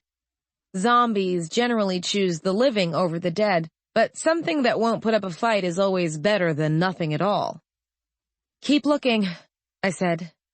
Shaun reloaded his crossbow, moving with calm, unhurried precision. I have to give my brother this. He's damn good at what he does. Of course, said Buffy, sounding affronted. She hung up, presumably to focus on her cameras. We'd get a clearer picture of everything that had happened once Shaun finished having his fun and we could get back to the van. If there's a square inch of convoy that Buffy can't get on film, I'll eat my sunglasses. Shaun was taking aim on the 3rd zombie when I realized there was something wrong with the quality of the moans. They were getting louder and moving against the prevailing wind. I dropped the camera, hearing its case crack as it hit the ground, and turned to look behind me. The leader of the zombies, another familiar face, opinionated Carl from the after meeting, was 10 feet away and closing fast, moving at that horrible, disconnected half-run that only the freshest zombies can sustain for long. He must have died even more recently than Dana, because he'd been up and moving around less than an hour before. That implied multiple bites and a group attack, possibly by the pack that Shaun was in the process of dispatching. 6 more zombies followed the ill-fated Carl, moving at speeds ranging from a half-run to a shamble. Pulling the pistol from my belt, I shot Carl twice in the head, turning to aim at the zombie behind him. I didn't have enough bullets. Even if I were as good of a shot as Shaun, which I'm not, 8 bullets and 7 zombies didn't leave me in a position with much of a margin for error. I was already down below the 1-for-1 divide, and that made survival a lot less likely. I pulled the trigger, and the 2nd zombie fell. The sound of gunshots attracted Shaun's attention. I heard his sharp intake of breath as he turned, surveying my attackers. Holy! We're past saying it and all the way to doing it! I snarled, and fired again. The shot went wild. 4 bullets and only 2 zombies down. The odds were not in my favor. Buffy! Buffy never sends out a camera without a 2-way sound pickup. She says she doesn't trust us to manage our own levels, but really, I think she just likes being able to eavesdrop without leaving the van. Her voice emerged from the speaker a moment after I called her name, coming through crackly and distorted. Sorry for the delay. Distracted. We've had a perimeter breach on the south fence. One of the gates went down and they're reporting casualties. How are you 2 faring? Let's just say that if you have a broadcast point near some unoccupied men with heavy weaponry, now would be a swell time to use it. I fired twice more. The 2nd bullet hit its target. 6 bullets and 3 zombies down, while the remaining 4 continued to approach. I fired at the new leader of the pack and missed. A crossbow bolt whizzed by my shoulder and the zombie toppled, the end of the bolt protruding from its forehead. 3 zombies. I didn't come out here expecting to actually fight anything. I'm only carrying a pistol and I'm about to be out of bullets. Shaun? 3 bolts left, he called. Think you can make it up this fence? No! I'm a decent sprinter, and I can gun a motorcycle from 0 to suicidal in less than 10 seconds, but I'm not a climber. I nearly washed out of the physical section of my licensing exams twice, thanks to my lack of upper body strength. If I was lucky, I'd be able to cling to the fence until the zombie grabbing my ankles hauled me down and ate me. If I wasn't, I'd just fall. The speaker crackled. There's a group of guards on the way, Buffy said. They're having some problems, but they said they'd be there as fast as they could. Hope it's fast enough, I said. I started backing up toward Shaun and the fence. My father has always had just one piece of advice about zombies and ammunition, one he's drilled into my head enough times that it's managed to stick. When you have one bullet left and there's no visible way out of the shit you're standing in, save it for yourself. It's better than the alternative. 2 more crossbow bolts whizzed by, and 2 more zombies fell, leaving just one to shamble toward us, still moaning. There were no answering moans, either from the sides or from behind. Shaun's pack was down, and there didn't seem to be any further reinforcements coming. "Fire any time now, Shaun," I said tightly. "Not until I know that there aren't more coming," he said. I kept backing up until I hit the fence and stopped, keeping my gun in front of me, muzzle aimed toward the shambler. Between the 2 of us, we had the ammo to take it down, as long as that was all there was. "It figures," I said. "What figures?" "We finally cracked the global top 5, so of course we're going to get eaten by zombies that same night." Shaun's laughter managed to be bitter and amused at the same time. "Are you ever not a pessimist?" "Sometimes. But then I wake up." The zombie was continuing to advance, moaning as it came. There were no answering moans. "I think it's alone." "So shoot, genius, and we'll see." "I may as well." I steadied my hands, lining up on the zombie's forehead. "If it eats me, I hope you're next." "Always gotta go first, don't you?" "You know it." I fired. My shot whizzed past the zombie, punching a barely visible hole in the nearest RV. Still moaning, the zombie raised its arms in the classic embracing gesture of the undead, moving slightly faster now.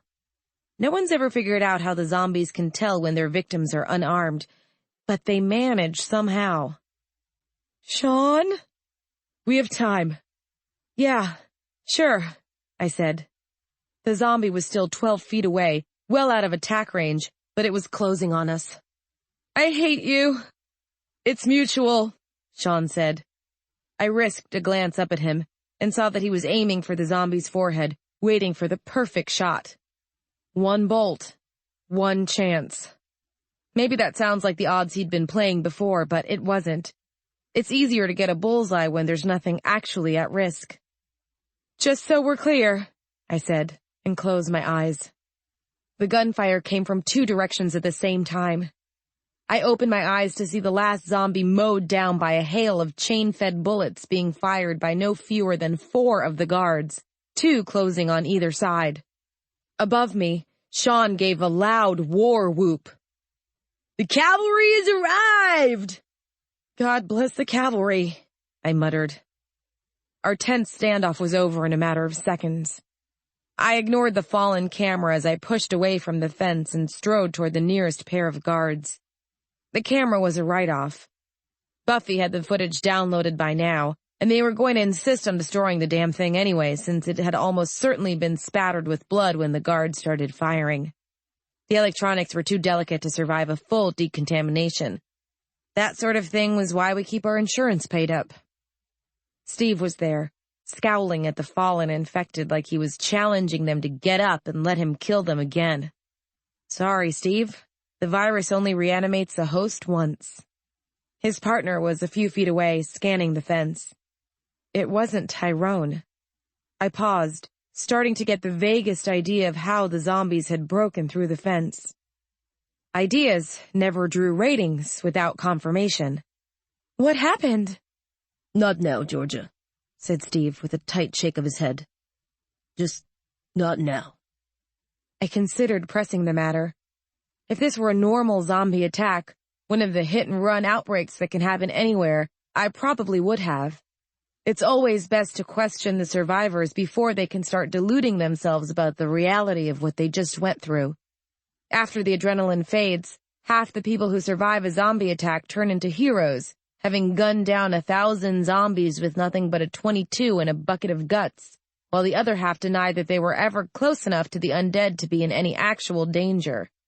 If you want the real story, you have to get it fast. But Steve was a professional bodyguard, and that made him less likely than most men to lie to himself.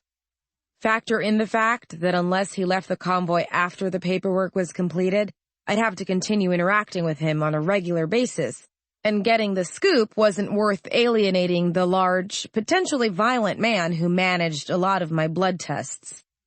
Shaking my head, I took a step back. "Sure, Steve," I said. "Just let us know if there's anything we can do."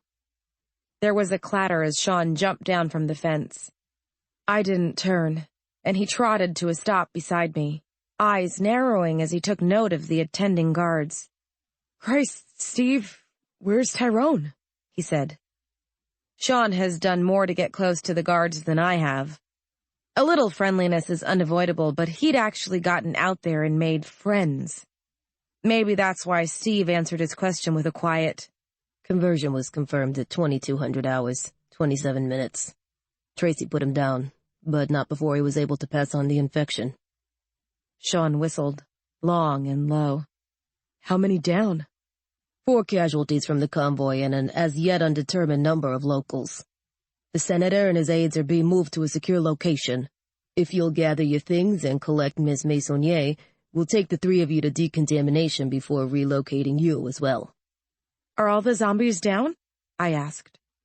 Steve frowned at me. "Miss Mason?" "The zombies. Shaun and I just eliminated the better part of 2 packs, ignoring the part where one of us nearly got eaten in the process. And you seem to have handled the mess at the gates. Are all the zombies down?" "Channels are showing a negative on infected activity within the area." "Channels are not a 100% guarantee," I said, keeping my tone reasonable. "You're down hands, and we've already been in primary contact, which means we'll need the same decon you will. Why not let Shaun and me stay and help? We're licensed, and if you have ammo, we're armed. Remove Buffy, but let us stay." The guards exchanged uneasy glances before looking to Steve. Whatever he said would go. Steve frowned down at the bodies littering the tarmac and finally said, "I hope you both understand that I won't hesitate to shoot either one of you." "We wouldn't go out with you if we thought you'd hesitate," said Shaun. He held up his crossbow. "Anybody got bolts for this thing?" Cleanup is the worst thing about a small-scale outbreak. For many people, this part of a rising is pretty much invisible. Anyone without a hazard license is confined outside the contaminated zones until the burials, burnings, and sterilizations are done.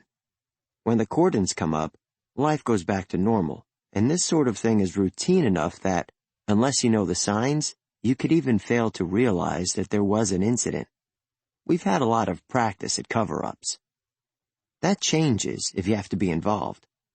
Part of getting your hazard license is going along on a cleanup run just to make sure you understand what you're getting into.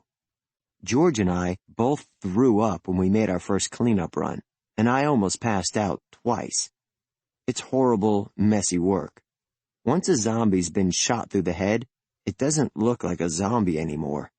It just looks like somebody who was in the wrong place at the wrong time, and I hate the whole process. Sterilization is horrific.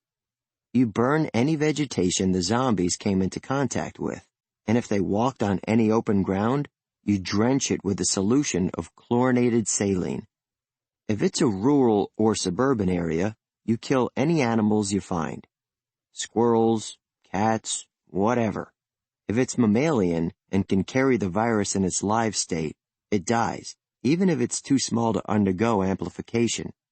And when you're done, you shuffle back to the hazmat center that's been established for Agent Decon, and you go inside, and you spend 2 hours having your skin steamed off, which is a nice way to prepare for the 2 weeks of nightmares that you're going to have to live through. If you ever start to feel like I have a glamorous job, that maybe it would be fun to go out and poke a zombie with a stick while one of your friends makes a home movie for your buddies, please do me a favor. Go out for your hazard license first. If you still want to do this crap after the first time you've burned the body of a 6-year-old with blood on her lips and a Barbie in her hands, I'll welcome you with open arms. But not before. From Hail to the King, the blog of Shaun Mason, February 11th, 2040. Chapter 9. I collapsed onto our bed at the local 4-star hotel a little after dawn, my aching eyes already squeezed shut. Shaun was a bit steadier on his feet, and he stayed upright long enough to make sure the room's blackout curtains were drawn. I made a small noise of approval, and felt him pulling my sunglasses off my face a moment later. I swatted ineffectually at the air. "Stop that. Give those back." "You're on the bedside table," he said. The bed springs creaked as he sat down, taking the side of the bed that was closer to the window. Rustling followed as he removed his shoes and slumped sideways. I didn't have to open my eyes to know what he was doing. We shared the same room until puberty hit, and since then we've never been more than a closed door away from one another. "Christ, George, that was a clusterfuck." I replied, and pulled the covers over my head. I was still wearing my shoes. The staff was paid to wash the sheets after every visit, and by the point we'd left the field, I'd dressed and undressed so many times in the course of decontamination that I never wanted to remove my clothes again. I'd just wear them until they dissolved, and then spend the rest of my life naked. "How the hell did we get an outbreak that close to the convention hall? Primaries are coming up. We didn't need this, even if it's going to be great for ratings. Think Buffy has the initial edits up? I know you hate it when she releases footage without your say-so, but cleanup ran long. She probably won't wait. Waiting could mean we get scooped." "Bet this spikes us another half point. More when I can get my POV stuff edited together. Think there were faults in the fencing? Maybe they broke through.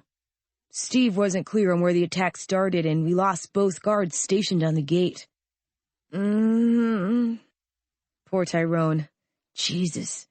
Do you know he's putting his teenage son through college with this gig? Kid wants to be a molecular virologist.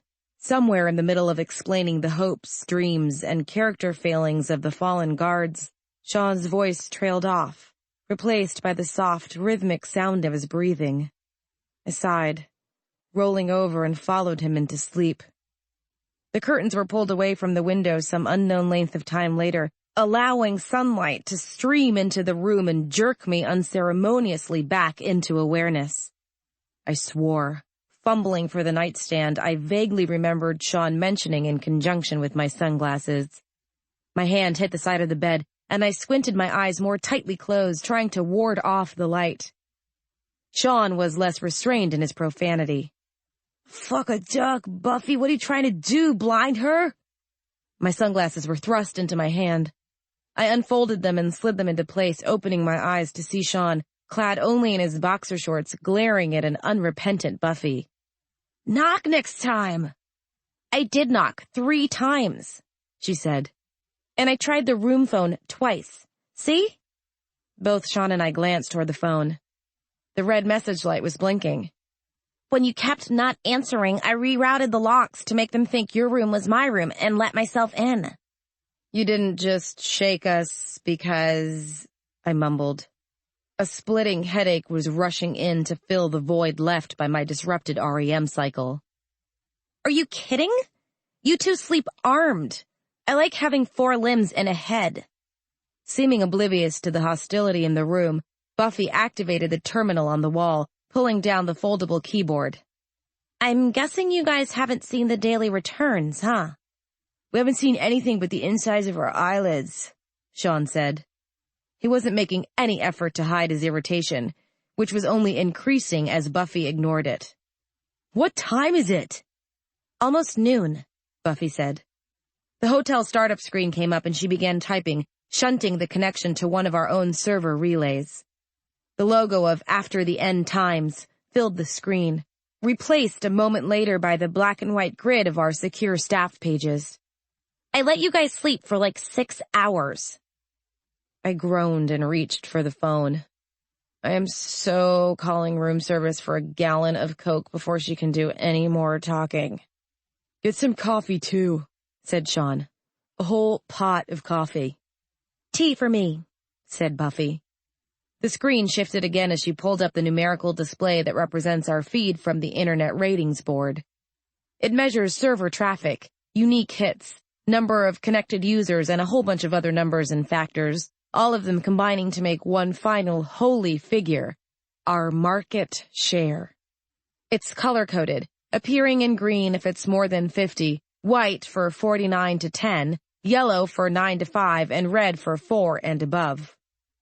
The number at the top of the screen, gleaming a bright, triumphant red, was 2.3. I dropped the phone. Shaun recovered his composure first, maybe because he was more awake than I was. Have we been hacked? Nope. Buffy shook her head, grinning so broadly that it seemed like the top of her head might fall off. What you're seeing is the honest-to-God, unaltered, uncensored ratings board designation for our site traffic over the past 12 hours. We're running top 2, as long as you discount porn, music download, and movie tie-in sites. Those 3 site types make up the majority of the traffic on the internet. The rest of us are just sort of skimming off the top. Rising unsteadily, I crossed the room and touched the screen. The number didn't change. Shaun? Yeah? You owe me $20. Yeah. Turning to Buffy, I asked, how? If I attribute it to the graphic design, do I get a raise? No, said Shaun and I in unison. Didn't think so, but a girl has to try. Buffy sat down on the edge of my bed, still beaming. I got clean footage from 6 cameras all the way through both attacks. No voice reports, since someone went and volunteered to help with cleanup. Not that going through decom without helping would have left me able to record, I said dryly, retreating back toward the phone. Incredible ratings or not, I needed to kill this headache before it got fully established, and that meant I needed something caffeinated to wash down the painkillers. You know that wipes me out. Details, said Buffy. I spliced together 3 basic narrative tracks. 1 following the outbreak at the gate as closely as possible, 1 following the perimeter, and 1 that followed the 2 of you. I glanced in her direction as I waited for room service to pick up. How much of our dialogue did you get? Buffy beamed. All of it. That explains some of the jump, Shaun said dryly. We always get a point spike when you say you hate me in a published report. Only because it's true, I said, quashing the urge to groan. It was my own fault for leaving Buffy alone with the unedited footage. She had to put something up. A news blackout doesn't heighten suspense, it just loses readers. Shaun snorted. Right, so you had 3 tracks, and... I tossed them up in their raw form, tapped some beta newsies to throw down narrative tracks, got straight bio files on the confirmed casualties, and wrote a new poem about how fast everything can fall apart. Buffy cast an anxious glance my way, smile slipping. Did I do it right? Room service confirmed that the assorted drinks were en route, along with an order of dry wheat toast. I hung up the phone. Which betas? Mahir for the gate, Alric for the perimeter, and Bex for the attack on the 2 of you. Ah. I adjusted my sunglasses. I'm going to want to review their reports. It was a formality, and from the look on her face, Buffy knew it. She'd selected the same betas I would have chosen. Mahir is located in London, England, and he's great for dry, factual reporting that neither pretties things up nor dumbs them down. If I have a second in command, it's Mahir. Alric can build suspense almost as well as an Irwin, fitting his narration and description into the natural blank spots in a recording. And Bex would have been a horror movie director if we weren't all practically living in a horror movie these days. Her sense of timing is impeccable, and her cut shots are even better. Of the betas we've acquired, I count my newsies as the best of the bunch. They're good. They're hoping to ride our success to alpha positions of their own, and that makes them ambitious. Ambition is worth more than practically anything else in this business, even talent. Of course you will, Buffy said, clearly waiting for me to break down and say the words. I smiled, faintly, and said them. You did good. Buffy punched the air. She shoots! She scores! Just don't get cocky, I said. There was a knock at the door. This hotel must have the fastest room service in the Midwest. Remember, one successful set of executive decisions does not prepare you to take my... I opened the door to reveal Steve and Carlos. They were impeccably dressed, matching black suits so crisply pressed that you'd never have guessed they'd been in the field incinerating the bodies of their fallen comrades less than 8 hours previous. I stood there in my slept-in clothes, with my uncombed hair sticking up in all directions, and stared at them. "Miss Mason," said Steve. His tone was flat, even more formal than it was in our first encounter. Dipping a hand into his pocket, he produced the familiar shape of a handheld blood testing unit. "If you and your associates would care to come with us, a debriefing has been scheduled in the boardroom." "Couldn't you have called first?" I asked. He raised his eyebrows. "We did." Shaun and I really had been sleeping like the unrisen dead. I pressed my lips into a thin line and said, "My brother and I have only been awake for a few minutes. Can we have time to make ourselves presentable?"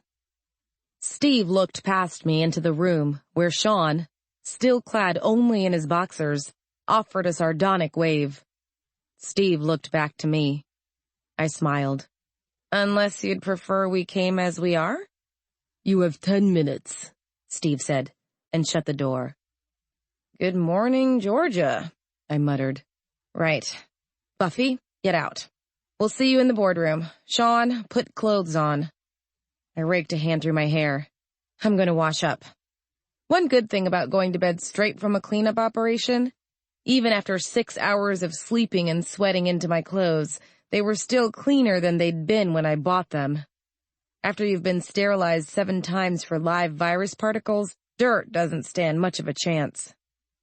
"Georgia," Buffy began. I pointed to the door. "Out!" Not waiting to see whether she obeyed me, largely because I was pretty certain she wasn't going to, I grabbed my overnight bag off the floor by the foot of the bed and went into the bathroom, closing the door behind me. There's only one way to prevent a migraine from the combination of too little sleep and too much light from fully establishing itself, and that's to wear my contacts. They come with their own little complications, like making my eyeballs itch all damn day, but they block a lot more light than my sunglasses.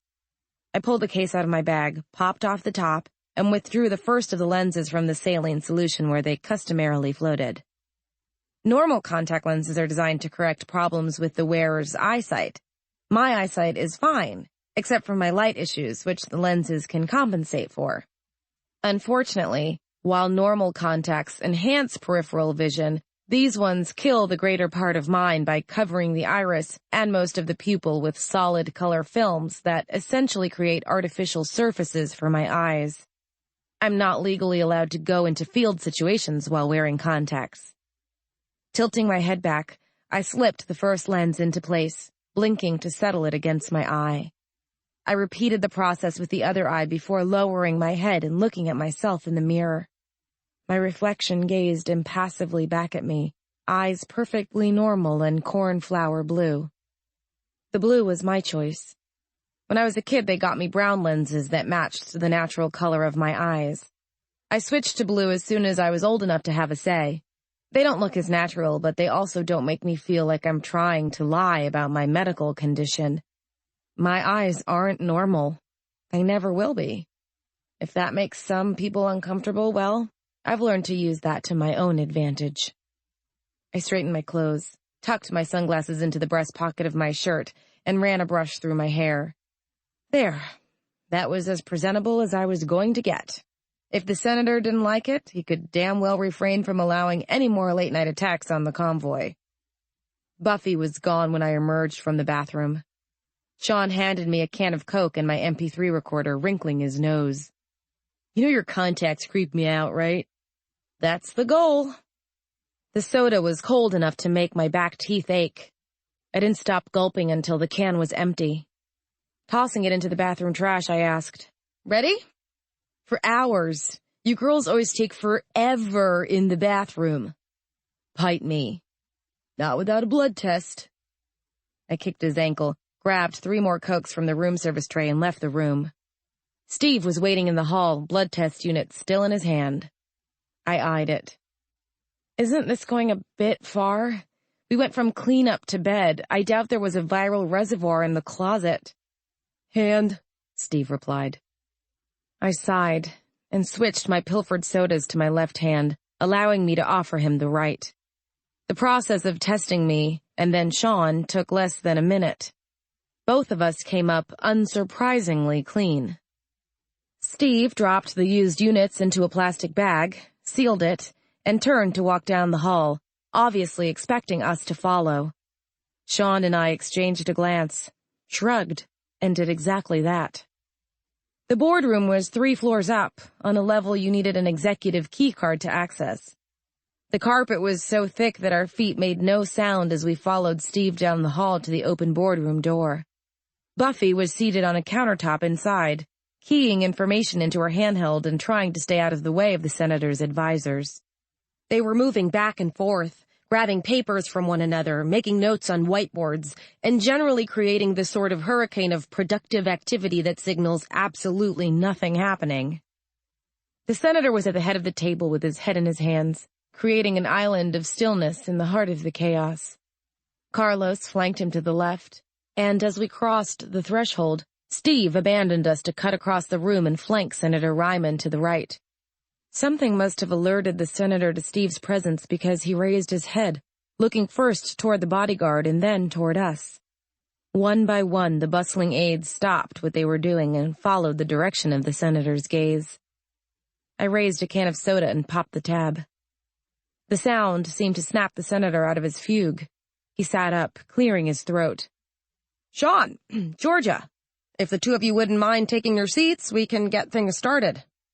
"Thanks for holding the briefing until we got here," I said, moving toward one of the open chairs and setting my MP3 recorder on the table. "Sorry we took so long." "Don't worry," he said, waving a hand.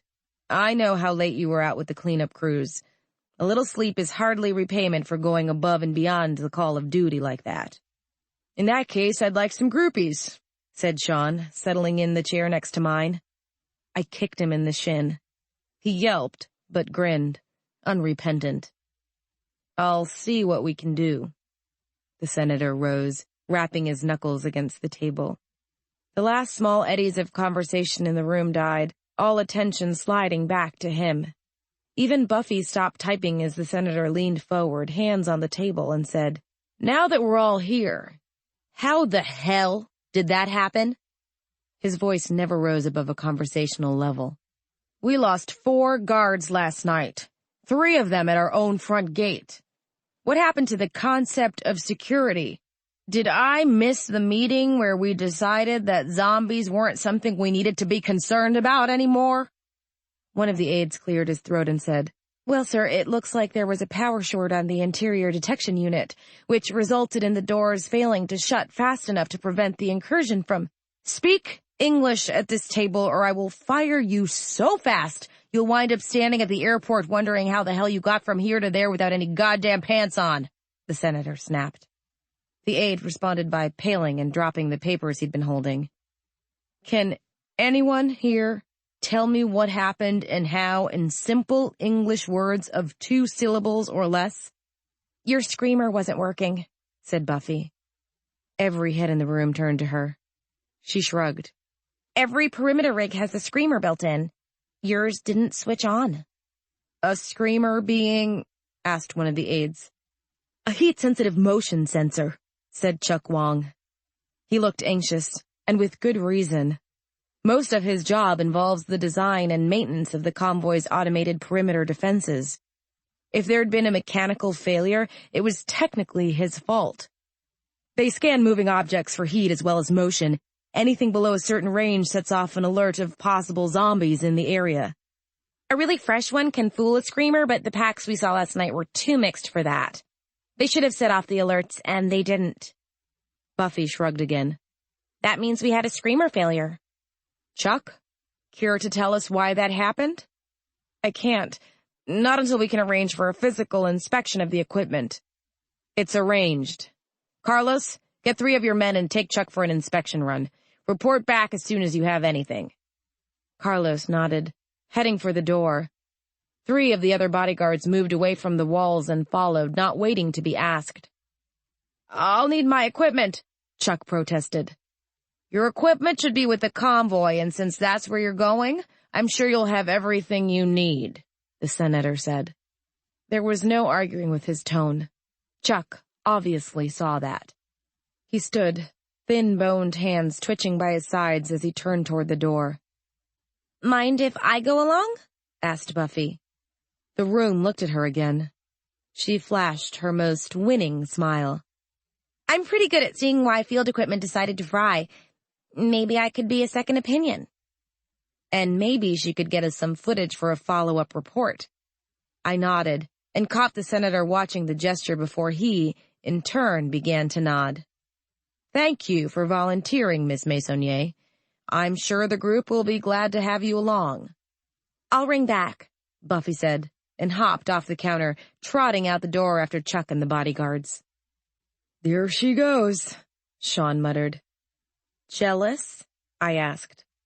"Tech geeks trying to figure out why a screamer broke? Please. I'll be jealous if she comes back saying there were actual dead guys to play with." Right. He was jealous. I folded my arms, returning my attention to the senator. He wasn't looking his best. He was leaning forward with his hands braced against the table, but it was clear even in that well-supported position that he hadn't had nearly as much sleep as Shaun and I. His hair was uncombed, his shirt was wrinkled, and his collar was open. He looked like a man who'd been faced with the unexpected, and now, after a little time to consider the situation, was getting ready to ride out and kick its ass. "Folks, whatever the cause of last night's catastrophe, the facts are this. We lost 4 good men and 3 potential supporters right before the first round of primaries. This does not send a good message to the people. This sort of thing doesn't say, 'Vote Ryman, he'll protect you.' If anything, it says, 'Vote Ryman if you want to get eaten.' This isn't our message, and I refuse to let it become our message, even though that's the way my opponents are going to try to spin it. What's our game plan?" He glared around the room. "Well, sir, the bloggers will be staying for this little chat. We try covering it up, they'll report it a lot less kindly when they manage to root it out. Now please, can we get down to business?" That seemed to be the cue the room had been waiting for.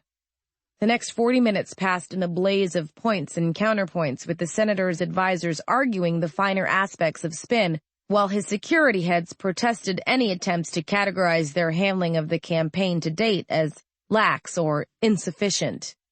Shaun and I sat and listened. We were there as observers, not participants, and after the argument had a little time to develop, it seemed as if most of the room forgot we were there at all. One camp held that they needed to minimize media coverage of the attack, make the requisite statements of increased vigilance, and move on. The other camp held that full openness was the only way to get through an incident of this magnitude without taking damage from other political quarters. Both camps had to admit that the reports released on our site the night before were impacting their opinions, although neither seemed aware of exactly how much traffic those reports had drawn. I opted not to inform them. Observing the political process without interfering with it is sometimes more entertaining than it sounds. One of the senator's advisors was beginning a rant on the evils of the modern media when my ear cuff beeped. I rose, moving to the back of the room before I answered. "Georgia here?" "Georgia, it's Buffy. Can you patch me to the speakerphone?" I paused. She sounded harried. More than that, she sounded openly nervous. Not frightened, which meant she probably wasn't being harassed by zombies or rival bloggers, but nervous. "Sure, Buff, give me a second." I strode back to the table and leaned across 2 of the arguing aides to grab the speakerphone. They squawked protests, but I ignored them, yanking off my ear cuff and snapping it into the transmission jack at the base of the phone. "Miss Mason?" inquired the senator, eyebrows rising. "Sorry, this is important." I hit the receive button. Testing," said Buffy's voice crackling slightly through the speaker. "Am I live?" "We can hear you, Miss Maisonnier," said the senator. "May I ask what was so important that it required breaking in on our conference?" Chuck Wong spoke next. Apparently ours wasn't the only end on the speakerphone. "We're at the perimeter fence, sir, and it seemed important that we call you as quickly as possible." "What's going on out there, Chuck? No more zombies, I hope?" No, sir, not so far.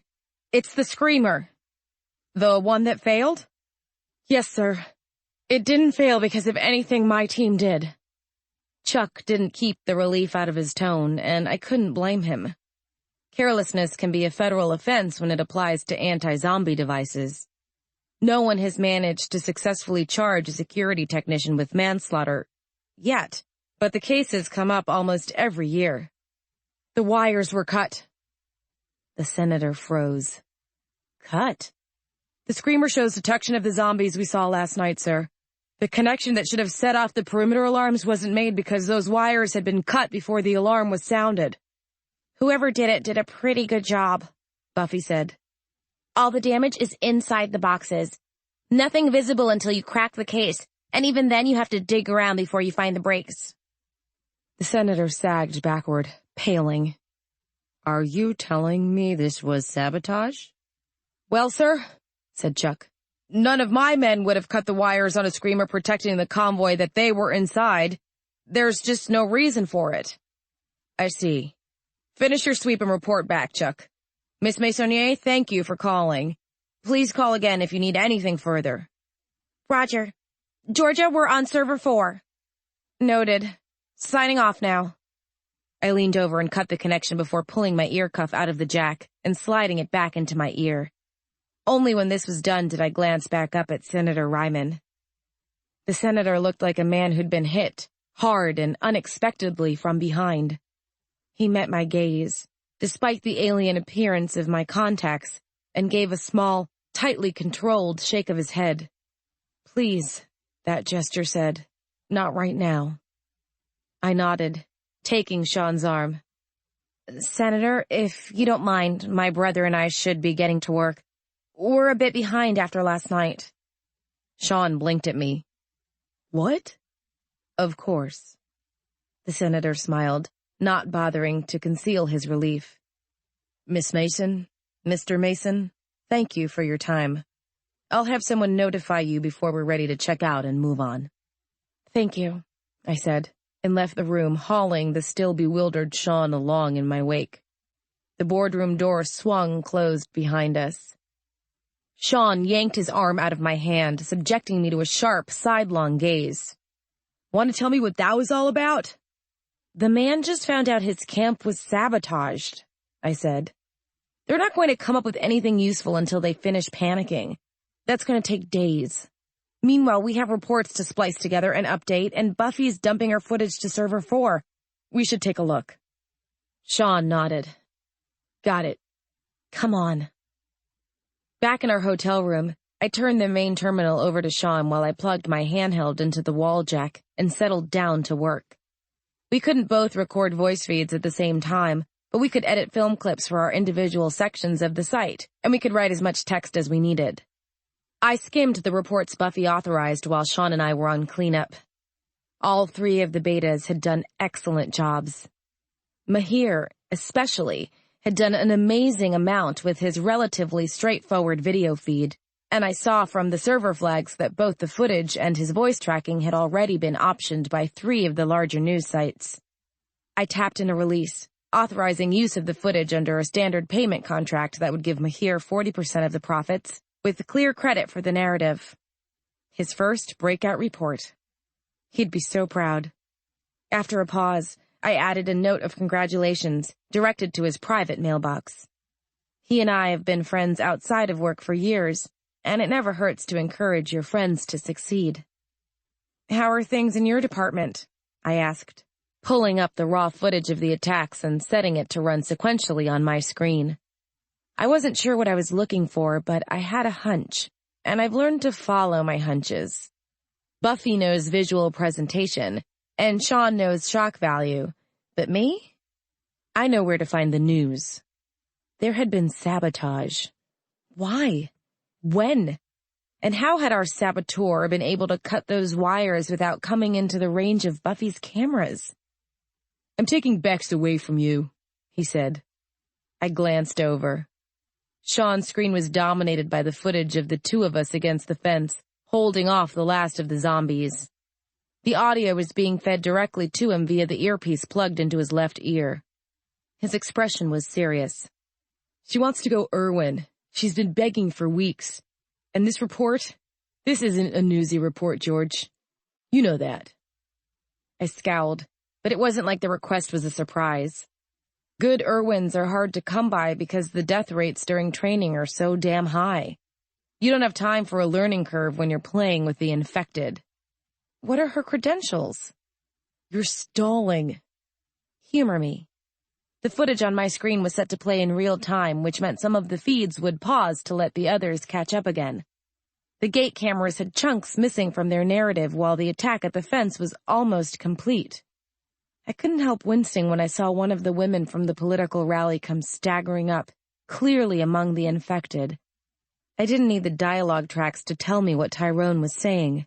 He was telling her to halt in her approach, back off, and present her credentials. But she just kept coming. Rebecca Atherton, age 22, BA in film from New York University, Class A20 blogging license, upgraded from a B20 6 months ago when she passed her final marksmanship tests. She's testing for an A18 next month. An A18 license would mean she was cleared to enter level 4 hazard zones unaccompanied. If you take her, my side of the site retains a 6% interest in her reports for the next year. The infected girl was sinking her teeth into Tyrone's left forearm. He screamed soundlessly and fired into the side of the zombie's head. Too late. The damage was done. 3%, Shaun countered. Done, I said, not taking my eyes off the screen. Draft an offer letter. If she agrees, she's yours.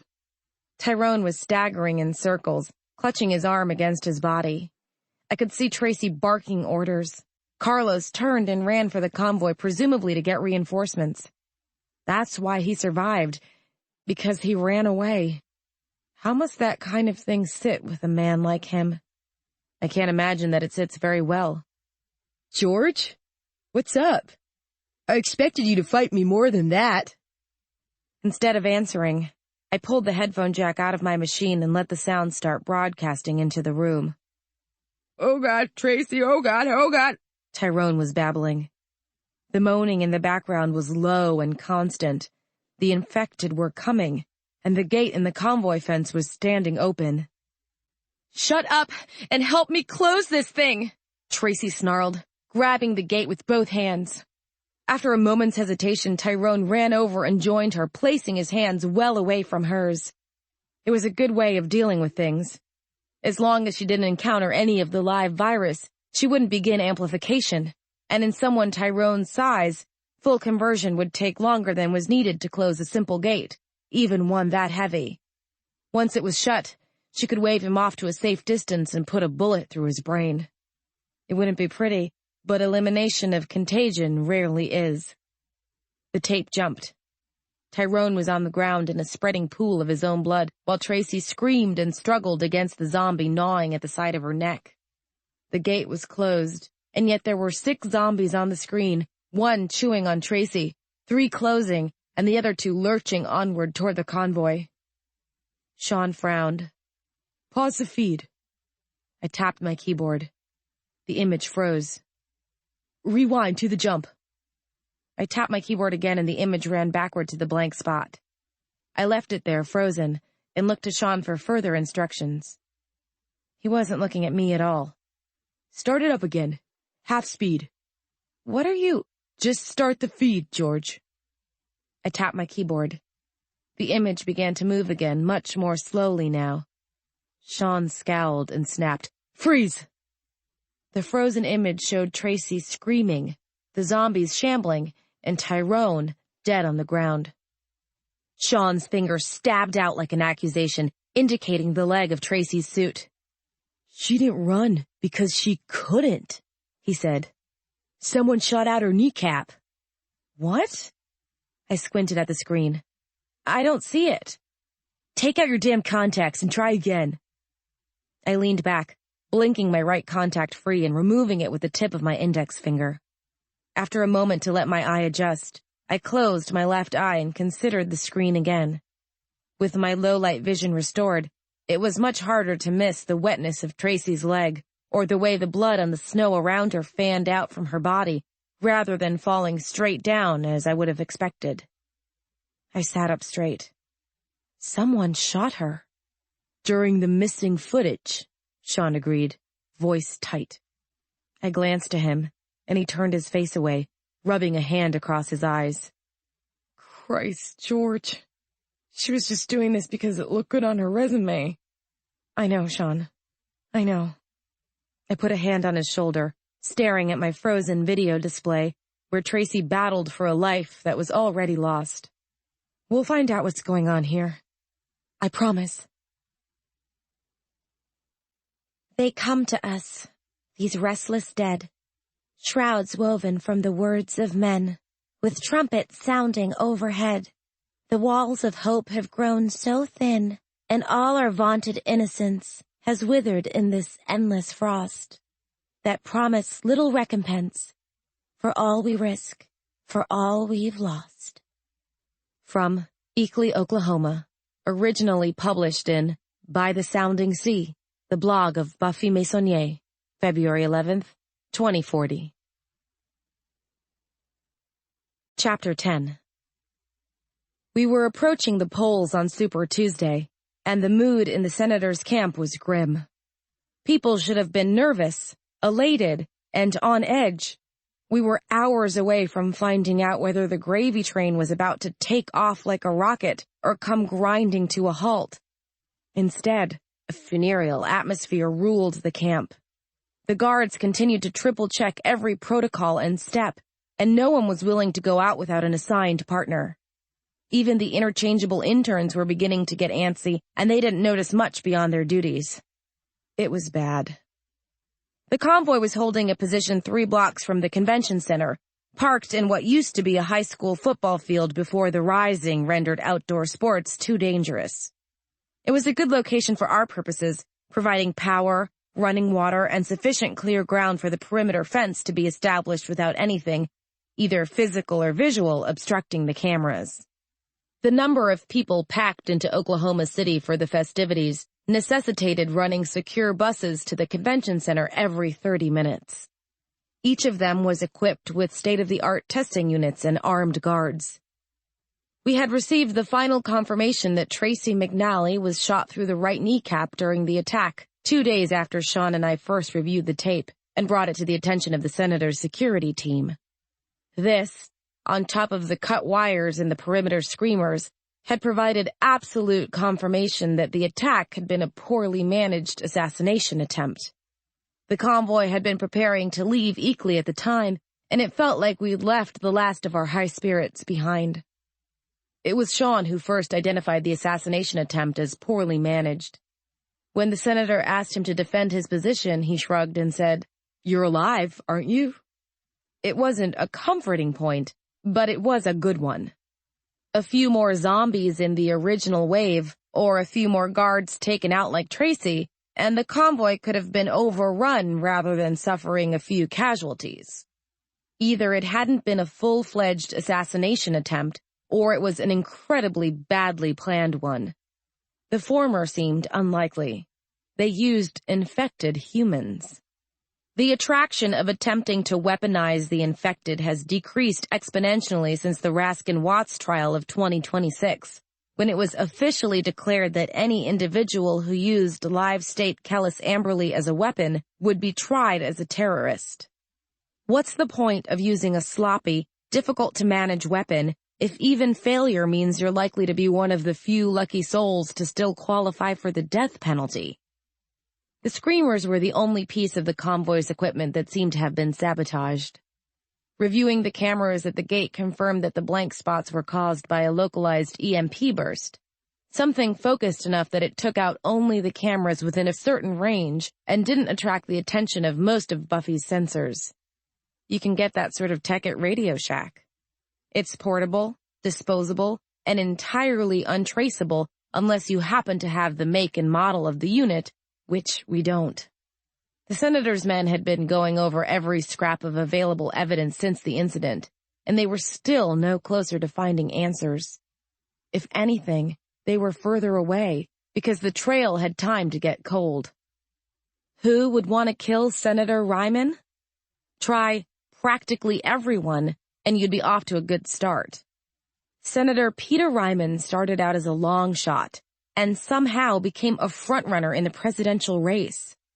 Everything could change before the official party conventions, but there was no denying that he'd been doing well in the polls, that he'd been performing solidly across a wide spectrum of potential voters, and that his views on the issues tended to appeal to the majority. Being the first candidate to open his campaign to the blogging world certainly didn't hurt. He'd enjoyed a substantial boost in awareness among voters aged 35 and below. The other candidates took too long to realize that they might have missed a trick, and they'd all been scrambling to catch up. 2 of our betas received invitations to follow competing politicians in the week immediately after Eakley. Both refused the offers, citing conflict of interest. When you've got a good thing going, you don't shoot it before you have to. Beyond Senator Ryman's standing lead, he was photogenic, well-liked, and well-placed in the Republican Party, with no major scandals in his background. No one makes it that far in politics and stays completely clean, but he is about as close as they come. Literally, the biggest scandal I've been able to find on the man is that his oldest daughter, Rebecca, was either 3 months premature or was conceived out of wedlock. That's it. He's like a big, friendly Boy Scout who just woke up one day and decided to become the President of the United States of America. He doesn't even seem to belong to any of the major special interest groups. Despite his wife's horse ranch, he supports the enforcement of Mason's Law, which means he's not in the pocket of the animal rights organizations, but he also opposes wide-scale hunting and deforestation, which means he doesn't belong to the militant anti-nature groups. He neither preaches damnation, nor asserts that secular humanism was the only answer for a post-rising world. I haven't even been able to find proof that his campaign received funding from the tobacco companies, and everyone's campaign receives funding from the tobacco companies. Once lung cancer stopped killing their customers, they rapidly became the #1 contributors to most political campaigns. There is big money to be had in cigarettes that don't give anybody cancer. A lot of people would benefit if Peter Ryman turned up dead. So maybe it's no surprise that things were fairly bleak around the convoy as the primaries approached. The playful atmosphere that had dominated the campaign for the first 6 weeks was gone, replaced by blank-faced, by-the-book bodyguards who sometimes seemed to think that they should demand blood tests after you used a public toilet. Buffy was handling things pretty well, largely by spending her time either inside the van or with Chuck and his team over in the senator's equipment rig, but it was driving Shaun and me out of our minds. We both have our own ways of dealing with crazy.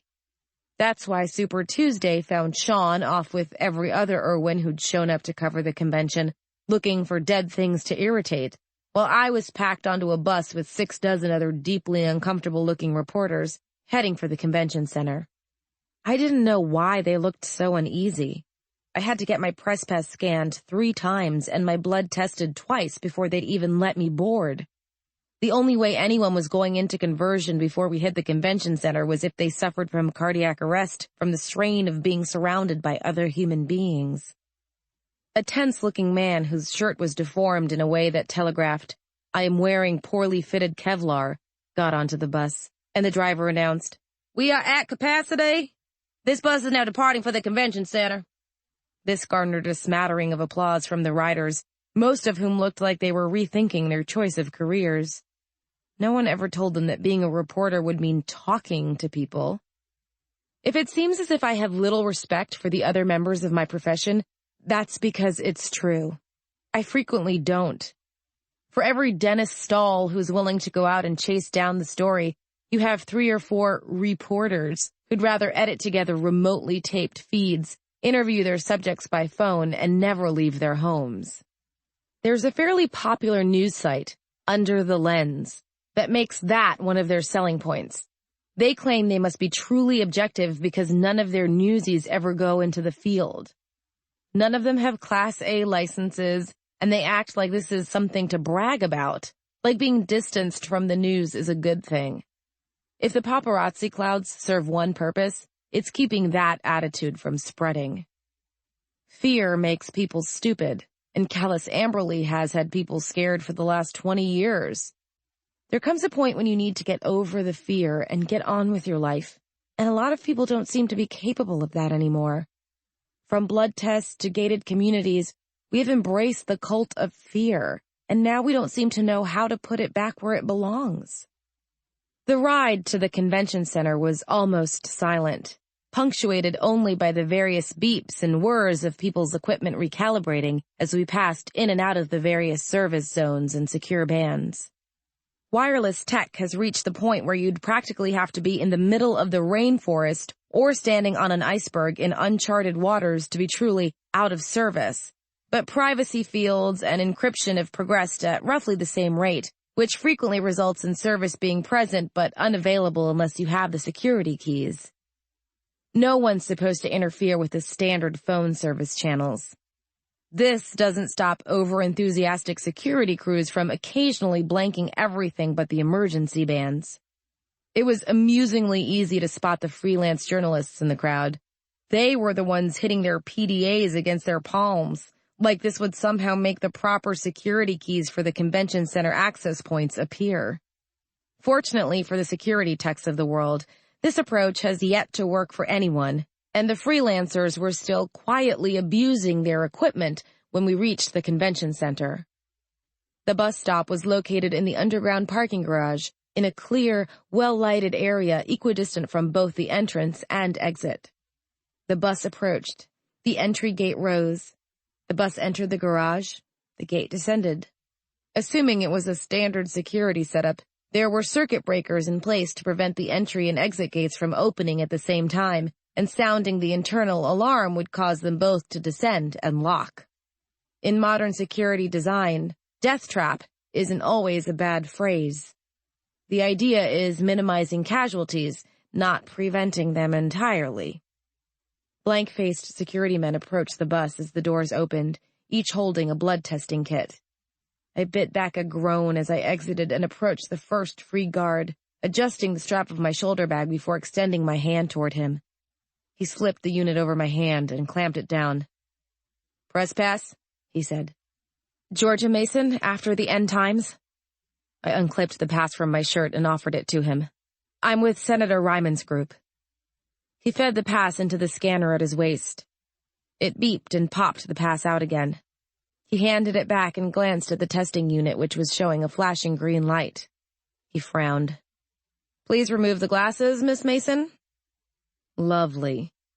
Some of the extremely sensitive units can get confused by the elevated levels of inactive virus particles caused by retinal Ka. I didn't exactly want to expose my eyes to the harsh lights of the parking garage, but I didn't feel like getting shot as a security precaution either. I removed my sunglasses, fighting the urge to squint. The guard leaned forward, studying my eyes. "Retinal Callus Amberley," he said. "Do you carry a med card?" "Yes." No one with naturally elevated virus levels goes out without a med card if they enjoy breathing. I withdrew my wallet and produced the card, handing it over. He slotted it into the back of the testing unit. The green light stopped flashing, turned yellow, and finally turned a solid green, apparently having satisfied itself that my virus levels were within normal parameters and nothing to be concerned with. "Thank you for your cooperation." He returned my card. I replaced it in my wallet before sliding my glasses back on. "Will your associates be joining us?" "Not today."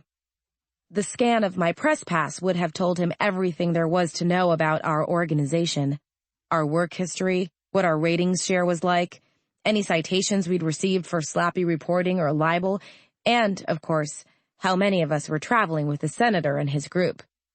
"Where can I find information kiosks are inside, up the stairs, and to your left," he said, already turning toward the next of the waiting journalists. "Assembly line hospitality. Maybe it's not that welcoming, but it gets the job done." I turned to head through the glass doors into the convention center proper, where I could hopefully locate a bathroom in short order. The light had left dazzling spots dancing in front of my eyes, and the only way I was going to make them go away was by swallowing some painkillers before the migraine had time to finish developing. It was a small hope, but as I didn't exactly relish the idea of spending the day mingling with politicians and reporters while suffering from a headache, it was the best one I had. The air conditioning inside was pumping full volume, ignoring the fact that it was February in Oklahoma. The reason for the Arctic chill was evident. The place was packed. Despite the xenophobia that's gripped the world since the Rising, some things still have to happen face-to-face, and that includes political rallies. If anything, the rallies have gotten larger, growing as the smaller events dwindled. There's always the chance of an outbreak when you gather more than 10 or 20 people in one place, but man is by his very nature a social animal, and once in a while you just need an excuse. Before the Rising, Super Tuesday was a big deal. These days, it's a three-ring circus. Beyond the expected political factions and special interest groups, the convention center has exhibit halls and even a temporary mini-mall of service and sales kiosks. Place your vote for the next presidential candidate and buy a new pair of running shoes. You know everyone in here has been screened for signs of viral amplification, so have a ball. The combination of sudden cold and the press of that many bodies was enough to make my impending headache throb. Hunching my shoulders, I began cutting my way diagonally across the crowd, aiming for the escalators. Presumably, the information kiosk would identify the locations of both the bathrooms and whatever was serving as a press staging area in this zoo. Getting there was easier said than done, but after swimming my way upstream against the delegates, merchants, voters, and tourists who felt that the inconvenience of going through security was worth the chance to have a little fun, I managed to reach the escalator and stepped on, clinging to the rail for all that I was worth. I think the average American's tendency to hide inside while life goes whizzing by is an overreaction to a currently unavoidable situation, but I'm still a child of my generation. For me, a large crowd is 15 people. The wistful looks older people sometimes get when they talk about gatherings of 600 and 700 are completely alien to me. That's not the way I grew up. And shoving this many bodies into one space, even a space as large as the Oklahoma City Convention Center, just feels wrong. Judging from the makeup of the crowd, I wasn't alone in that attitude. Except for the people dressed in the corporate colors of one exhibitor or another, I was the youngest person in sight. I'm better crowd socialized than most people born after the Rising because I've forced myself to be. In addition to the paparazzi swarms, I've attended technology conventions and academic conferences, getting myself used to the idea that people gather in groups. If I hadn't spent the past several years working up to this, just stepping into the hall would have made me run screaming, probably causing security to decide there was an outbreak in progress and lock us all inside. That's me, the eternal optimist. I saw the information kiosk as soon as I stepped off the escalator. A brightly colored octagon surrounded by scantily clad young women handing out packs of cigarettes. I pushed past them, refusing 3 packs on the way, and squinted at the posted map of the convention center. "You are here," I muttered. "That's great. It already found me. The drinking fountain, on the other hand, would be exactly where?" "Non-smoker?" inquired a voice at my elbow. I turned to find myself facing Dennis Stahl of the Eakly Times. He was smiling and had a press pass clipped to the lapel of his slightly wrinkled jacket. "I thought you looked familiar." "Mr. Stahl," I said, eyebrows rising, "I didn't expect to see you here." "Because I'm a newspaper man?" "No, because this hall holds roughly the population of North America, and I wouldn't expect to see my brother without a tracking device." Mr. Stahl laughed. "Fair enough." One of the scantily clad young women took advantage of his distraction and pushed a pack of cigarettes into his hand. He eyed it dubiously before holding it toward me. "Cigarette?" "Sorry, don't smoke." He tilted his head to the side. "Why not?" I'd expect a cigarette to be the perfect capper on your look at me, I'm hard as nails air of journalistic integrity. I raised my eyebrows farther. He laughed. Come on, Miss Mason. You wear all black, carry an actual handheld MP3 recorder. I haven't seen anyone use one of those in years. And you never remove your sunglasses. You really think I don't know how to spot an image when I see one? First off, I have retinal KA. The sunglasses are a medical necessity. Second, I paused, smiling. You got me. It's an image, but I still don't smoke. Do you know where the bathrooms are in this place? I need some water. I've been here 3 hours and I haven't seen a bathroom yet, he said. But there is a cunningly concealed Starbucks at the end of one of the exhibitors' rows, if you wouldn't mind my walking you. If it gets me water, I'm all for it, I said, waving off another pack of cigarettes. Mr. Stahl nodded, opening a path through the crowd with a sweep of his arm as he led me through. Water or a suitable substitute thereof, he agreed. In exchange, I have a question for you. Why don't you smoke? Again, it seems like the perfect capper to your image. Personal reasons? I like having sufficient lung capacity to run away from the living dead, I replied, deadpan. Mr. Stahl raised an eyebrow, and I shrugged. I'm serious. Cigarettes won't give you cancer, but they still cause emphysema, and I've no desire to get eaten by a zombie just because I was trying to look cool. Besides, the smoke can interfere with some delicate electronics, and it's hard enough to keep most kits working in the field. I don't need to add a second level of pollution to the crap they're already trying to function through. Huh. And here I thought that once you took cancer out of the equation, we'd be back to a world where every hard-hitting journalist was up to 8 packs a day. The exhibitors' row was packed with people selling things of every shape and size, from freeze-dried food guaranteed to stay good for the duration of a siege to medieval weaponry with built-in splatter guards. If you were looking for fluffier entertainments, there were the usual assortment of new cars, hair care accessories, and toys for the kids. Although I had to admit a certain affection for the Mattel booth advertising Urban Survival Barbie, now with her own machete and blood testing unit. That assumes every hard-hitting journalist comes equipped with parents who don't mind them living at home and stinking up the curtains, I said. What about you? I don't see you lighting up. Asthma. I could smoke if I wanted to. I could also collapse in the middle of the sidewalk clutching my chest, and somehow that makes it substantially less fun. He pointed to the end of the row. There's the Starbucks. What brings you out this way? The usual, following the senator around like a kitten on a string. Yourself? A little bit of the same, on a somewhat more general scale. There was no line at the Starbucks, just 3 bored-looking baristas leaning on the counter and trying to seem busy. Mr. Stahl stepped up to them and said, Large black coffee, please, to go. The baristas exchanged a glance, but they'd clearly had their fill of arguing with men wearing press passes. One of them moved to start filling his order. Glancing to me, Dennis asked, Want anything? Just a bottled water, thanks. Got it.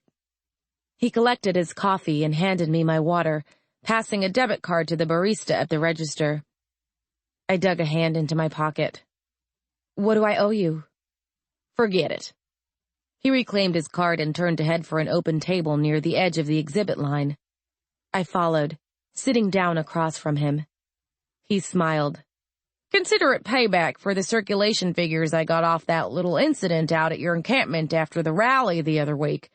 Remember? How could I forget?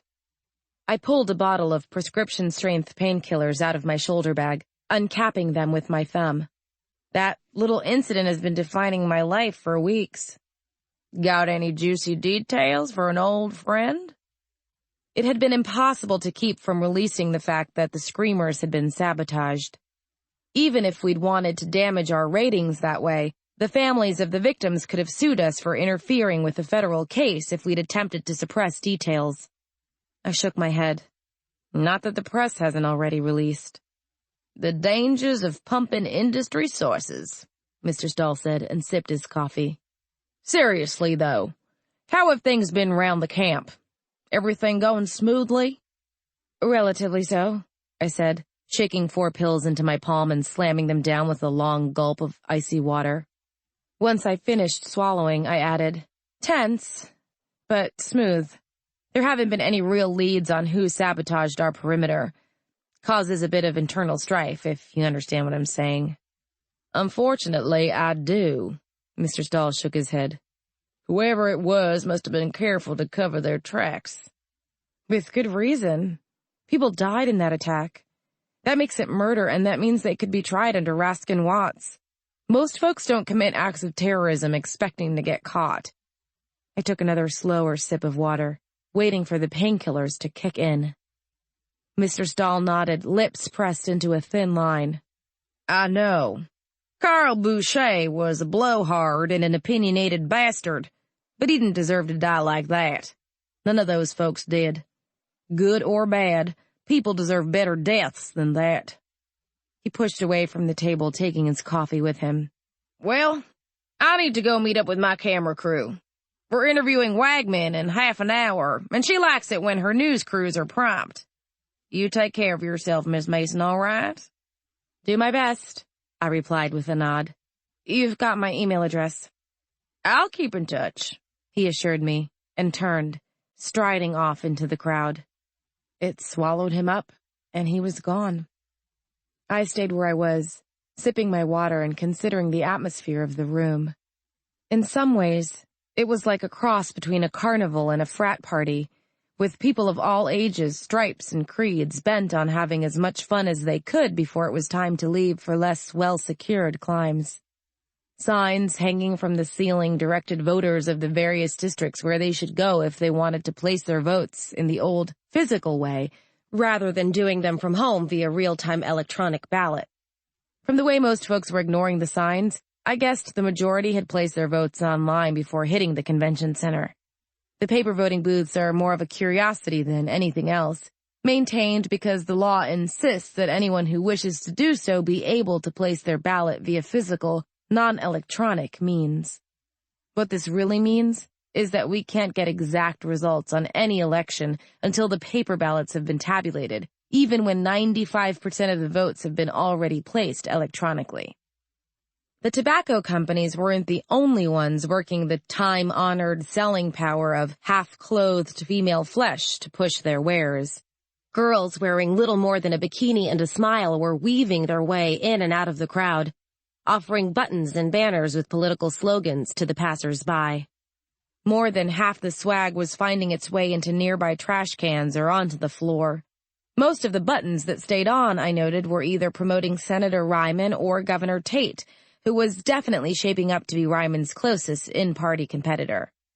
Congresswoman Wagman had been able to ride her one-trick pony pretty far, but the buzz was pretty uniform in agreeing that it wouldn't get her much further. You can take the porn star platform a long way, but it's never going to get you to the White House.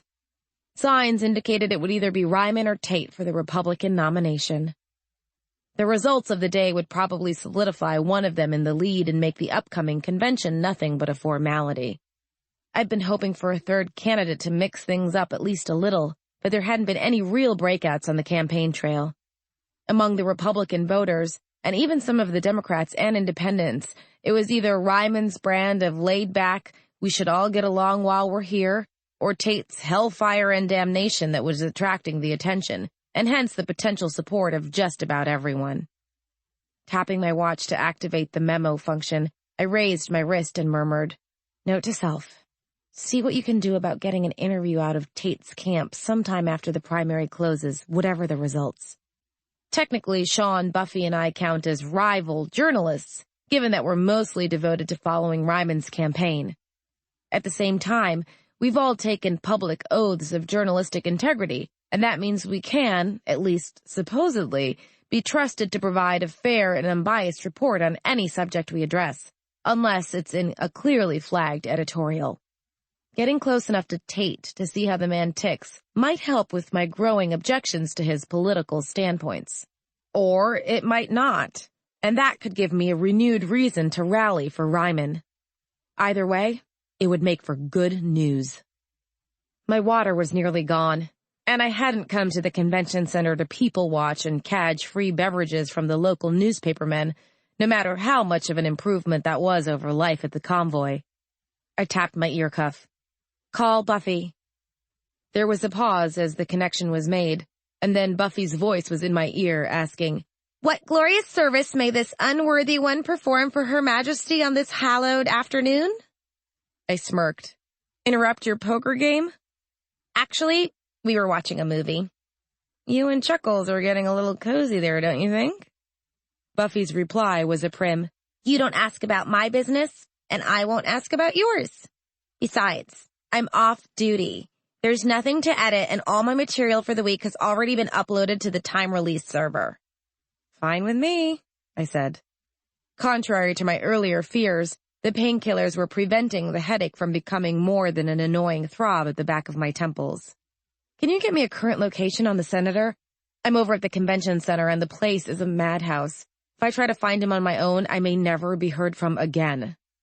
"I'd be able to track a government official because I know you have at least one transmitter planted on the man, and you never let a piece of equipment out of your sight without a tracking device." Buffy paused. Then she asked, "Are you near a data port?" I looked around. "There's a public jack about 10 yards from me." "Great. They don't have wireless maps of the convention center up for public access. Something about preserving the security of the hall or whatever. Go over and plug yourself in, and I can give you Senator Ryman's current location, assuming he's not standing within 10 yards of a scrambler."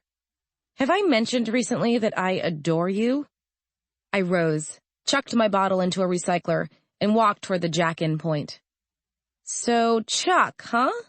I guess he's cute if you like the weedy, techie type. Personally, I'd go for something a little taller, but whatever floats your boat. Just make sure you know where he's been." "Yes, Mother," Buffy replied. "Are you there yet?" "Plugging in now." Hooking my handheld to the wall unit was a matter of seconds. The standardization of data ports has been a true blessing to the technically inept computer users of the world. My system took a few seconds to negotiate a connection with the convention center servers, and most of that was verifying compatibility of antiviral and anti-spam software. It beeped, signaling its readiness to proceed. "I'm in." "Great." Buffy quieted. I could hear typing in the background. "Got it. You're in the exhibition zone on the second level, right?" "Right, near the Starbucks." "Drop the singular. There are 8 Starbucks kiosks on that level alone. Bring me a sugar-free vanilla raspberry mocha when you come back. The senator is on the conference floor 3 levels down. I'm dropping you a map." My handheld beeped, acknowledging receipt. "That should have everything you need, assuming he doesn't move." "Thanks, Buffy." I unplugged myself from the wall. "Have fun." "Don't call back for at least an hour." The connection cut itself off. Shaking my head, I focused on the map dominating my screen. It was fairly simplistic, representing the convention center in clear enough lines that my route was difficult to misinterpret. The senator's last known location was marked in red, and a thin yellow line connected him to the blinking white dot representing the data port where I'd downloaded the information. Nicely done.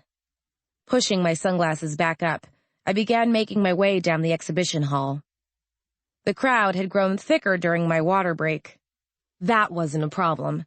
Buffy's mapping software was equipped with a full overview of the pedestrian routes through the convention center and had been programmed to come up with the fastest route between points, rather than the shortest. After estimating congestion levels, it displayed a route that made use of little-used hallways, half-hidden shortcuts, and a lot of stairwells. Since most people will use escalators whenever possible, taking the stairs is often the best way to avoid getting yourself lost in a crowd. The human tropism toward illusionary time-saving devices has been the topic of a lot of studies since the Rising. There were an estimated 600 casualties in one large Midwestern mall, due entirely to people's unwillingness to take the stairs during a crisis. Escalators jam if you overload them. People got stuck on elevators, or ambushed by zombies that had been able to worm their way into the crush of people trying to force their way up the frozen escalators. And that was all she wrote. You'd think that after something like that, Folks would start getting better about expending a little extra effort, but you'd be wrong. Sometimes the hardest habit to break is the habit of doing nothing beyond the necessary.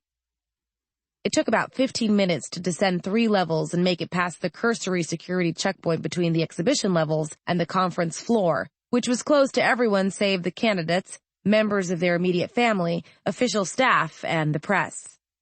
The security check consisted of scanning my press pass to confirm that it wasn't a fake, patting me down for unlicensed weapons, and performing a basic blood check with a cheap handheld unit from a brand that I know for a fact returns false negatives 3 times out of 10.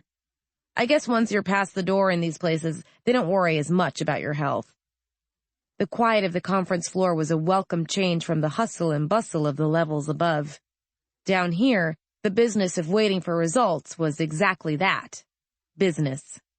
There are always a few hopefuls who stick it out even after the numbers indicate they don't have much of a shot at the big seat. But the fact of the matter is that the party nominations almost always go to the folks who take Super Tuesday, and without party backing, your odds of taking the presidency are slim to none. You're welcome to try, but you're probably not going to win. 9 out of 10 of the folks who've been out pounding the pavement for the last few months will be heading home after the polls close.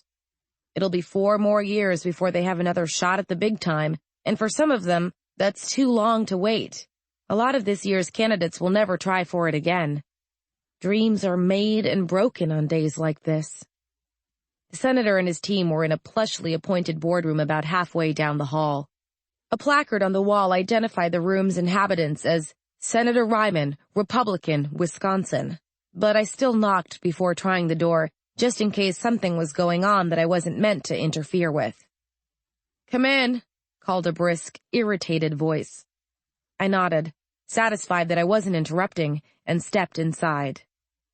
When I first met Robert Channing, the senator's chief aide, my initial impression was of a fussy, egotistical man who resented anything that might get in his way. After a few months of acquaintanceship, I haven't been forced to revise that impression, although I've come to understand that he's very good at what he does. He doesn't travel with the convoy. He's usually at the senator's office in Wisconsin, arranging bookings, setting up the halls where Senator Ryman speaks, and coordinating outside news coverage, since 3 amateur journalists with a vanity site doesn't exactly constitute wide-scale exposure. Oddly, much of my respect for him comes from the fact that he's willing to say things like that to my face. He's been very upfront about everything that affects the senator's chances at the White House from day one, and if that means stepping on a few toes, he's okay with that. Not a nice guy, but a good one to have on your side. At the moment, he was looking at me with narrowed eyes, and it was clear that whoever side he was currently on, it wasn't mine. His tie was askew, and his jacket had been tossed over a nearby chair. That, more than the senator's unbuttoned jacket and missing tie, told me they'd been having a rough day. Senator Ryman is quick to shed the trappings of propriety, but Channing only takes his jacket off when the stress is too much to tolerate in tweed. "Thought I'd come see how things were going at the fort," I said, closing the door behind myself. "Maybe get some decent reaction quotes as the numbers come down?" "Miss Mason," acknowledged Channing stiffly. Several of the interchangeable interns were occupied at the back of the room, taking notation from the various monitors into their handhelds and PDAs. "Please try not to get underfoot." "I'll do my best." I sat in the first unoccupied chair, folding my hands behind my head as I stared in his direction. Channing is one of those people who can't stand the fact that my sunglasses make it hard for him to tell whether I'm actually looking at him. He met my stare with a disgruntled glower before grabbing his jacket and striding for the door. "I'm getting coffee," he said, and stepped out into the hallway, slamming the door as he went. Senator Ryman didn't bother to conceal his amusement. Instead, he roared with it, as though my driving his chief aide out of the room was the funniest thing he'd seen in years. "Georgia, that wasn't nice," he said, finally between gusts of laughter. I shrugged. "All I did was sit down," I said. "Wicked, wicked woman. I assume you're here to find out whether you still have a job?" I have a job whether you have a campaign or not, Senator, and I can monitor the public polls from the convoy just as well as I can monitor them from here. I wanted to get an idea of the mood around the camp. I looked around the room. Most of the people present had shed their jackets, and in some cases their shoes. Empty coffee cups and half-eaten sandwiches littered random surfaces, and the whiteboard was largely dedicated to a series of tic-tac-toe grids.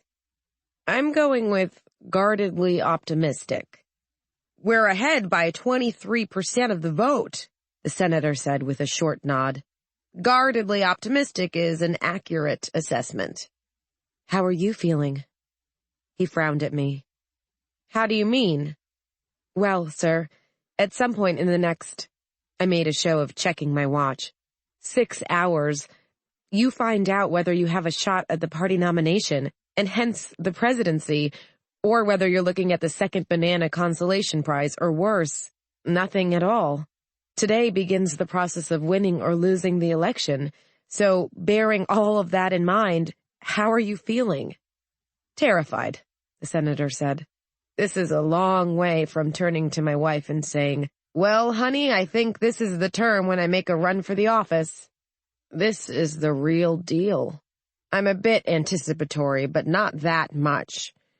Whatever the polls say, the people will have spoken, and I'll just have to abide with what they have to say.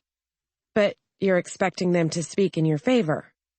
He fixed me with a stern eye. Georgia, has this just turned into an interview? Maybe. Thanks for the warning. Warnings aren't in my job description. Did you need me to repeat the question? I hadn't realized it was a question, he said, tone suddenly wry. Yes, I'm expecting them to speak in my favor because you don't make it as far as I have without developing an ego. And I'm of the opinion that the average American is an intelligent person who knows what's best for this country. I wouldn't be running for office if I didn't think I was the best man for the job. Will I be disappointed if they don't pick me? A bit. It's natural to be disappointed when you don't get chosen for this sort of thing. But I'm willing to believe that if the American public is smart enough to choose their own president, then the American public is smart enough to know what they want. And if they don't choose me, I need to do some serious self-examination to see where I got it all wrong. Have you given any thought to your next steps, assuming you show strongly enough in today's polls to continue with the campaign? We'll keep taking the message to the people. Keep getting out there and meeting people, letting them know that I won't be the sort of president who sits in a hermetically sealed room and ignores the problems plaguing this country. His dig at President Wirtz was subtle but well-deserved. No one's seen our current president set foot outside a well-secured urban area since before he was elected, and most critiques of his administration have centered around the fact that he doesn't seem to realize not everyone can afford to have their air filtered before it gets to them. To listen to him talk, you'd think zombie attacks only happen to the careless and the stupid, rather than being something 90% of the people on the planet have to worry about on a daily basis. How does Mrs. Ryman feel about this? Senator Ryman's expression softened. Emily is as pleased as can be that things are going so well. I'm on this campaign with the full support and understanding of my family, and without them, I'd never have been able to make it half as far as I have. Senator, in recent weeks, Governor Tate, who many view as your primary in-party opponent, has been speaking out for stricter screening protocols among children and the elderly, and increased funding for the private school system on the basis that overcrowding in the public schools only increases the risk of wide-scale viral incubation and outbreak. How do you stand on this issue? Well, Miss Mason, as you know, all 3 of my daughters have attended the excellent public schools in our hometown. My eldest, that would be Rebecca Ryman, age 18? That's correct. My eldest will be graduating high school this June and expects to start at Brown University in the fall, where she'll be studying political science like her old man. Supporting a free and equal public school system is one of the duties of the government, which does mean increased blood screening for children under the age of 14 and additional funding for school security. But it seems to me that taking money from our public schools because they might be threatened at some point in the future is a bit of burning down the barn to keep the hay from going bad. How do you speak to the criticisms that your campaign depends too heavily on the secular issues facing our nation while ignoring the spiritual? Senator Ryman's lips quirked in a smile. I say, when God comes down here and helps me clean my house, I'll be more than happy to help him with cleaning his.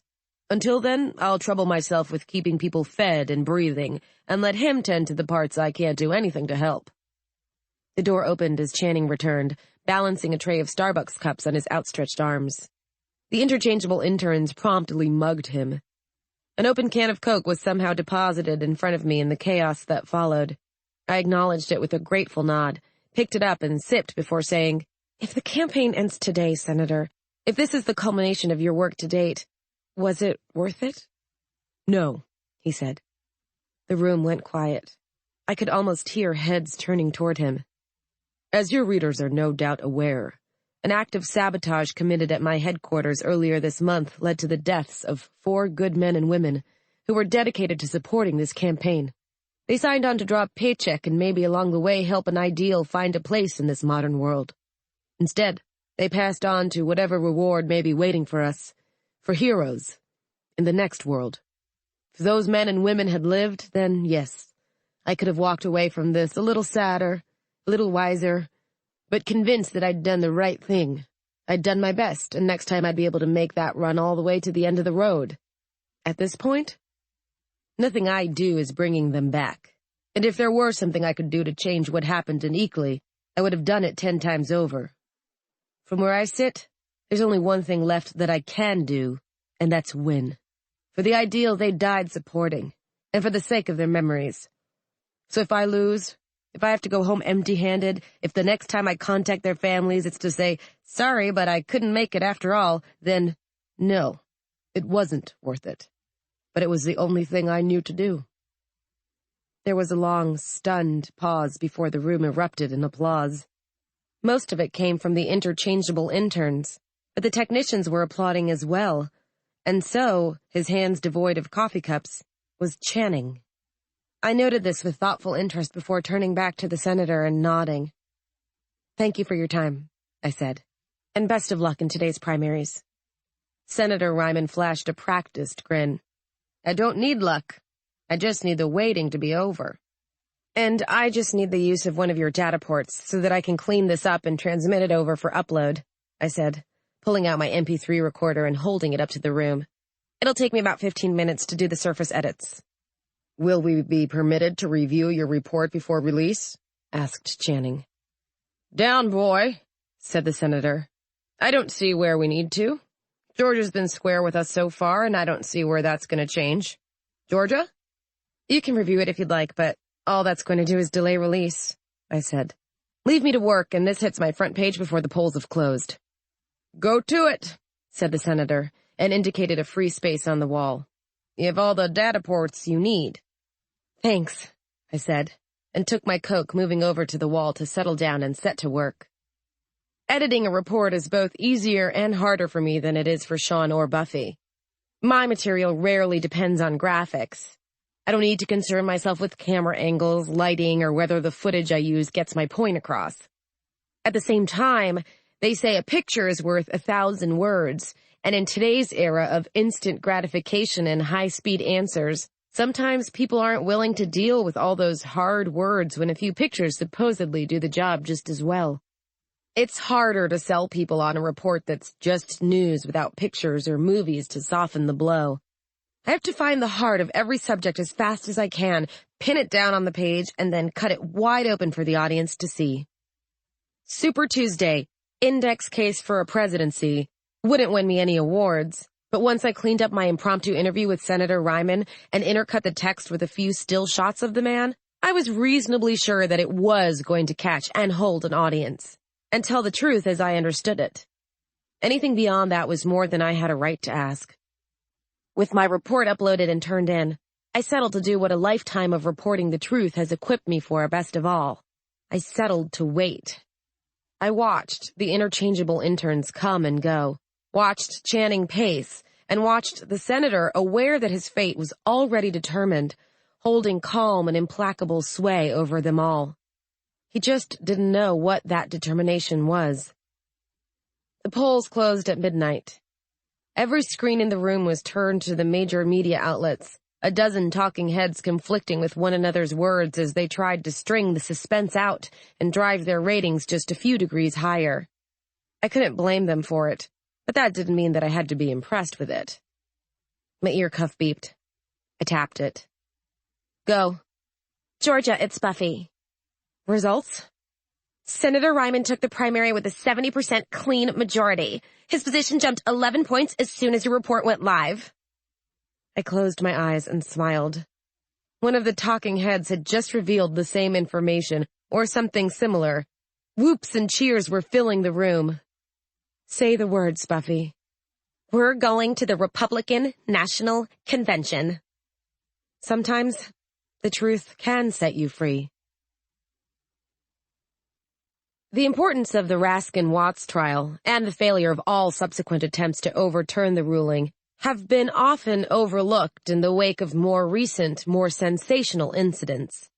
After all, what bearing can two long-dead religious nutcases from upstate Indiana have on the state of modern politics? Quite a lot.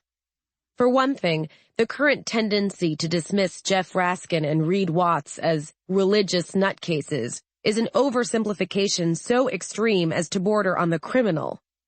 Jeff Raskin held a degree in psychology from UC Santa Cruz, with a specialization in crowd control.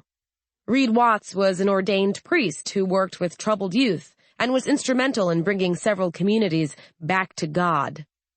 They were, in short, intelligent men who recognized the potential for turning the waves of social change engendered by the side effects of Kellis Amberley to their own benefit, and to the benefit of their faith. Did Jeff Raskin and Reed Watts work for the common good? Read the reports on what they did to Warsaw, Indiana, and see if you think so. 793 people died in the primary infection wave alone, and the cleanup from the secondary infections took 6 years to complete, during which time Raskin and Watts were held in maximum security, awaiting trial. According to their own testimony, they were intending to use the living dead as a threat to bring the people of Warsaw, and eventually of the United States, around to their point of view. That Kellis Amberley was the judgment of the Lord, and that all ungodly ways would soon be wiped from the earth. It was the finding of the courts that the use of weaponized live state Kellis Amberley, as represented by the captive zombies, was considered an act of terrorism, and that all individuals responsible for such acts would be tried under the International Terrorism Acts of 2012. Jeff Raskin and Reed Watts were killed by lethal injection, and their bodies were remanded to the government to assist in the study of the virus they had helped to spread. The moral of our story, beyond the obvious "don't play with dead things," some lines were never meant to be crossed, however good your cause may seem. From Images May Disturb You, the blog of Georgia Mason, March 11th, 2040. Chapter 11. Georgia, Shaun, it's so lovely to see you. Emily Ryman was all smiles as she approached, arms spread wide in an invitation to an embrace. I glanced at Shaun and he stepped forward, letting her hug him while he blocked her from reaching me. I don't like physical contact from semi-strangers, and Shaun knows it. If Emily noticed the deliberate way we positioned ourselves, she didn't comment. I never quite believe you're alive after those reports you do, you foolish, foolish boy. It's good to see you too, Emily, Shaun said, and hugged her back. He's much easier with that sort of thing than I am. I blame this on the fact that he's the kind of person who believes in shoving his hand into the dark, creepy hole rather than sensibly avoiding it. How've you been? Busy as usual. Foaling season kept us hopping, but that's mostly over, thank God. I lost 2 good mares this year, and neither managed to reanimate on the grounds thanks to the help being on the ball. Emily detangled herself from Shaun, still smiling, and turned to offer her hand. Not a hug. Just her hand. I gave her a nod of approval as I took it. Her smile widened. Georgia, I can't thank you enough for your coverage of my husband's campaign. It hasn't just been me. I reclaimed my hand. There are a lot of reporters keeping a close eye on the senator. Word on the street is he's receiving the party nomination tonight. The other political journalists were starting to smell White House in the water and were gathering like sharks, hoping for something worth seizing on. Buffy spent half her time disabling cameras and microphones set up by rival blog sites. She spent the other half writing steamy porn about the senator's aides and hanging out with Chuck Wong, who'd been spending a disconcerting amount of time in our van recently, but that was her business. Yes, but you're the only one I've met who's reporting on him, rather than the interesting things his campaign drives out from beneath the rocks or the fictional affairs of his office aides, Emily said wryly. I know I can trust what you say. That's meant a lot to me and the girls while Peter was on the road, and it's going to mean a lot more from here on out. It's been an honor. What do you mean it's going to mean a lot more? Asked Shaun. Hey, George, are you finally going to learn to write? Because that would be awesome. I can't carry you forever, you know. Sadly, Shaun, this doesn't have anything to do with how well your sister can write. Emily shook her head. It's all about the campaign. I understand, I said. Glancing to Shaun, I continued. Once he accepts the nomination, assuming he gets nominated, this gets real. Up until now, it's been a weird sort of summer vacation. After the nominations, it would be campaigning in earnest. It would be debates and deals and long nights, and she'd be lucky to see him before the inauguration. Assuming all that work didn't turn out to be for nothing. Assuming he could win. Exactly, said Emily, expression going weary. That man is lucky I love him. Statements like that make me wish I didn't have quite so much journalistic integrity, Emily, I said. The statement was mild, but the warning wasn't. You, expressing unhappiness with your husband? That's about to become soundbite gold for both sides of the political fence. She paused. You're telling me to be careful. I'm telling you something you already know. I smiled, changing the subject to one that would hopefully make her look less uncomfortable. Will the girls be joining you? I still need to meet them. Not for this silly convention, she said. Rebecca is getting ready for college, and I didn't have the heart to drag Jean and Amber away from the Folds to get their pictures taken by 1,000 strangers. I wouldn't be here if it wasn't absolutely necessary. Understandable, I said. The job of a candidate's spouse at the party convention is simple. Stand around looking elegant and attractive and say something witty if you get a microphone shoved in your face. It doesn't leave much time for family togetherness or for protecting kids from reporters itching to find something scandalous to start chewing on. Everything that happens at a party convention is on the record if the press finds out about it. Emily was doing the right thing. Mind if I drop by later for an interview? I promise not to bring up the horses if you promise not to throw heavy objects at my head. Emily's lips quirked up in a smile. My. Peter wasn't kidding when he said that the convention had you feeling charitable. She's saving up her caddy for her interview with Governor Tate, Shaun said. He's agreed to an interview? Asked Emily. Peter said he's been putting you off since the primaries. That would be why he's finally agreed to an interview, I replied, not bothering to keep the irritation from my voice. Doing it before now was dismissible. I mean, what was I going to say about the man? Governor Tate is so busy trying to get elected that he doesn't have time to sit down with a woman who speaks publicly in support of his in-party opposition? Not exactly a scathing indictment.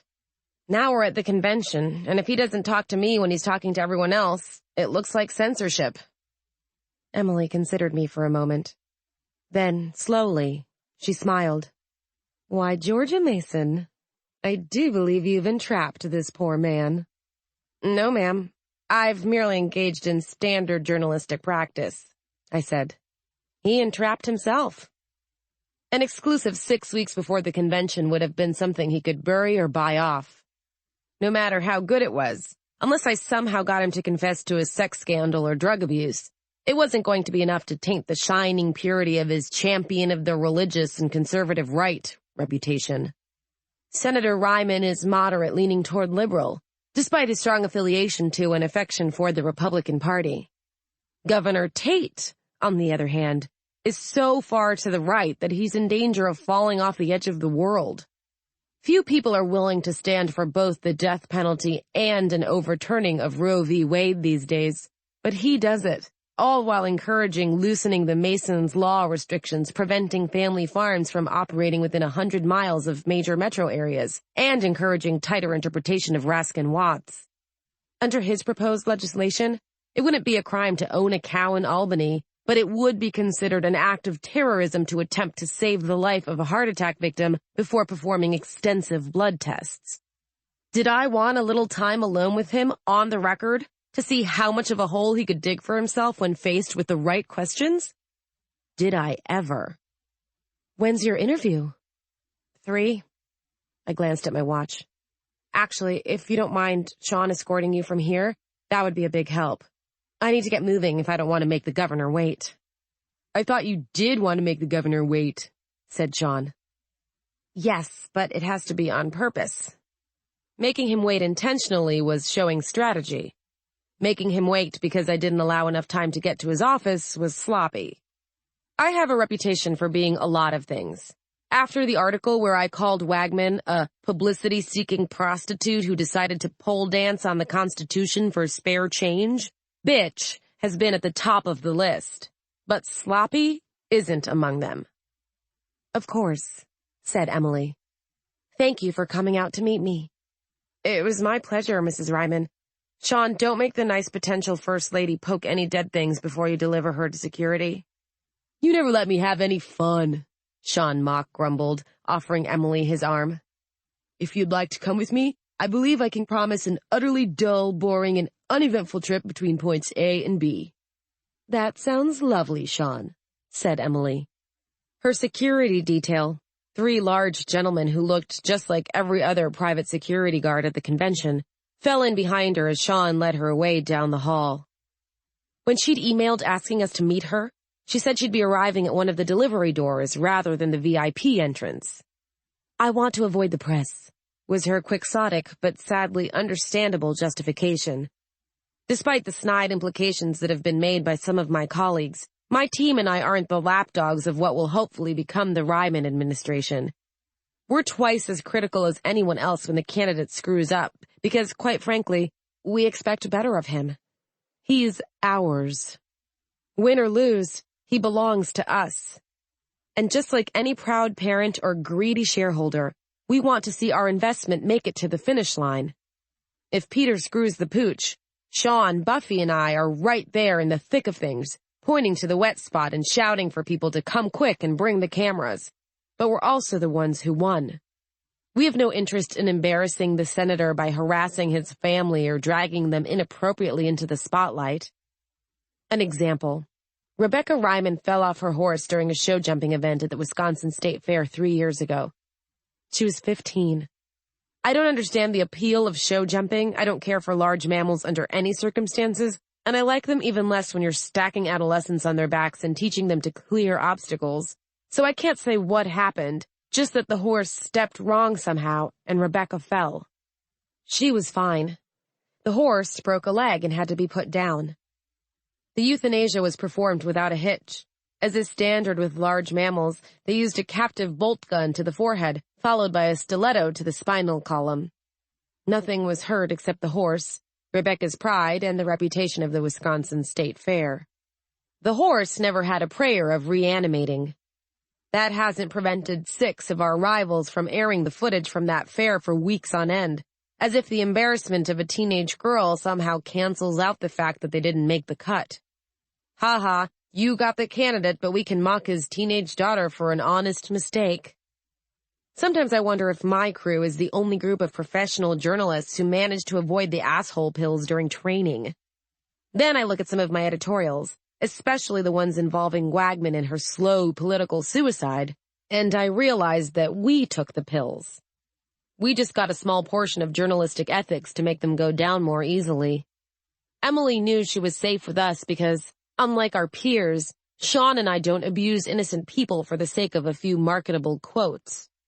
We have politicians to abuse when we need that sort of thing. I checked my watch as I strode down the hall toward the main entrance. A shortcut through the press pen would take me to the governor's offices, where his chief of staff would be happy to stall me for as long as possible. My interview wasn't for a guaranteed 60 minutes. I need a lot more pull if I wanted to achieve something like that. No, I just got whatever questions I could ask and have answered in the span of an hour, no matter what else came up during that time. I wanted to make him wait no more than 10 minutes.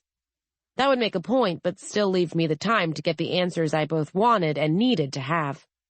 His chief of staff would not only want to make me wait, he'd want to make me wait for at least half an hour, thus gutting the interview and proving once more exactly who was in control of the situation.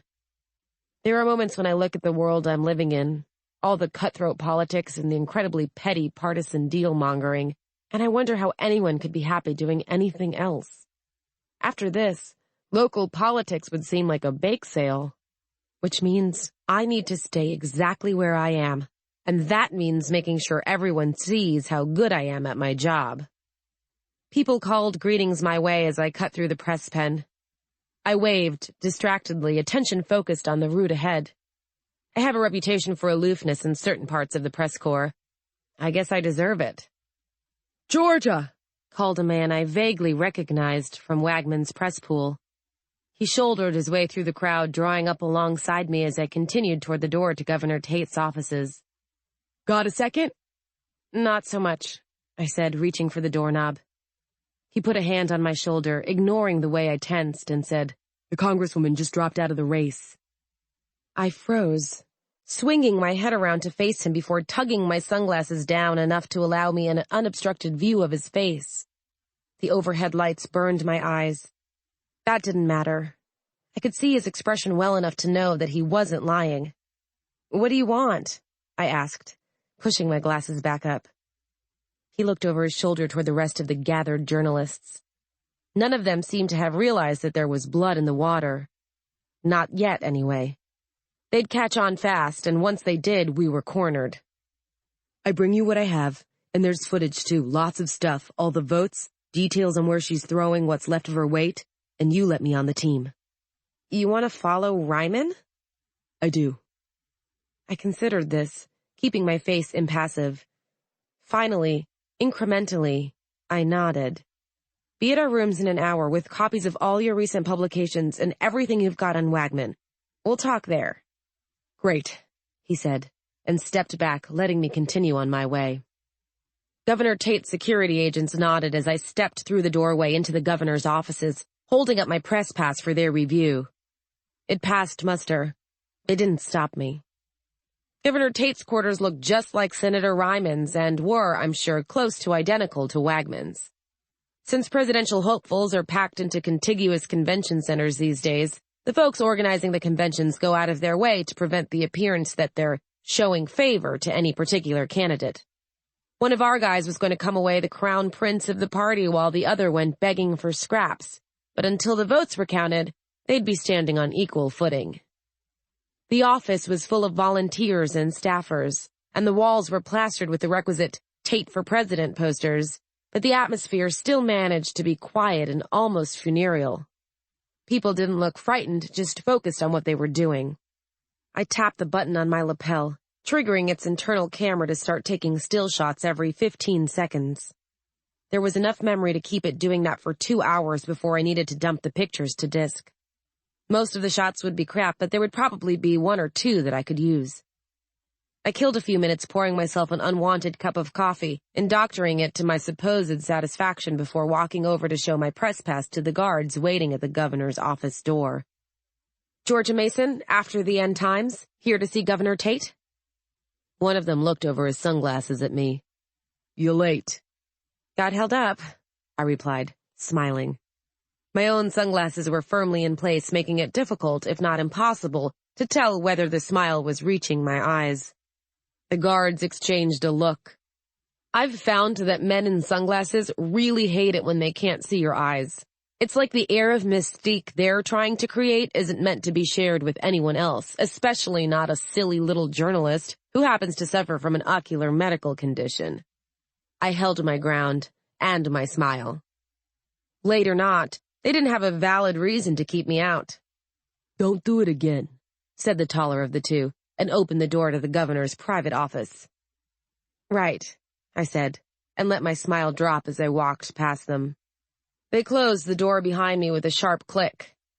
I didn't bother to turn.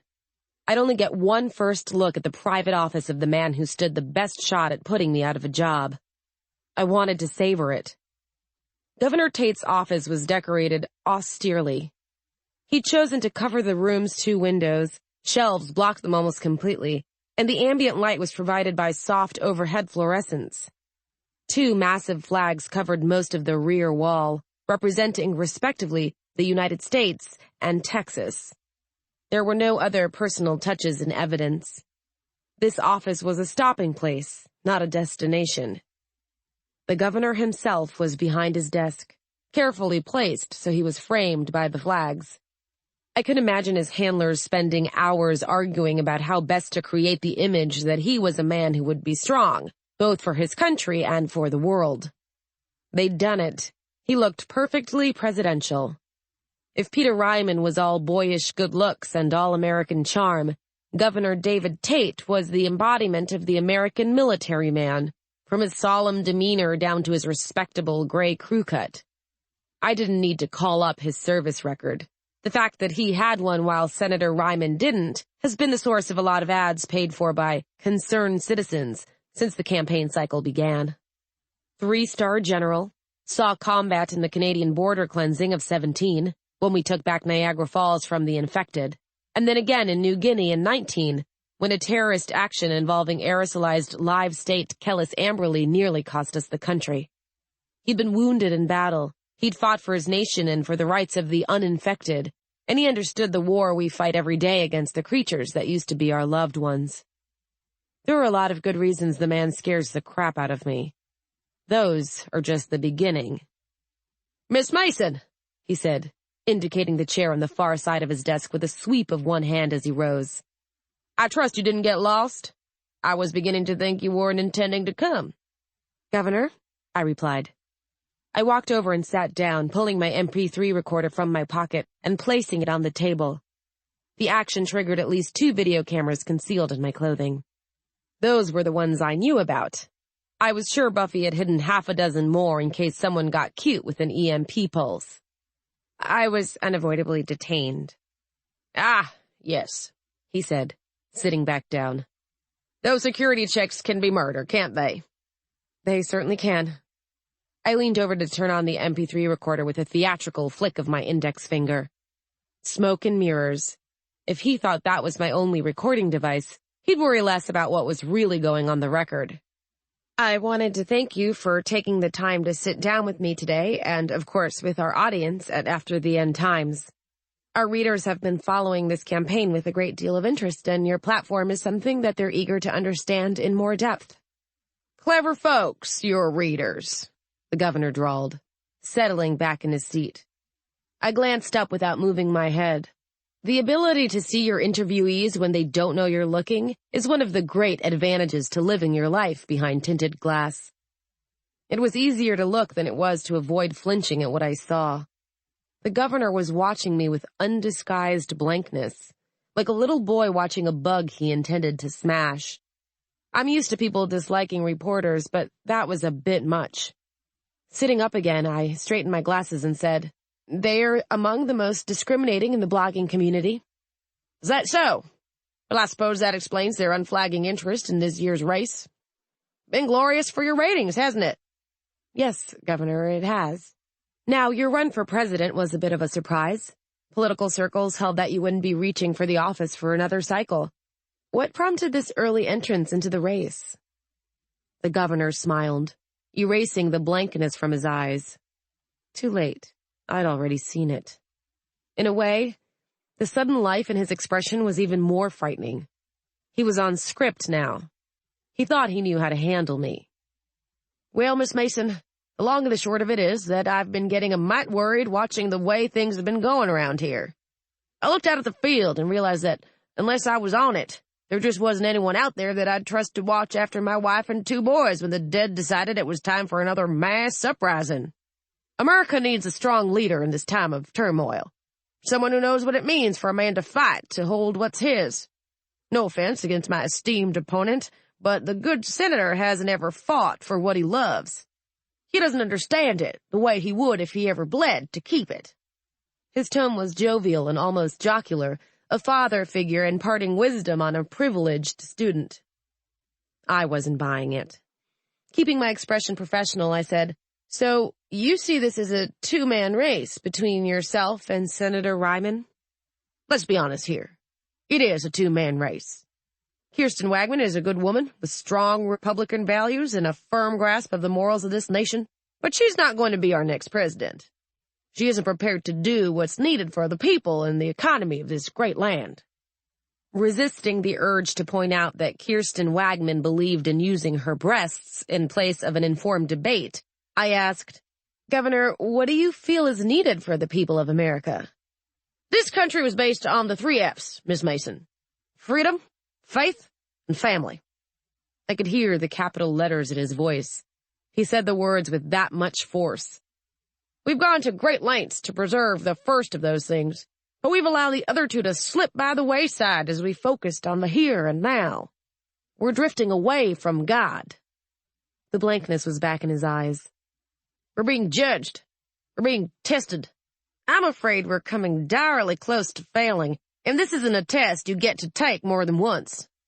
"Can you give me an example of this failure?" "Why, the loss of Alaska, Miss Mason. A great American territory ceded to the dead because we didn't have the guts to stand up for what was rightly ours. Our boys weren't willing to put their faith in God and stand that line, and now a treasured part of our nation is lost, maybe forever. How long before that happens again? In Hawaii, or Puerto Rico, or God forbid, even the American heartland. We've gotten soft behind our walls. It's time to put our trust in God." "Governor, you saw action in the Canadian border cleansing. I'd expect you to understand why Alaska had to be abandoned." "And I expect you understand why a true American never lets go of what's his. We should have fought. Under my leadership, we will fight, and we will, by God, win." I suppressed the unprofessional urge to shudder. His voice held all the hallmarks of a fanatic. "You're requesting relaxation of Mason's law, Governor. Is there a particular reason for that?" "There's nothing in the Constitution that says a man can't feed his family however he sees fit, even if that way isn't exactly popular. Laws that limit our freedoms are needless as often as not. Why, look what happened when the Democrats stopped fighting for their unconstitutional gun control laws. Did gunshot deaths climb? No.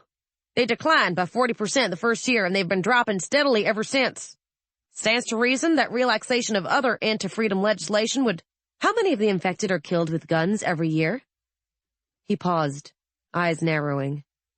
"I don't see what bearing that has on our discussion. According to the most recent CDC figures, 90% of callous Amberley victims that are killed in clashes with the uninfected are killed by gunshot. Guns fired by licensed, law-abiding citizens." "Yes, Governor. The CDC has also said that it's virtually impossible to tell a murder victim killed by a shot to the head or spinal column from an infected individual put down legally in the same fashion. What is your answer to critics of the relaxed gun control laws who hold that gun-related violence has actually increased, but has been masked by the post-mortem amplification of the Kellis-Amberley virus?" "Well, Miss Mason, I suppose I'd have to ask them for proof." He leaned forward. "Do you carry a gun?" "I'm a licensed journalist." "Does that mean yes?"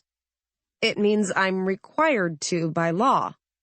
"Would you feel safe entering a hazard zone without it? Letting your kids enter a hazard zone? This isn't the civilized world anymore, Miss Mason. The natives are always restless now. As soon as you get sick, you start to hate the folks who aren't. America needs a man who isn't afraid to say that your rights end where the grave begins. No mercy, no clemency, and no limits on what a man can do to protect what's his." "Governor, there have been no indications that infected individuals are capable of emotions as complex as hate. Further, they're not dead. If rights end where the grave begins, shouldn't they be protected by law like any other citizen?" "Miss, that's the sort of thinking you can afford when you're safe, protected by men who understand what it means to stand strong.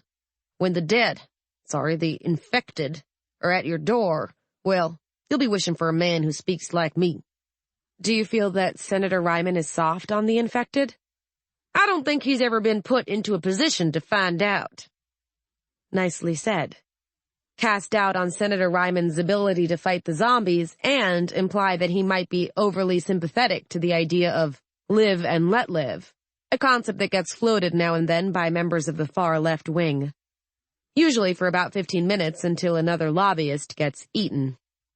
Governor, you've spoken on wanting to do away with the so-called Good Samaritan laws that currently make it legal to extend assistance to citizens in trouble or distress. Can you explain your reasoning? Simple as pie. Someone in distress likely got that way for a reason. Now, I'm not saying that I don't feel terrible for anyone who winds up in that sort of a position, but if you rush to my aid when I've been bit, and you violate a quarantine line to do it, well, odds are good that you're not saving me anyway, but you've also just thrown your own life aside. The governor smiled. It might have seemed warm if it had come close to reaching his eyes. It's always the young and the idealistic who die that way. The ones America needs most of all. We have to protect our future. By sacrificing our present? If that's what it takes, Ms. Mason, he said, smile widening and turning beatific. If that's what America requires. Now that I've had my long-delayed meeting with the man, there's one question on everybody's mind. What did I think of Governor David Dave Tate of Texas, elected 3 times in a landslide of votes, each time from voters from both sides of the partisan fence, possessed of an incredible record for dispensing justice and settling disputes in a state famed for its belligerence, hostility, and political instability? I think he's the scariest of the many frightening things I've encountered since this campaign began. And that includes the zombies. Governor Tate is a man who cares so much about freedom that he's willing to give it to you at gunpoint. He's a man who cares so deeply about our schools that he supports shutting down public education in favor of vouchers distributed only to schools with government safety certifications. A man who cares so deeply about our farmers that he would reduce the scope of Mason's law to allow not only large herding dogs, but livestock up to 130 pounds back into residential neighborhoods. Governor Tate wants us all to experience the glories of his carefree youth, including, it would seem, pursuit by infected collies and zombie goats. To make matters worse, he has a good speaking manner, a parochial appearance that polls well in a large percentage of the country, and a decorated history of military service. In short, ladies and gentlemen, he is a legitimate contender to hold the highest office in our nation, as well as being the man who seems most likely to escalate the unending conflict between us and the infected into a state of all-out war. I can't tell you to choose Senator Ryman as the Republican Party candidate just because I don't like Governor Tate. But I can tell you this. The governor's biases, like mine, are a matter of public record. Do your research. Do your homework. Learn what this man would do to our country in the name of preserving a brand of freedom that is as destructive as it is impossible to secure. Know your enemy. That's what freedom really means. From Images May Disturb You, the blog of Georgia Mason, March 14th, 2040. Chapter 12. George? Yeah? I didn't look up. Editing Governor Tate's remarks into a coherent interview was easy, especially since I wasn't forcing myself to be even-handed. The man didn't like me. There was no reason to pretend it wasn't mutual. Compiling everything into a readable format took less than 15 minutes, and we were already getting a satisfactory number of hits. It was the follow-ups that were taking time. Not only did I have a lot of photographs and video footage to wade through, but the phenomenal amount of gossip and hearsay posted about the man bordered on appalling. The folks running the convention were about to start calling the votes. We'd have a formal party nominee inside the hour, and I wasn't anywhere near prepared to leave my computer. No, seriously, George. What? There's a man. Now I did look up, squinting in the glare from the open office door before I reached for my sunglasses. The room faded into a comforting monochrome. Anyone who values colors has never had to deal with a Ka-induced migraine. You want to try that again? Because you almost told me something, and I'm thinking you might want to obfuscate your verbiage just a little more. Just for, giggles. He says you invited him here. Shaun leaned forward and smirked, his tone dripping with affected smarm. Got a little election night itch you want scratched? I mean, he's not completely hideous, although I didn't think the corn-fed farm boys were your type. Wait, sandy brown hair, about your height, blue eyes, older than us, looks like butter wouldn't melt in his mouth? Or anywhere else you wanted to shove it, Shaun confirmed, eyes narrowing. You mean you really did tell him to come here? He's a defector from Wagman's press corps. She's pulling out and he's bringing everything he's got, providing it nets him a spot with us for the duration of Ryman's campaign. Shaun's eyebrows rose. Public domain materials? Or he wouldn't be trying to bribe us with them. Buffy? I hit save and stood, looking toward the closet our resident fictional had drafted as her private office. The door cracked open and her head poked out. Drop me all the personnel files you can pull on Wagman's press corps and get out here. We have an interview to conduct. Okay, she said, and withdrew back into the closet. My terminal beeped a moment later, signaling receipt of the files I'd requested. We're nothing if not efficient. Good. I looked to Shaun. Let's find out whether the man's wasting our time. Go get him.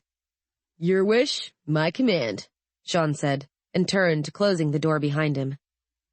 Buffy emerged from her closet, moving to take the seat next to me. She had her hair skimmed back in a loose ponytail and was wearing a blue button-up shirt I was reasonably sure belonged to Chuck. She looked about as professional as your average 15-year-old, which was close to perfect. If this guy couldn't handle us in our natural working environment, he didn't really want to work with us. You really thinking of hiring this guy? She asked. Depends on what he's got and what his credentials say, I said. She nodded. Fair enough. Further conversation was forestalled as the door swung open. Shaun stepped into the room, followed by the man from the press room. He was carrying a sealed folder under one arm, which he tossed to me as soon as he was clear of the door. I caught it and raised one eyebrow, waiting. Buffy sat up a little straighter, attention fixed on the newcomer. That's everything, he said. Video, hard copy, data files. 6 months of following Wagman, plus the details on the deals she cut as she made for the door. Your boy's getting confirmed tonight, and it's going to be partially because of the amount of pull she tossed his way. I doubt she shifted the balance, I said. Handing the folder to Buffy, I said, Run this. See if there's anything we can use. Got it. She stood and paused, tossing a studied, impish grin toward the newcomer. Hey, Rick. You're looking all downtrodden and desperate. The newcomer, Rick, returned the smile with one that looked substantially more sincere, and even, I thought, slightly relieved. Ah, Buffy, he said. You, meanwhile, look like you're wearing your boyfriend's clothes again. I hope this one is at least a Catholic. That's between me and my prayers, she said, blowing him a kiss. I turned to eye him, pulling my sunglasses far enough down my nose to make my expression plain. I take it you two know each other? No, I just call every strange blonde I see Buffy. You'd be amazed how often I'm right. He offered his hand. Buffy snorted, amusement evident, and retreated to her closet. I could pursue that line of questioning later. Well, you've tagged our fictional, and I know you know who I am. Care to even the odds? I took his hand and shook it. His grip was firm, but not overly so. Richard Cousins, Rick to my friends. Newsy, currently unaffiliated, although I'm hoping we're about to change that. My biases are registered with talking points and unvarnished truth. Huh, I said, releasing his hand. Talking points and unvarnished truth are two of the larger blogger databases. Anyone can register a bias page with them and get it certified. Still, their signal-to-noise ratio is surprisingly good, largely because they self-police on a constant basis, looking for people who claim one set of biases while espousing another. License level? A15. Wagman required it when she started aping your boy. He produced a datapad from inside his coat. My credentials are there and ready for link, along with my most recent medical records and blood test results. Fabulous. I slid the datapad into the docking slot on my terminal. Files promptly filled my screen. I skimmed them as I unhooked the pad and passed it back to him. No publications before 2 years ago, but you're already reporting at an A15 level? I don't know whether that's impressive or suicidal. I vote blackmailed the license committee, contributed Shaun. Actually, said Rick. Open the file on his print media pubs, said Buffy, emerging from the closet. That'll explain everything, won't it, Ricky? Print media? Shaun's eyebrows shot upward. Like magazines? Try newspapers, said Buffy, eyes on Rick. I had to give him this much.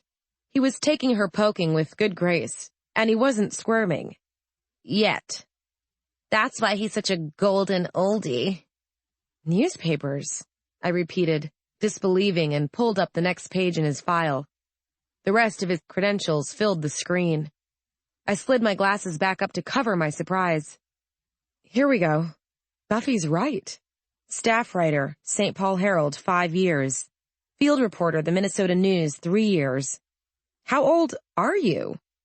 My recertification to virtual media was fully processed 18 months ago. I got on Wagman's team fair and square, said Rick before adding, and I'm 34. Fair and square means what? You got on by waiting for her to realize Ryman had the right idea and then chasing her ambulance? Asked Buffy sweetly. All right, that's enough. Removing my sunglasses, I looked from Rick to Buffy and back. What's the story, you two? Richard Rick Cousins. Newsy. Stated biases are left-wing Dem without crossing any lines into actual psychosis. Solid writer. Good with deadlines. Not too adept at the use of imagery, and the bastard beat me in an essay contest 6 years ago, Buffy said. You can't hold that against me, Rick protested. It wasn't a teen competition. You were 16. I can hold anything I want against you, said Buffy, glowering at him before her face split in a wide grin. You didn't say you wanted the files on Rick, Georgia. Finally looking for a real story, you perverted ambulance chaser? Don't flatter yourself, Buffy. Any story you've had your hands on can't possibly be real, Rick countered. Shaun and I exchanged a look. Think they know each other? He asked. Getting the feeling. Buffy? She looked, briefly, like she didn't want to explain. Then she shrugged and said, After Rick beat me, we started writing. He's a pretty cool guy once you get past the part that he's older than the dawn of time. I choose to take that in the spirit in which it was offered, said Rick. Especially since it comes from someone who thinks Edgar Allan Poe is socially relevant. Buffy sniffed. Right, you know each other, I said. How's his bribe? Do we hire him? He's got good footage of Wagman from the last 6 months. A couple exclusive interviews, and a full recording of her chief of staff making the resignation calls, Buffy said. I shot Rick a startled look. He grinned. You didn't say I had to stop taping. If I was interested in boys, I'd kiss you right now, said Shaun, deadpan.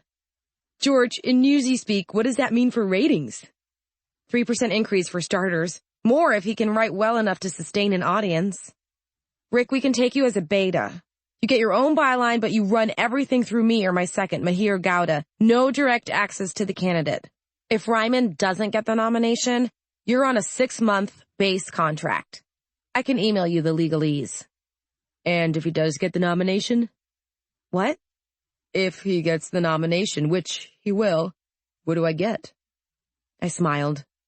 You get to stay with us until the bitter end, or until I fire your ass, whichever comes first. Acceptable. He held out his hand. I shook it. Welcome to After the End Times. Shaun clapped him on the back before he had a chance to let go.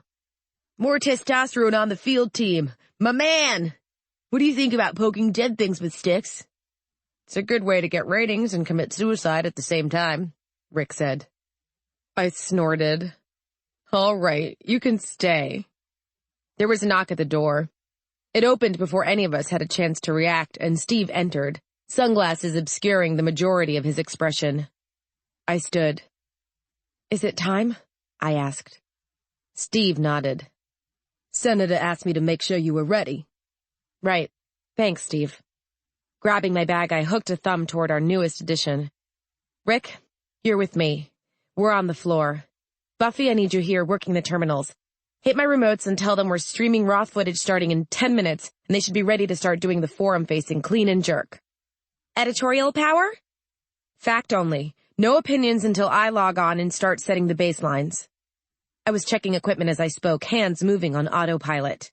My recorder was charged, and the readout on my watch indicated that all cameras were operating at 70% or above. See if you can rouse me here. And yes, I know what time it is in London, but I need someone sane stomping on the trolls. Shaun, outside the convention hall with my skateboard and my stick, watching to see if the protesters and picketers do anything worth reporting on, Shaun said, snapping an amiable salute. I know my strengths. Play to them and don't get dead, I said, turning to head for the door.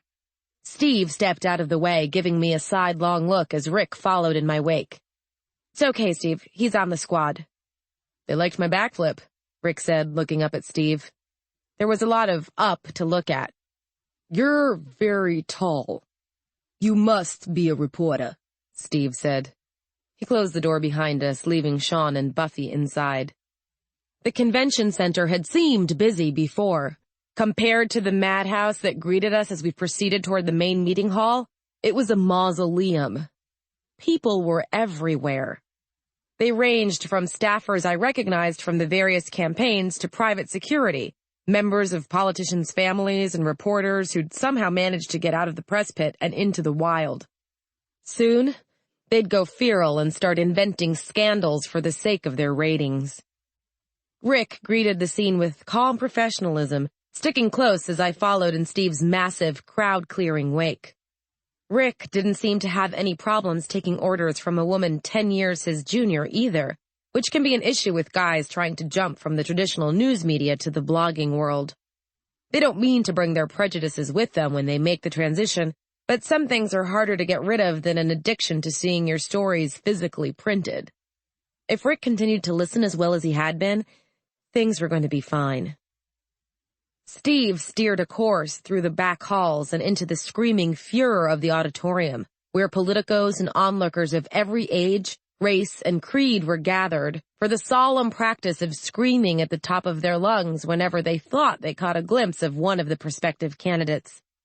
A satisfying percentage of the crowd was sporting "Ryman for President" buttons. A group of clean-cut sorority girls in tight white t-shirts hung over one of the rails, shrieking with delight over the entire political process. I elbowed Rick, indicating the girls. See their shirts? He squinted. Ryman's my man? Who comes up with this stuff? Shaun, actually. He's got an amazing ear for doggerel. I tapped my ear cuff. Buffy, we're in. How's my signal? Loud and clear, oh glorious recorder of really jumbled footage. Try to get yourself a clean shot. I'm only getting 50% signal off the stationary cameras. You mean the stationary cameras that belong to the convention center and were installed for security purposes? The ones with the supposedly unbreakable signal feeds? Those would be the ones. I won't be able to use them for anything but pan shots, and the networks have the wall mount cameras under exclusive coding that I can't break through, so get something good. Yes, ma'am, I said. Buffy, out. The connection clicked off, and I turned to Steve. Where are we? Mrs. Ryman has said you could sit backstage with her if you'd like, or you could stay out here and film the crowd, Steve said. Either way, I need to head back there. We're hitting the wire. Got it. I looked to Rick, unclasping the recording array from my left wrist.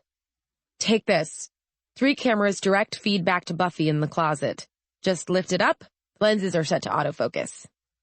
He took the wristband and snapped the Velcro around his own wrist. You'll be backstage? Got it. Meet back in the office when the crowd disperses, and we'll see where we're going from there. The footage I got backstage wouldn't be as sensational, but it would be more intimate, and that sort of thing has a staying power that crowd shots lack. We'd hook readers with the screaming and keep them with the silence. Plus, this was a good opportunity to test Rick's reactions in a field situation. The term probationary period doesn't mean much in the news. He'd work out or he wouldn't, starting tonight. Right. He turned toward the stage, raising his arm to give the cameras the best view. Satisfied that he wasn't going to screw around, I followed Steve along the edge of the hall toward the curtained-off area behind the stage. You wouldn't think one little canvas curtain could make that much of a difference. Most little canvas curtains aren't equipped with enough private security to stop a full-scale invasion. The men at the entrance eyeballed our credentials, but didn't bother to stop us or ask for blood tests. Once we were this deep into the convention center, either we were clean or we were all dead already. So we just sailed on through, out of the chaos and into the calm harbor on the other side. Once upon a time, in a political process far, far away, the candidate selection results were known before they were announced to the general public. With necessary enhancements in security and increases in the number of delegates who chose to vote remotely, this has changed over the last 20 years. These days, no one knows who's taking the nomination until the announcement is made. Call it part of a misguided effort to reinsert drama into a process that has become substantially more cut and dried as the years went by. Reality television on the grandest of scales. Emily and Peter Ryman were sitting in a pair of folding chairs near the stage, his left hand clasped in both of hers as they watched the monitor that was scrolling current results. David Tate was pacing not far away. He shot me a poisonous look as I entered. "Miss Mason," he said, "looking for more muck to rake?" "Actually, Governor, I was looking for more facts to pass along," I said, and continued for the Rymans. "Senator, Mrs. Ryman, I hope you're ready for the results?" "Ask not for whom the bell tolls, Georgia," said the senator gravely. Then he laughed, releasing his wife's hand and standing to grasp and shake mine. "Whatever the numbers say, I want to thank you and your crew. You may not have changed the race, but you made it a hell of a lot more fun for everyone involved." "Thank you, Senator," I said. "That's good to hear. After Peter's had a few weeks to rest, all three of you must come and visit the farm," Emily said. "I know the girls would love to meet you. Rebecca's very fond of your reports, especially. It would be a real treat for them." I smiled. "We'd be honored, but let's not assume a break just yet." "Far from it," said the senator with a glance at Governor Tate. Governor Tate's return look wasn't a friendly one. "I think we're going to go all the way." A bell rang as if to punctuate his words, and a hush fell over the convention. I stepped back, lifting my chin to bring the camera on my collar to a better angle. "Let's see if you mean that," I said. Over the loudspeaker, the voice of a third-rate celebrity who'd gone from bad sitcoms to convention announcements blared. "And now, the Republican Party's man of the hour and the next president of these fabulous United States of America, Senator Peter Ryman of Wisconsin! Senator Ryman, come on out here and greet the people!" The cheers were almost deafening. Emily gave a little squeal that was only half surprise and wrapped her arms around the senator's shoulders, kissing him on both cheeks as he lifted her off the ground in a hug. "Well, Em," he said, "let's go make the people happy." Beaming, she nodded her agreement, and he led her onto the stage. The cheers doubled in volume. Some of those people wouldn't be able to talk at all the next day. Right then, I doubted any of them particularly cared. Tate stayed where he was, expression blank. Before I moved toward the stage exit, still filming, I paused long enough to get a reaction shot of a man whose dreams had just been dashed.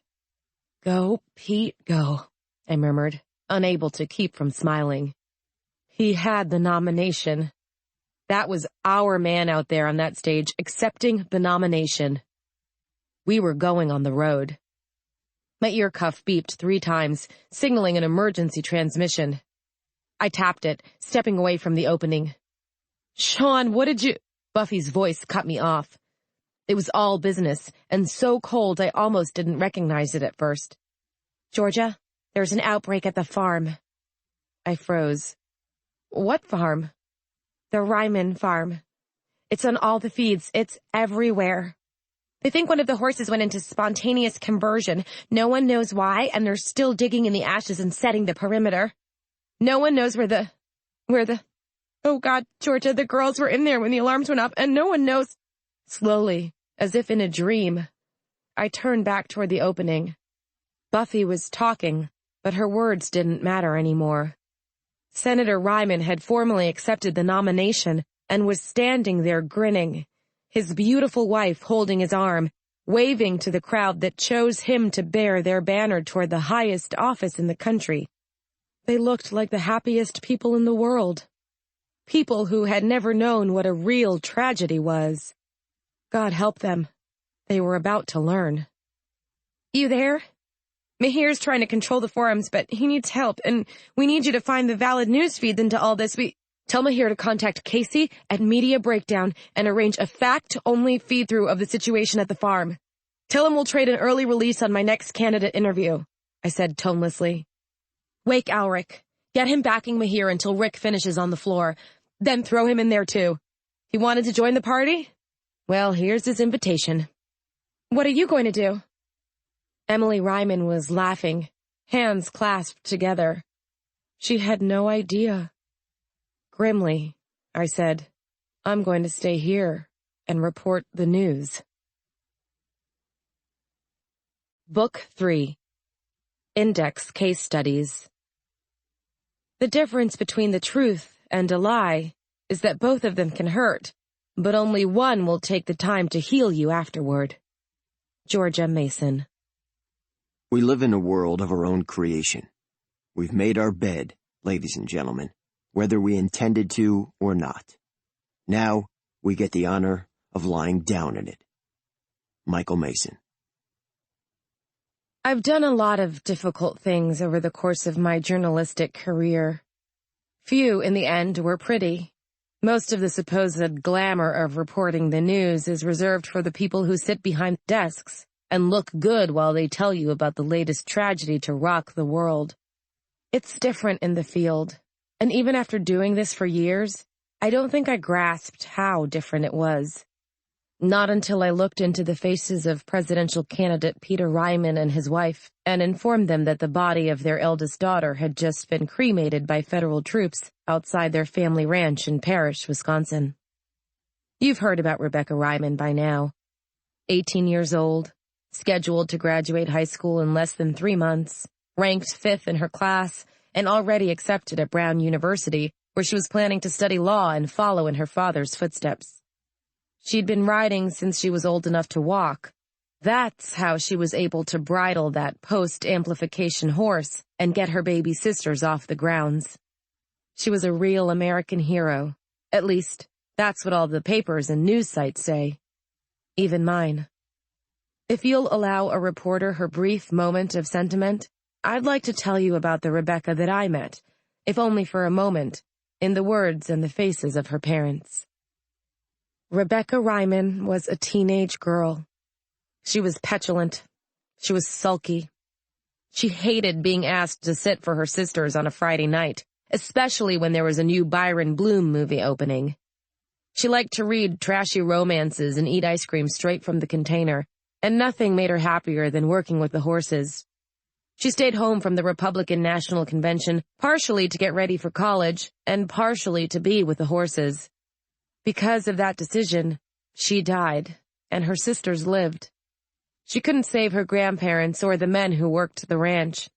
But she saved her sisters, and in the end, what more could anyone have asked of her? I told her parents she was dead. That, if nothing else, qualifies me to say this. Rebecca, you will be deeply missed. From Images May Disturb You, the blog of Georgia Mason, March 17th, 2040. Chapter 13. The funeral services for Rebecca Ryman and her grandparents were held a week after the convention at the family ranch. The delay wasn't for mourning or to allow family members time to travel. That's how long it took for regional authorities to downgrade the ranch from a level 2 hazard zone to a level 5. It was still illegal to enter unarmed, but now at least non-military personnel could enter unescorted. The area would return to its original Level 7 designation if it could go 3 years without signs of further contamination. Until then, even the kids would need to carry weapons at all times. Most public opinion held that it wouldn't matter how long it took for the hazard rating to drop. No family would choose to stay in a home and a profession, viewed by many as a dangerous, glorified hobby, that claimed the life of one of their children. They said the ranch would be long deserted by the time that happened. I wish I could say that attitude was confined to the conservative fringe, but it wasn't.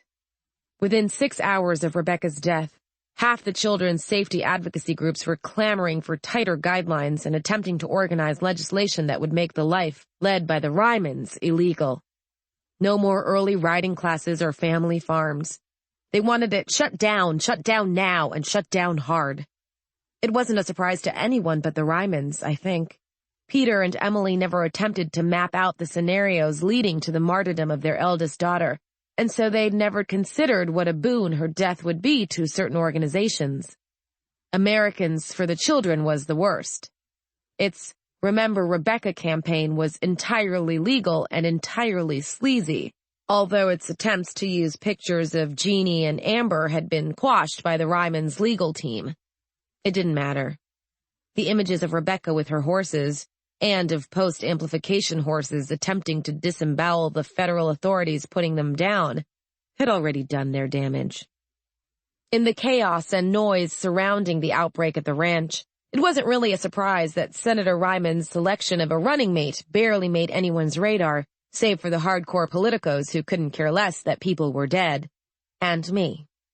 I wasn't surprised, although I must admit that I was more than slightly disappointed when it was announced that Governor Tate would accompany Senator Ryman on the ballot. It was a good, balanced ticket. It would carry most of the country, and it stood a good chance of putting Senator Ryman in the White House.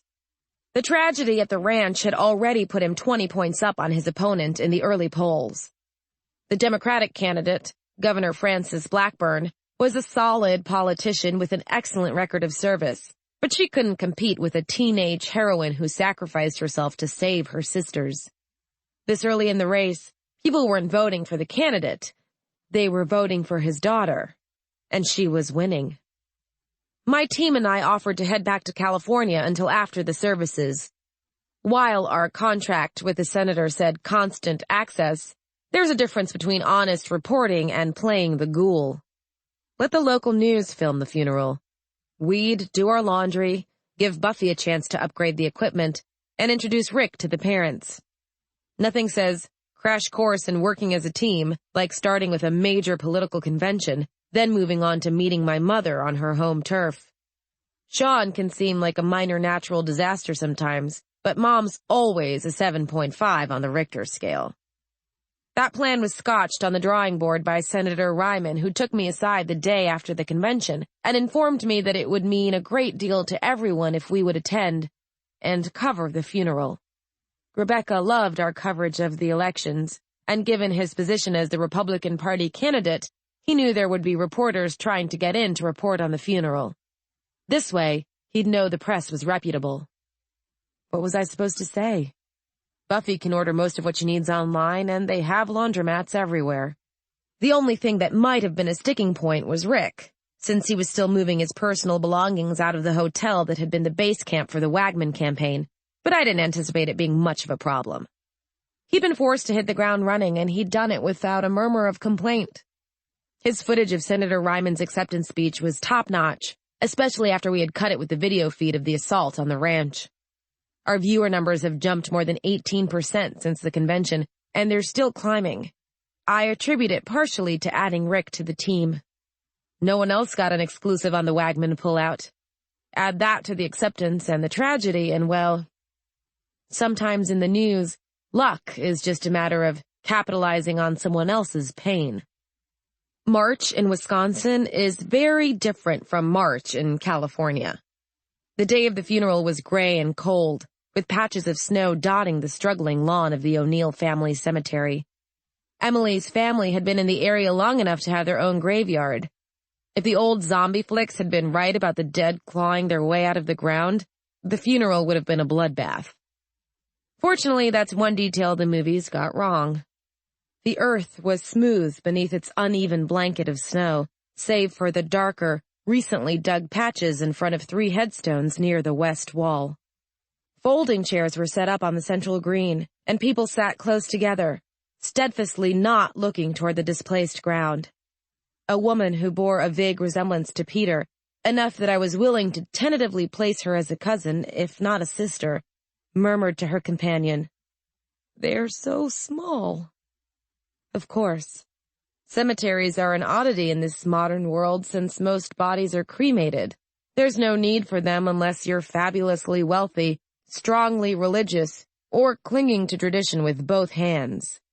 When you do have an actual burial, you're not looking at the iconic rectangles of disturbed earth that you find in pre-rising movies. Modern graves are little circles in the grass, big enough to hold a handful of ash.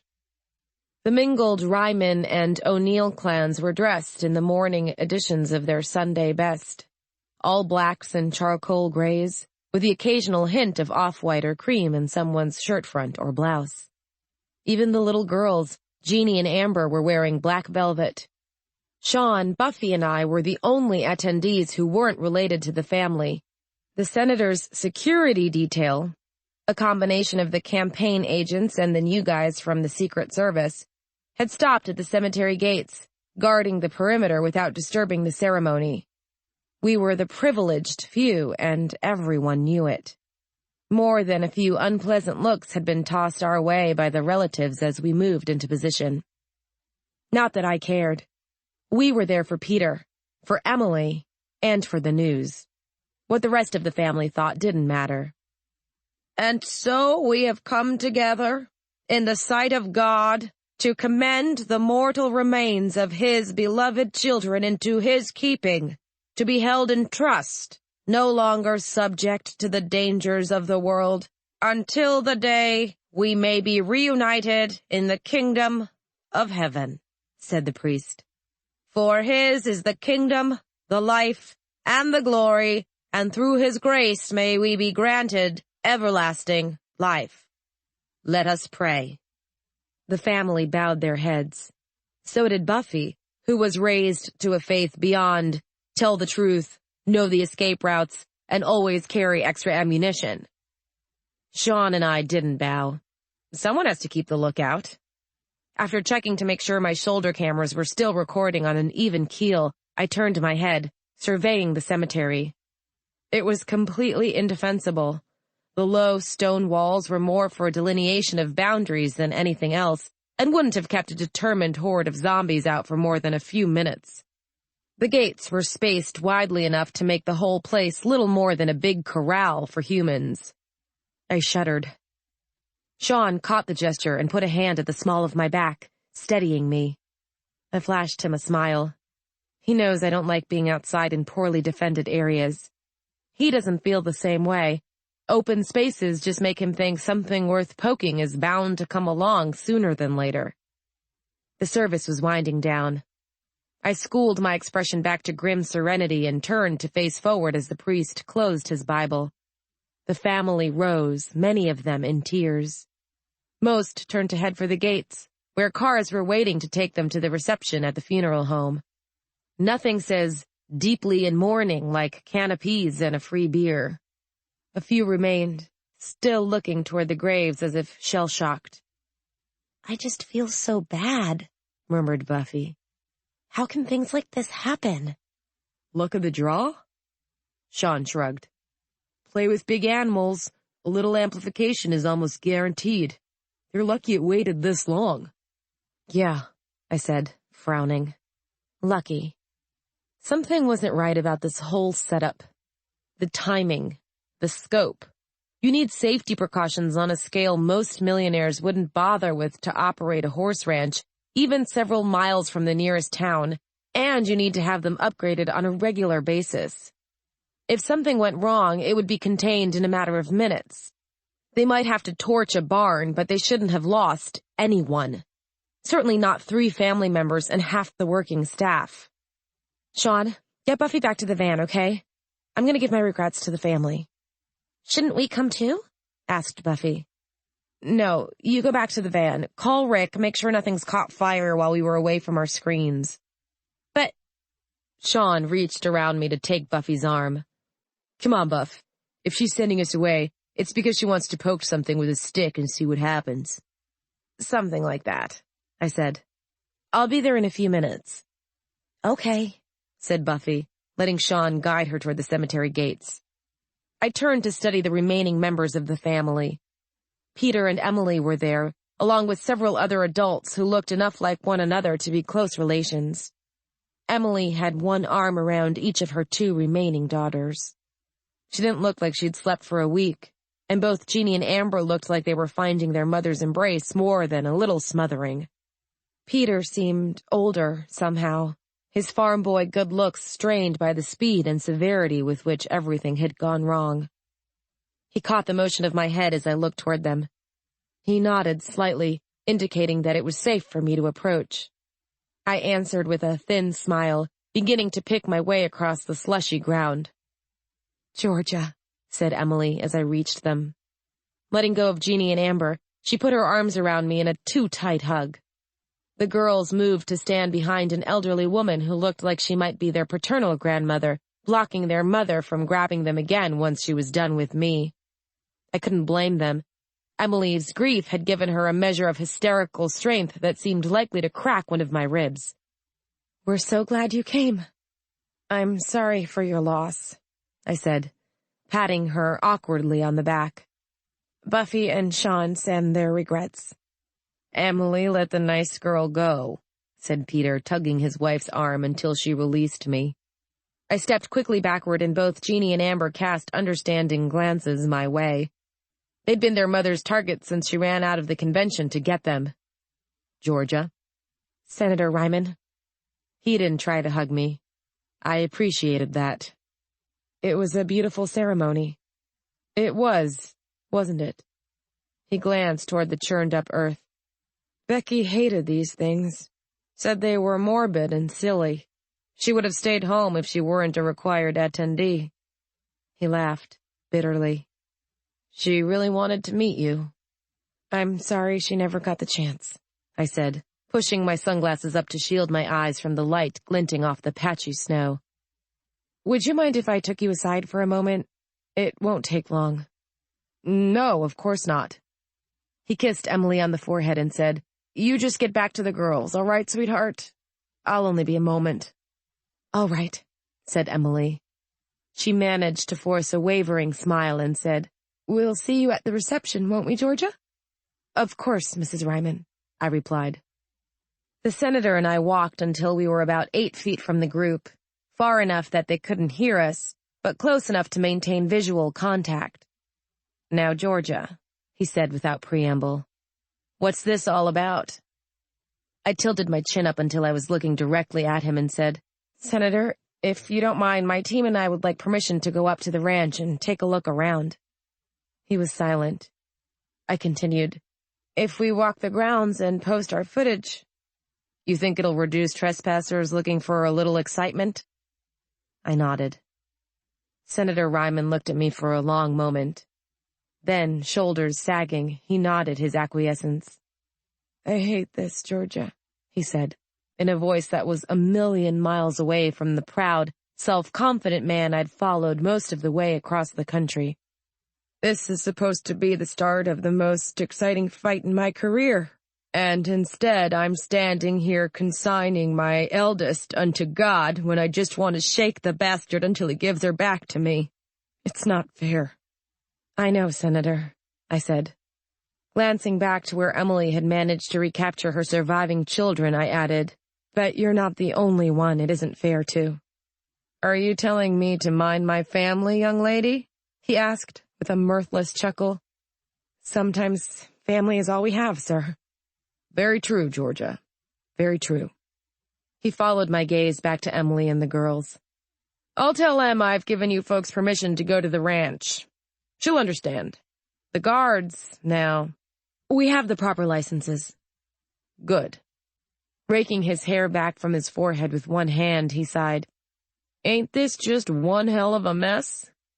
Very much so, I agreed. We made our goodbyes without much conviction. He needed to get back to the business of mourning, and I needed to get back to my team before Shaun decided to go hiking or Buffy took the wireless network offline for upgrading. Rick hadn't been with us long enough for me to know what I didn't want him doing, but I was sure he'd come up with something. He was a journalist, after all, and we're all incurably insane. I walked toward the cemetery gates, tapping my ear cuff. "Shaun, what's your 20? "We're parked behind the security vans," Shaun said. Someone asked a question in the background, and he added, "Buffy wants to know if we need her, or if she can go with Chuck. He's pretty torn up, and she wants to get in some couple time." Shaun Mason, you may be the only boy above the age of 9 who still says couple time like it was a dead rat. I nodded to the guards as I passed through the gates and scanned the parking lot for the security vans. "Do not," said Shaun, sounding affronted. "I like dead rats." "Sorry, my bad. Tell Buffy she's free to go, but I want her to have the field equipment ready, and she needs to be back for editing by 9. "The field equipment?" "I have Senator Ryman's clearance. We're heading for the ranch." I grimaced at Shaun's whooping and tapped my ear cuff again, cutting off the connection. The van was in sight. I could let him yell in my ear once I was inside, rather than putting up with it remotely. Buffy was seated on a counter doing something arcane to a shoulder mount camera when I stepped through the rear door. She'd changed out of her funeral clothes into something more comfortable, if still subdued, and when she looked up it was obvious that she'd redone her makeup to match. "Hey." "Hey."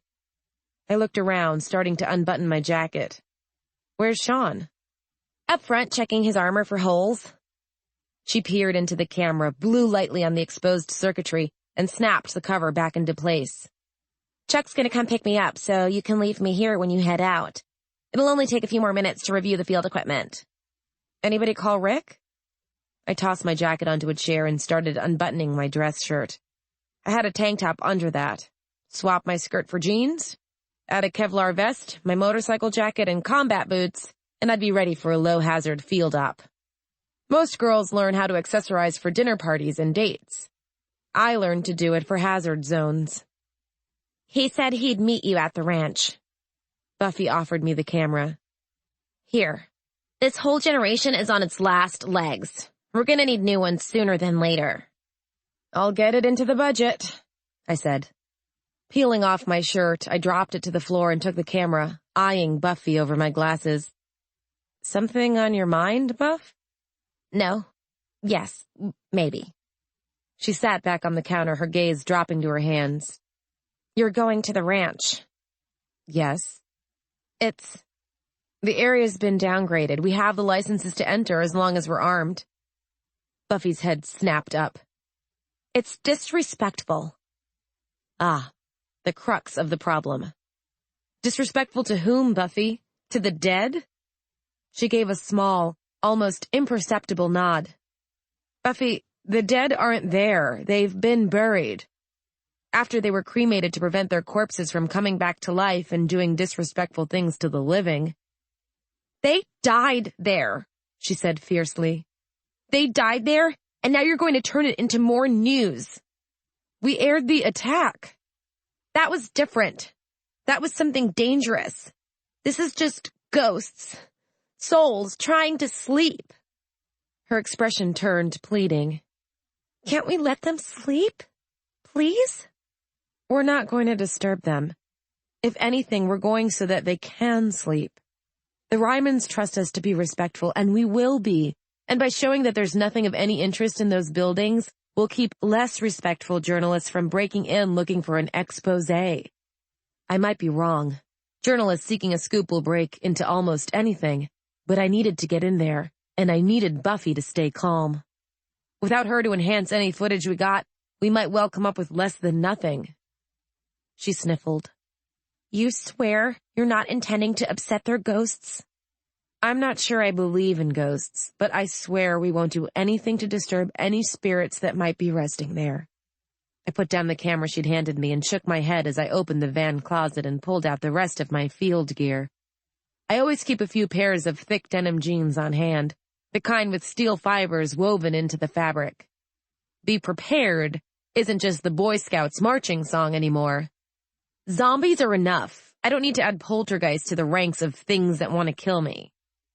She studied me for a moment before she nodded, offering a small smile. All right. It just seems ghoulish to go there on the day of the funeral. I know, but time is sort of important right now, I said. A horn honked outside. I glanced over my shoulder toward the door. Sounds like your ride's here. That didn't take long. Buffy slid off the counter. Your kits are packed. I didn't review the auxiliary batteries, but you'd only need those if everything else failed. Technically, they're not even required. I know, I said. Get out of here. Have a nice evening with Chuck, and I'll see you at the hotel at 9 for editing and data consolidation. Work, work, work, she complained, but she was almost laughing as she stepped outside. I caught a glimpse of Chuck waving from his rental car before the van door banged shut, blocking them from view. Have a nice date, Buffy, I said to the closed door and pulled on my jacket before moving to assess the field kits.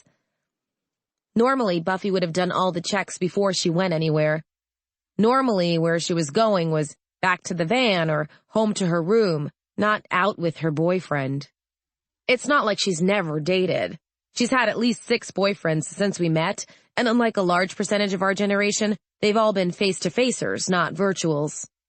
She doesn't date people she meets online unless they live locally and are willing to meet in the flesh, with all the security checks and blood tests that entails.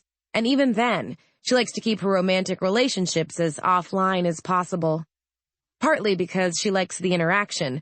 It's a change from the amount of time she spends online. But I think it's partly been to keep them untraceable. She's never been comfortable with the fact that Shaun and I won't talk about why we don't date.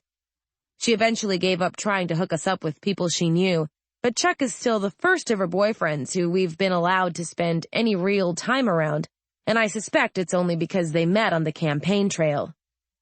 Everyone has their own little quirks. My brother and I avoid romantic entanglements, and Buffy runs hers like acts of international espionage. Checking the field kits took about 5 minutes. Shaun emerged from the front of the van carrying a crossbow and moving with a slight stiffness that signaled how much body armor he was wearing. Straightening, I tossed him his pack. Light, he said, hefting it. Did we decide to skip the cameras this time? Actually, I decided to skip the weapons. Picking up the other 2 kits, I brushed past him on my way up front. If we meet any zombies, we'll pacify them with Hostess snack cakes. Even the living dead love Hostess snack cakes. Precisely. I hooked open the door between the sections of the van with my foot and tossed Rick's field kit back to Shaun. I'm driving. I'm not surprised, he said, with a mock annoyed look. Following me, he settled into the passenger seat and asked, So what are we really doing? Really doing? We're really visiting the scene of a tragic accident to determine whether it was caused by gross human negligence or a simple series of unavoidable events. I sat and pulled my seatbelt across my lap. Buckle up. He did. You aren't implying what I think you're implying. What am I not implying, Shaun? They had to torch and burn the infection. Don't you think someone would have noticed if things weren't right? Repeat the first part of your statement again. They had to torch and... He stopped. You're not serious. Shaun, the O'Neills have been raising horses for generations. They didn't even take a break after the rising. I pulled out of the lot and started down the road. The countryside around us was wide, flat, and relatively unbroken by anything as plebeian as signs of human habitation. Not the best hunting territory for the living dead.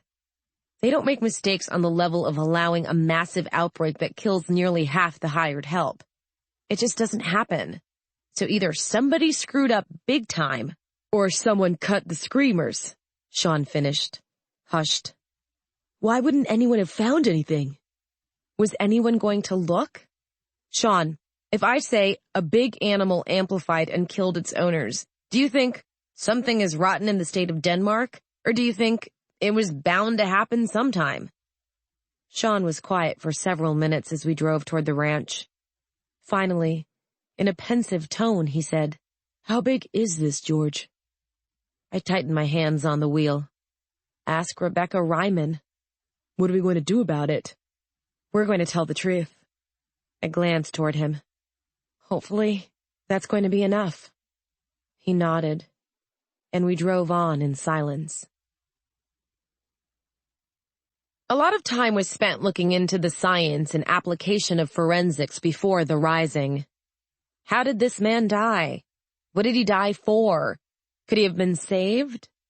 It's been different since the rising, as the possibility of infection makes it too dangerous for investigators to pry into any crime scene that hasn't been disinfected, while the strength of modern disinfectants means that once they've been used, there's nothing to find.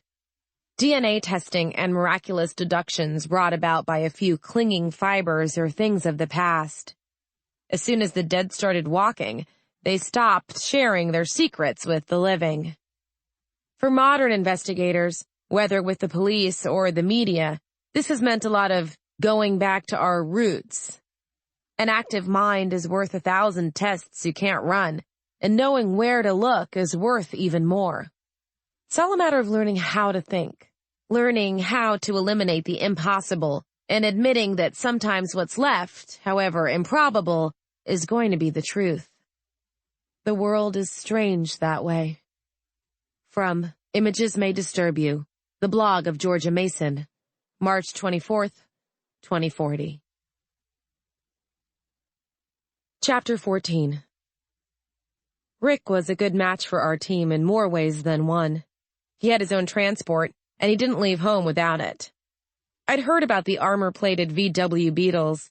They're in a lot of Mom's anti-zombie ordnance reports, which she tends to leave lying all over the house, but I'd never actually seen one before Rick's. It looked like a weird cross between an armadillo and a pill bug. An electric blue armadillo, with headlights. He was parked outside the ranch gates, leaning against the side of his car and typing something into his PDA's collapsible keyboard. He lifted his head as we drove up, folding the keyboard and stowing the entire unit in his pocket. Shaun was out of the van before we'd stopped moving, pointing to Rick. "You do not lower your eyes in the field," he snapped. "You do not split your attention, you do not focus on your equipment, and you especially do not do these things when you're alone at an off-grid rendezvous point."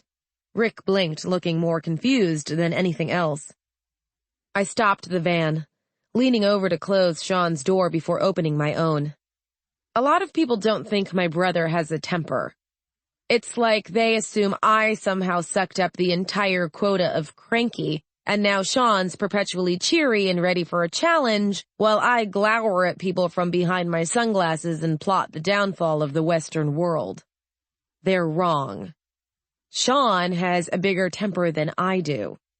He just saves his fits of fury for the important things, like finding one of our team members acting like an idiot in the vicinity of a recent outbreak. Rick was realizing he had a problem. Putting up his hands in a placating gesture, he said, "The area was cleared and they did a full disinfect. I looked it all up before I came out here." "Did they get a 100% scratch and match between mammals meeting the Ka amplification barrier, known victims, registered survivors, and potential vector points?" Shaun demanded. He knew they hadn't, because there's never been a 100% return on the Nguyen Morrison test array, not even under strict laboratory conditions. There's always the chance something capable of carrying the virus, either in its own bloodstream or by carrying tainted blood or tissue on its person, got away. "No," Rick admitted. "No, because it doesn't happen. Which means you have basically been standing naked in the middle of the road, waving your arms and shouting, 'Come get it, dead guys! I want to be your next snack!'" He flung Rick's field kit at his chest. Rick caught it and stood there, blinking, as Shaun spun on his heel and stalked off toward the gates. I let him go. Someone needed to start the process of presenting our credentials to the guards on duty, and it would calm him down. Bureaucracy generally did. Rick stared after Shaun, still looking shell-shocked. "He's right, you know," I said, squinting at him through my sunglasses. The glare outside the van was bad enough to make me wish it were safe to take painkillers in the field. It's not. Nothing that dulls your awareness of your body and what it's doing is a good idea. What made you get out of your car? I thought it was safe, Rick stammered. I shook my head. It's never safe. Get your pack on, activate your cameras, and let's go. I started along Shaun's path to the ranch gates. Getting out of the car alone was a rookie mistake, but Rick's record wasn't heavy on field work. His reporting was good, and he knew enough to stick with the senior reporters in an area. He'd learn the rest if he lived long enough to get the chance. If getting out of the car was a rookie mistake, going into the ranch on foot was blatant stupidity, but we didn't have any real choice. Not only would our vehicles have been impossible to fit into any of the standing structures, we wouldn't have been able to avoid getting hung up in potholes or in the ruts opened by the government cleaning equipment. Better on foot and paying attention than sucked into a false sense of security and taken out by hostile road conditions. Shaun was outside the guard station, where two wary, clean-shaven men watched from behind thick sheets of safety glass. Both were wearing plain army jumpsuits. From the looks on their faces, this was their first outbreak, and we didn't fit their expectations of the sort of folks who would walk into a sealed-off hazard zone, even one that was due to be unsealed within the next 72 hours, and had been the scene of a complete Nguyen Morrison testing, including bleach bombs and aerosol decontamination. If it'd been the sort of ranch that grew crops instead of livestock, they'd have been forced to shut it down for at least 5 years while the chemicals worked their way out of the soil. As it was, they'd be importing feed and water for 18 months until the groundwater tested clear again. The things we're willing to do to avoid the possibility of exposure to the live virus are sometimes awe-inspiring. Any trouble? I asked, stopping next to Shaun and casting a tight-lipped smile towards the army boys. My, don't they look happy to see us? They were happier before I showed them we had Senator Ryman's permission to be here and the proper clearances to enter the property. Although I think they were kind of relieved when they realized our clearance levels mean they don't have to come in with us. Shaun grinned almost maliciously as he handed me and Rick the metal chits that served as our passes into the zone. Any hazard seals would react to the ID tags on the chits, opening to let us pass. Somehow, I don't think the boys want to meet a real live infected person of their very own. It's amazing that they passed basic training. Don't tease the straights, I said, pressing the chit against the strap of my shoulder bag. It adhered to the fabric with a nearly unbreakable seal, turning on and beginning to flash a reassuring green. How long's our clearance? Standard 12-hour passage. If we're inside the zone when the chits run out, we'll have to call for help and hope help answers. Shaun pressed his own chit to the collar of his chainmail shirt. It flashed before dimming to standard metallic gray. Any recent signs of movement in or around the zone? Rick asked. His chit was clinging to the earpiece of his wireless phone, where its green flashes contrasted with the blinking yellow LED. Not a one. Shaun jerked his up, indicating the guards. Shall we move on before they book us for loitering outside a hazard zone? Can they do that? Asked Rick. We're within 100 yards of a recent outbreak, I said. They can do just about whatever they want. I walked toward the gates. The chit on my bag flashed and they swung open, letting me enter the ranch grounds. There were no blood tests on this side of the hazard zone. If I wanted to enter a known infection site when I was already infected, I'd just finish my transition behind a pre-established barrier. Not exactly what most people would consider a loss. The gates shut behind me, only to open again as Shaun approached, and a third time for Rick. Only one person was allowed to pass at a time. If they'd followed standard procedure, the gates would also be electrified, with the current set to increase exponentially if anything grabbed hold. It wouldn't do much to stop a horde of zombies that really wanted to get through, but it was better than nothing. Dropping the first fixed-point camera, setting the feed to channel 8, and activating screamers, Shaun said, planting a small tripod. It extended an antenna, flashing yellow as it caught the local wireless. It would record everything it saw and feed it to the databases in the van. We wouldn't get anything useful unless there was an outbreak while we were on the grounds, but it never hurts to cover your bases. More important, it would sound the alarm if it detected any motion not connected to one of the team's identifying beacons. George, we have a map? We have a map.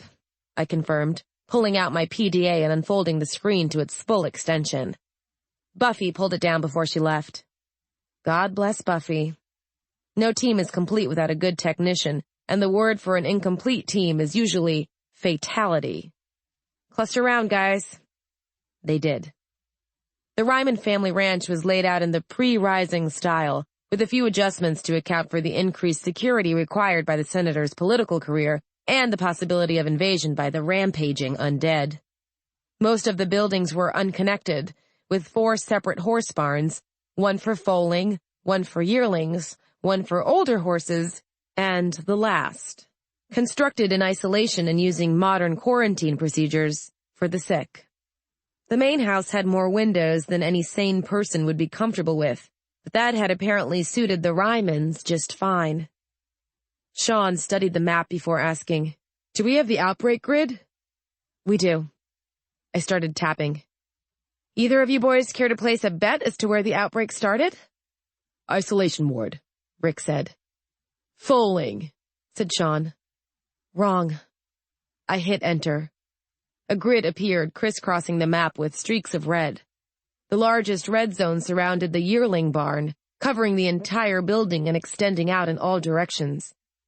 The first outbreak was in the yearling barn, where the strongest, healthiest, most resistant horses were housed. Shaun frowned.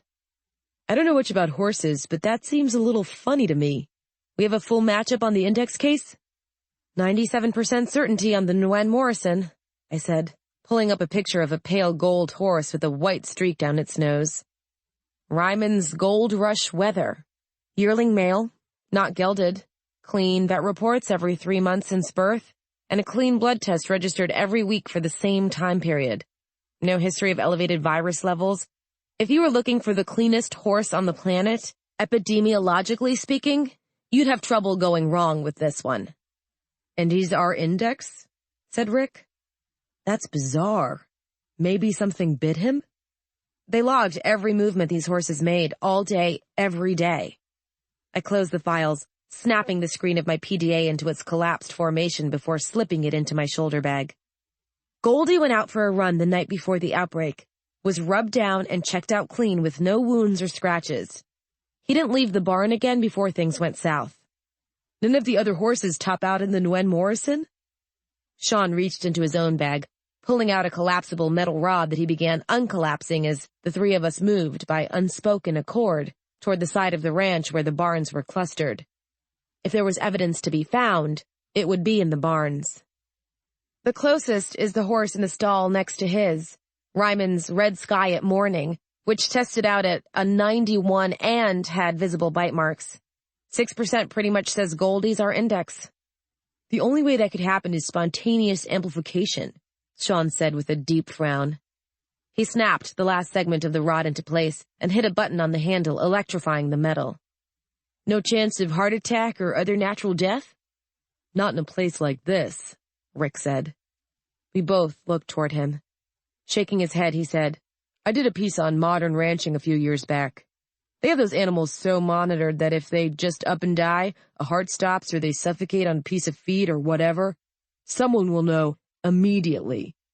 "So you're saying the people on duty would have received some sort of notification that the horse had died and they'd have been able to get there before he got up and started biting the other horses," I said slowly. "Why didn't they?" "Because when you convert, instead of reanimating, there's no interruption in your vital signs," said Shaun. He was starting to sound almost excited. "1 minute you're fine, the next minute, bang, you're a shambling mass of virus-spreading flesh. The monitors wouldn't catch a spontaneous conversion because a machine wouldn't be able to tell that anything was wrong. And people say modern technology doesn't do enough to protect us," I deadpanned. "All right, so if the horse checked out clean at 7 o'clock rub down and went into spontaneous amplification in the night, the monitors wouldn't have caught it. That still doesn't tell us why it happened." Spontaneous amplification is a reality. Sometimes the virus sleeping inside a person decides it's time to wake up, and there's nothing anyone can do to stop it. Roughly 2% of the recorded outbreaks during the Rising were traced back to spontaneous amplifications. It usually hits only the very young or the very old, as the virus reacts to their rapidly changing body weight by making some rapid changes of its own. I'd never heard of spontaneous amplification occurring in livestock, but it's never been proven that it couldn't happen. And it seemed way too pat. The index case for equine spontaneous amplification happened to be in Senator Ryman's barn on the day he was confirmed as the next Republican candidate for president. Coincidences like that don't exist outside of a Dickensian tragedy. They certainly don't wander around happening in the real world. I don't buy it, said Rick, voicing my thoughts. It's too cut and dried. Here's a horse. The horse is healthy. Now the horse is a zombie. Lots of people die. Isn't that tragic? It's what I would write if you asked me to pen a front-page human interest story that would never happen. So why isn't anyone digging deeper? Shaun stopped in the courtyard between the 4 barns, looking first at Rick, then at me. Not to be rude or anything, but Rick, you're new on this beat, and George, you're sort of professionally paranoid. Why isn't anyone else punching holes in this crap? Because no one looks twice at an outbreak, I said. Remember how pissed you got when we had to do all that reading about the rising back in 6th grade? I thought you were going to get us both expelled. You said the only way things could have gotten as bad as they did was if people were willing to take the first easy answer they could find and cling to it, rather than doing anything as complicated as actually thinking. And you said that was human nature, and I should be thankful we're smarter than they are, Shaun said. And then you hit me. That's still your answer. Human nature. Give people something they can believe, especially something like a personal tragedy and a teenage girl being heroic to save her family. And not only will everyone believe it, everyone will want to believe it. Rick shook his head. It's good news. People like to believe good news.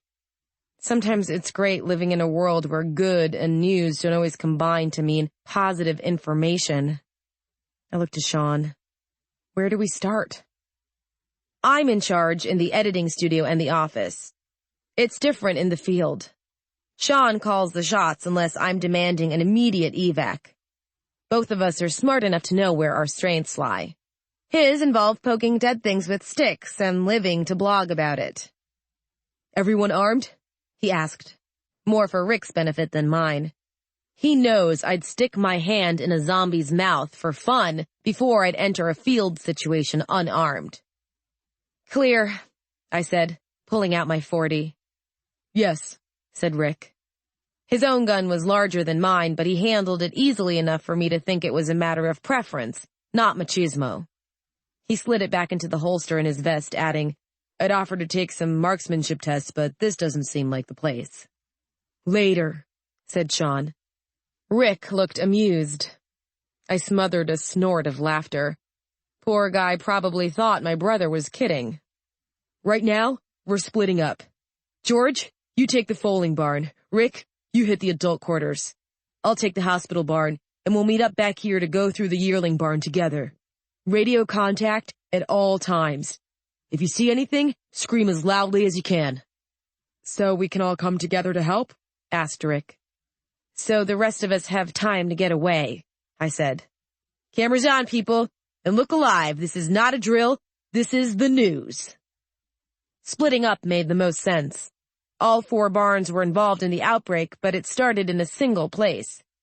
We'd search the other areas individually, get some good atmospheric shots for background, and then get back together where we might actually find something. That didn't stop my heart from racing as I opened the door to the foaling barn feed room and stepped inside. The barn was dark. I removed my glasses and the burning in my eyes stopped almost immediately, pupils abandoning their futile efforts to contract and relaxing into full expansion as I walked into the main barn. This unvaried twilight was the sort of light they're best suited to. I saw in the way the infected did, and like the infected, I saw everything. The ranch was clearly a state-of-the-art establishment, on top of all the latest developments in animal husbandry. The stalls were spacious, designed to maximize the comfort of all parties involved. It was actually possible to ignore the federally mandated hazmat suits hanging from one wall and the yellow and red biohazard bins that marked the barn's 4 corners. The smell of bleach was harder to ignore, and once I admitted it was there, the rest came clear. The stains on the walls that weren't paint or spilled feed. The way the straw in the stalls was matted down with the remains of some thick, tacky liquid. They hadn't finished the biohazard cleanup in here yet. That's standard operating procedure. First, you remove all infected bodies and any chunks that were left behind. Then you seal the building as well as you can and fill the air with bleach. Finally, you set off the aerosol disinfectants and formalin bombs. Formalin is a formaldehyde-based compound that can kill almost anything, including the mobile infected, and standard decontamination procedures call for 5 waves of the stuff, releasing a new batch as the previous one is depleted by the organic materials around you. It's only after the area has been bleached so thoroughly that anything living is pretty much toast and has been allowed to sit long enough for all fluids to dry to a splatter-free state that it's considered safe to start removing and incinerating potentially infected materials, like the straw in the stalls. My shoulder cam was already recording. I activated 3 more cameras, one attached to my bag, one at my hip, and one concealed in my barrette, and began to make my first slow turn, looking around the barn. A pile of dead cats was under the hayloft, their multicolored bodies twisted from the brutal abdominal hemorrhaging that killed them. They'd survived the outbreak and the chaos that followed, but they couldn't outrun the formalin. I spent several seconds standing there, looking at them. They looked so small and harmless, and they were. Cats don't reach the Mason barrier. They weigh less than 40 pounds. Kellis Amberley isn't interested in them, and they don't reanimate. For cats, dead is still dead. I made it almost to the wall before I threw up. It was easier once the initial wash of disgust was out of my system. My first pass brought up nothing. There were no signs that anything unusual had happened. It was just the sight of an outbreak, tragic and horrible, but not special. Here was the place where one of the infected horses kicked its way inside, knocking the barn's sliding door off its rails. It would have hit the nursing mares in the first 3 stalls without slowing down, and the humans on duty were probably totally undefended. They had no idea anything was wrong until it was too late. If they were lucky, they died fast, either bleeding out or ripped to pieces before the virus had a chance to take hold and start rewriting them into another iteration of it. That was sadly unlikely. A fresh mob wants to infect, not devour. It was easy to picture infected horses rampaging through the place, biting everything in sight and rushing on to bite still more. It was a nightmare image. It's how we almost lost the world at the beginning of the century, and it was probably accurate. We know how this sort of outbreak goes, even though we wish we didn't. The virus is dependable, not creative. It took me 20 minutes to sweep the barn. By the time I was done, I was in such a hurry to get out of there that I forgot to put my sunglasses on before rushing out into the sunlight. The sudden glare was more than I could take. I staggered and caught myself against the barn door, eyes squinting shut. "This is how we can tell she hasn't converted," Shaun commented to my left.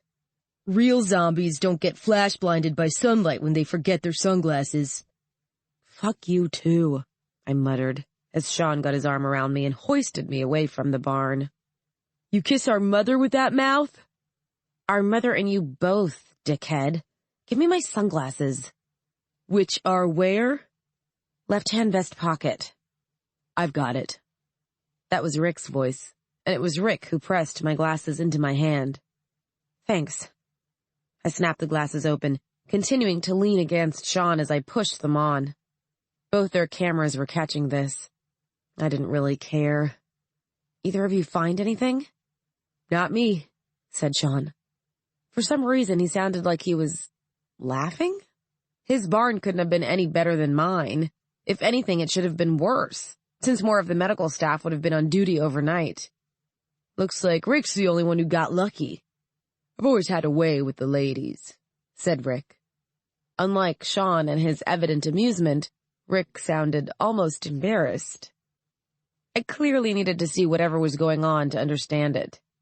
Wary of the light, I opened first one eye and then the other. There was Shaun, his arm still around me, holding me upright as best he could. My eyes are a lot of why I'm so leery to go into live field situations, and no one understands that better than him. And there was Rick, standing just a few feet away, his expression a mixture of anxiety and confusion. Rick's shoulder bag was moving. I jerked upright, demanding, "What is that?" "That would be Rick's new lady friend," Shaun said, snickering. "He's irresistible, George. You should have seen it. He came out of that barn and she was all over him. I've seen clingy girlfriends before, but this one doesn't just take the cake. She takes the entire bakery." I eyed the junior member of my reporting staff warily. "Rick?" "He's right. She latched on when she realized I was in the barn, not aiming a bleach gun at her face and not planning to hurt her." Rick opened the flap of his shoulder bag. A narrow orange and white head poked out, yellow eyes regarding me warily. I blinked. The head withdrew. "It's a cat." "All the others were dead," Rick said, closing his bag. "She must have managed to burrow farther under the hay than they did. Or maybe she was outside when the cleaners came through and somehow got trapped inside when they left." "A cat." "She tests clean, George," Shaun said. Mammals under 40 pounds can't convert. They lack some crucial balance between body and brain mass. But they can sometimes carry the live virus, at least until it kills them. It's rare. Most of the time they just shrug it off and carry on uninfected. In the field, rare isn't something you can gamble on. "How many blood tests?" I asked, looking towards Shaun. 4. 1 for each paw." He held up his arms, anticipating my next question. "No, I didn't get scratched, and yes, I'm sure the kitty's clean." "And he already yelled at me for picking her up before I was certain," Rick said. "Don't think that means I'm not planning to yell at you too." I pushed away from Shaun. "I'll just do it when we're back inside. We have 3 clean barns and 1 live cat, gentlemen. Are we ready to proceed?" "I've got nothing better planned for the afternoon," Shaun said, his tone still cheerful. This was Irwin territory. Very little makes him happier. "Cameras on?" "Rolling." I glanced at my watch. "We have clean feeds and more than enough memory. You going to grandstand?" "Do I ever not?" Shaun backed away until he was standing at the proper angle in front of the remaining barn, backlit by the afternoon sun. I had to admire his flair for the theatrics. We'd do 2 reports on the day's events. One for his side of the site, playing up the dangers of entering an area that had suffered such a recent outbreak, and one for my side, talking about the human aspects of the tragedy. My opening spiel could be recorded later when I had a better idea of what happened. Irwin's sell suspense. Newsies sell the news. "What's he doing?" Rick asked, raising his eyebrows. "You've seen those video clips of Irwin's talking about fabulous dangers and horrible lurking monsters?" "Yeah." "That. On your account, Shaun." That was his cue. Suddenly grinning, suddenly relaxed, Shaun directed a smile that sold 1,000 t-shirts toward the camera, flicked sweat-soaked hair out of his eyes with one gloved hand and said, "Hey, audience. It's been pretty boring around here lately, what with all the politics and the sealed room stuff that only the heavy-duty news geeks care about. But today we get a treat. Because today, we're the only news team being allowed into the Ryman Ranch before decon is finished. You're gonna see blood, guys. You're gonna see stains. You're gonna do everything but taste the formalin in the air." He was off and running. I admit it. I tuned him out as he started getting into his spiel, preferring to watch rather than actively listening. Shaun has working his audience into a frenzy down to a science. By the time he's done with them, they get excited by the mysterious discovery of pocket lint. It's impressive, but I'd rather watch him move. There's something wonderful about the way he lets go, becoming all energy and excitement as he outlines what's coming next. Maybe it's geeky for a girl my age to admit she still loves her brother. I don't care. I love him, and one day I'll bury him, and until then, I'm going to be grateful that I'm allowed to watch him talk. So come with me, and let's see what really happened here on that cold March afternoon. Shaun grinned again, winking at the camera, and turned to head for the barn doors. As he reached them, he called, "Cut segment!" and turned back, joviality gone. "We ready?" "Ready," I said. With all chances to gracefully decide, you know what? This is a job for the authorities, the people we pay to risk their lives for information. Behind us, Rick and I followed Shaun through the feed room and into the last of the Ryman's 4 barns. The smell hit first. There is a stench to an outbreak site that you never find anywhere else. Scientists have been trying for years to determine why it is that we can smell the infection even when it's been declared safely dead. And they've been forced to conclude that it's the same viral sense that lets zombies recognize each other, just acting on a somewhat smaller scale. Zombies don't try to kill other zombies on sight unless they haven't had anything to eat in weeks. The living can tell where an outbreak started. It's probably another handy function of the virus slumbering in our own bodies. Not that anyone can say for sure. No one has ever been able to put the smell into words. Not really. It smells like death. Everything in your body says, run. And, like idiots, we didn't. Once the feed room door was shut, the barn was washed with the same dimness I experienced before. "George, Rick, lights!" Shaun called. I had time to raise my arm to shield my eyes before the overhead lights clicked on. Rick made a faint gagging noise, and I heard him throwing up somewhere behind me. Not a real surprise. Everyone tosses their cookies at least once on this sort of trip. I had, after all. When enough time had passed to let my eyes adjust to the limits of their capacity, I lowered my arm. What I saw was sheer chaos. The falling barn seemed bad at first, but it was really nothing, just a few odd stains and some dead cats. The dead cats were here, too, strewn around the floor like discarded rags.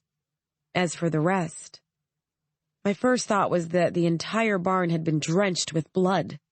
Not just sprayed, literally drenched, like someone took a bucket and started painting the walls.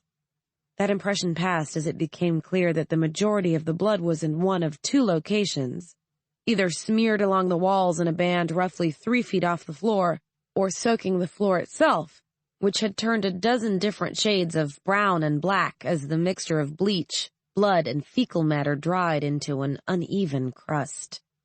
I stared at it, unblinking, until I was over the urge to vomit. Once was fine.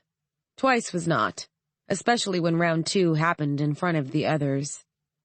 "These are labeled with the names of the horses," Shaun called. He was on the far side of the barn studying one of the stalls. "This one was called Tuesday Blues. What kind of name was that for a horse?" They liked weather names. Look for Gold Rush weather and red sky at morning. If anything odd happened here, we might find signs of it around their stalls. "Under the 600 gallons of gore," Rick muttered.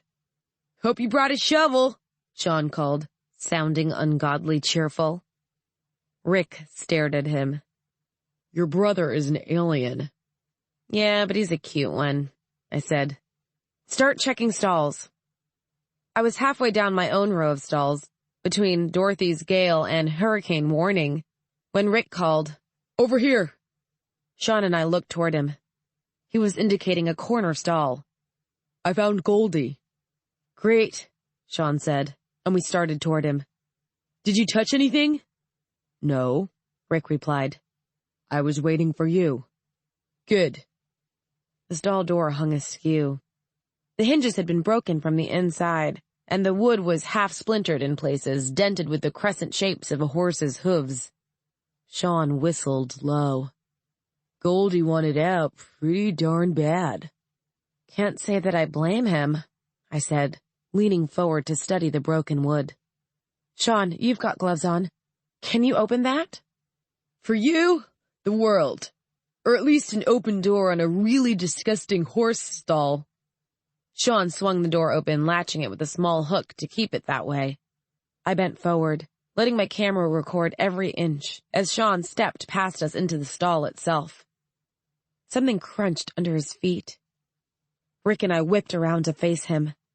My shoulders were suddenly tight with tension. Crunching noises in the field are almost never good.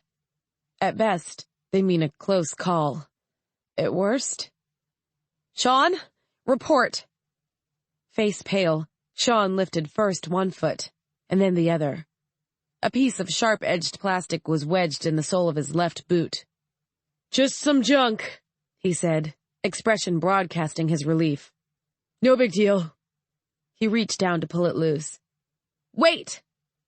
Shaun froze. I turned to stare at Rick. "Explain." "It's sharp." Rick looked between us, eyes wide. "It's sharp-edged, in a horse stall on a breeding ranch. Do you see any broken windows around here? Any broken equipment?" "Neither do I. What is something sharp doing in the stall? Horses have hard hooves, but they're soft on the inside, and they get cut up really easily. Competent handlers don't allow anything with a sharp edge loose near the stalls." Shaun lowered his foot, careful to keep his weight balanced on his toe, not pressing on the plastic. "Son of a..." "Shaun, get out of there.